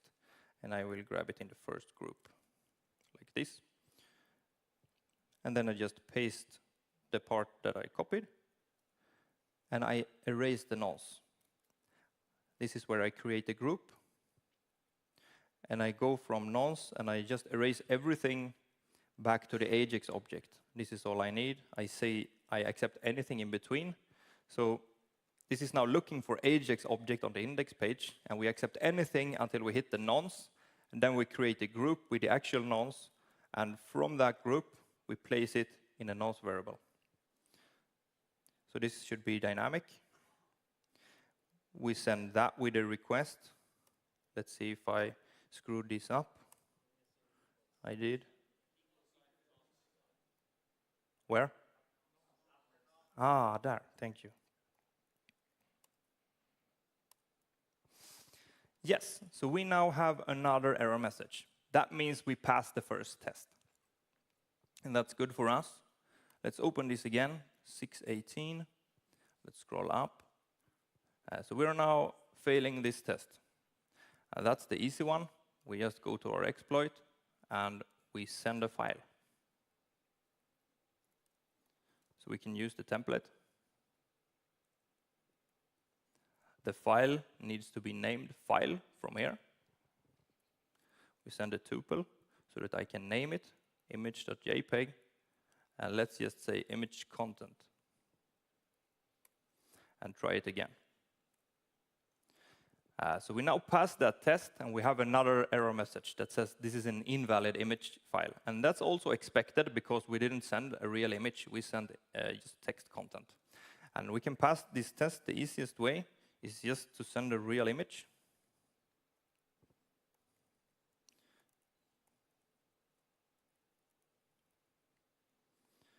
I think we need read bytes as well. Let's do it again. Yes. So we can now see we have success true. This one is still grabbing success from the response code. So we can update the logic for that later if we have time. However, this one is now truly a successful remote file inclusion, and our file is present here. So I can copy this one, can go to my browser, and make sure there is a real image there. Yes, there's a real image there. This is me in a funny hat, as real as it gets. So if we go back here, we can confirm that we can now trick it in a way that we can upload images. Next step for us is to trick it in a way that we can also execute PHP. And we can do it with another step.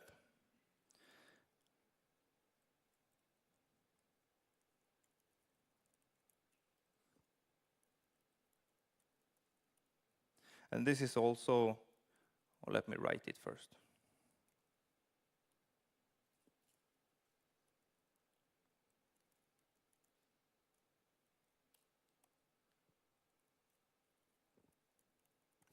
So this is a way that HackWP is really doing heavy offloading for us. It takes whatever content I put, and it embeds it into an image that I can choose. So I choose to use image wrap with a JPEG. I save it. Let's try it out. Oh, I did forget to change the name because it will not execute. We change it to image.php. We have to run it again. Go back here. Let's change this one to PHP. And indeed, we execute PHP.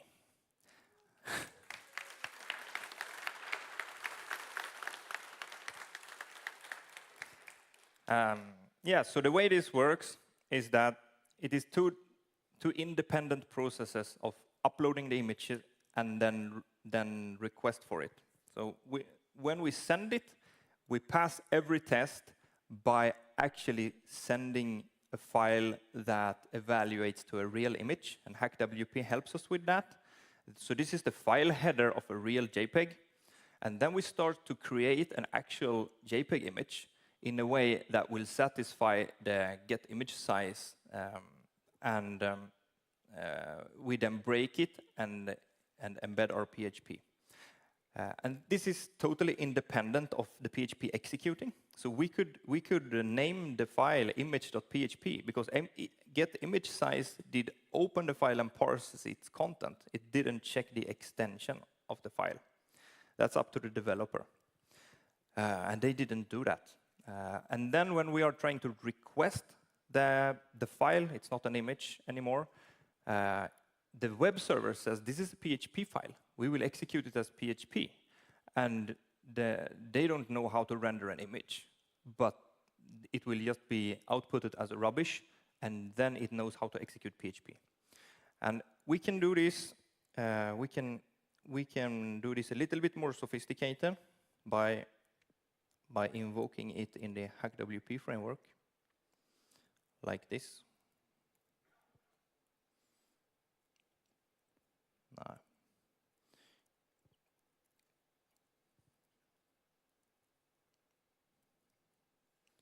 We read it as file pointer. PHP code equals file pointer read. I think that's pretty much it. Let's delete this. PHP code. I'll make this a little bit bigger for you so you can see everything. So HackWP takes payloads and exploits. And the payload is in charge of sending instructions to the exploit. And the instructions end up here. So when we say that the payload is shell, we expect it to send PHP code or a file that contains a shell. And we open that. We put whatever PHP code the payload wants us to execute in PHP code. We wrap it in an image, and we send that. If I made this and no errors, we should be able to swap the payload from nothing to shell. Let's add the bug in, try it again. And it says success true. So if we just go back here and hit refresh, we should have a shell here.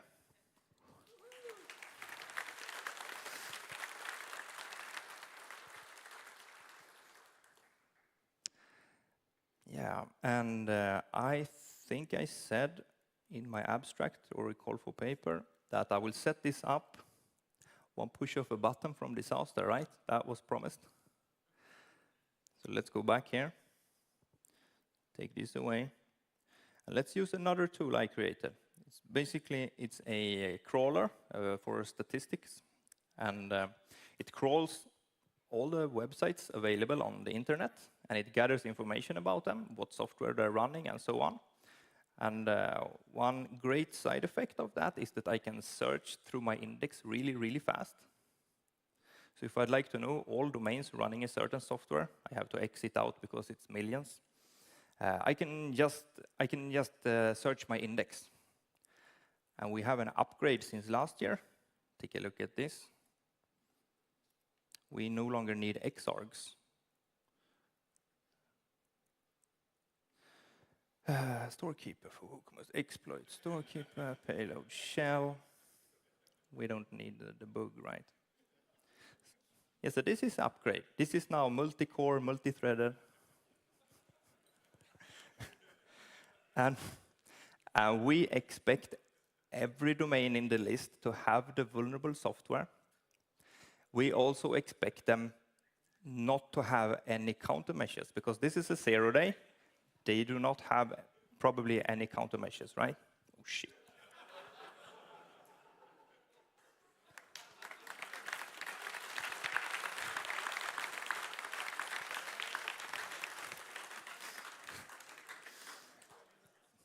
So this was the only feedback I got last year. I got feedback from a lot of people, and they said the same thing. Everybody said the same thing. You should have just pushed the button.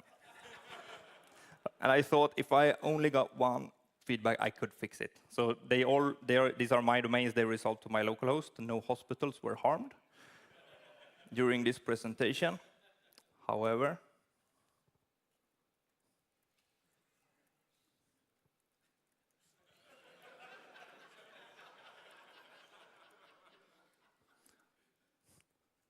storekeeper, right? Storekeeper for WooCommerce. Happy smiley.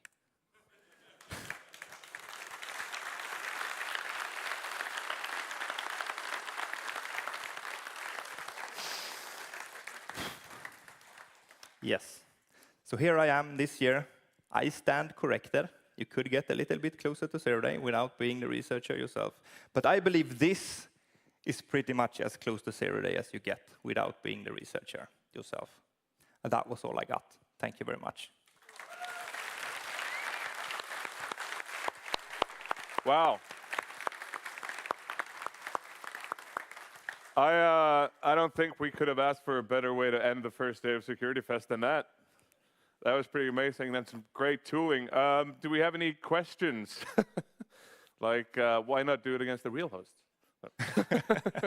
Great question. Right. I think it's a live stream, right? Yeah, if you just cut the live stream. It's from their Wi-Fi, right? So yeah, it's from the hotel Wi-Fi. Maybe later. Do we have any questions in the crowd? Let's see. If any hands? No? Self-explanatory then, I guess. We'll talk more during dinner, which, by the way, will be at 7. So now we have a couple of hours break and go out, grab some drinks, and we'll be back here in about 2 hours. Thank you.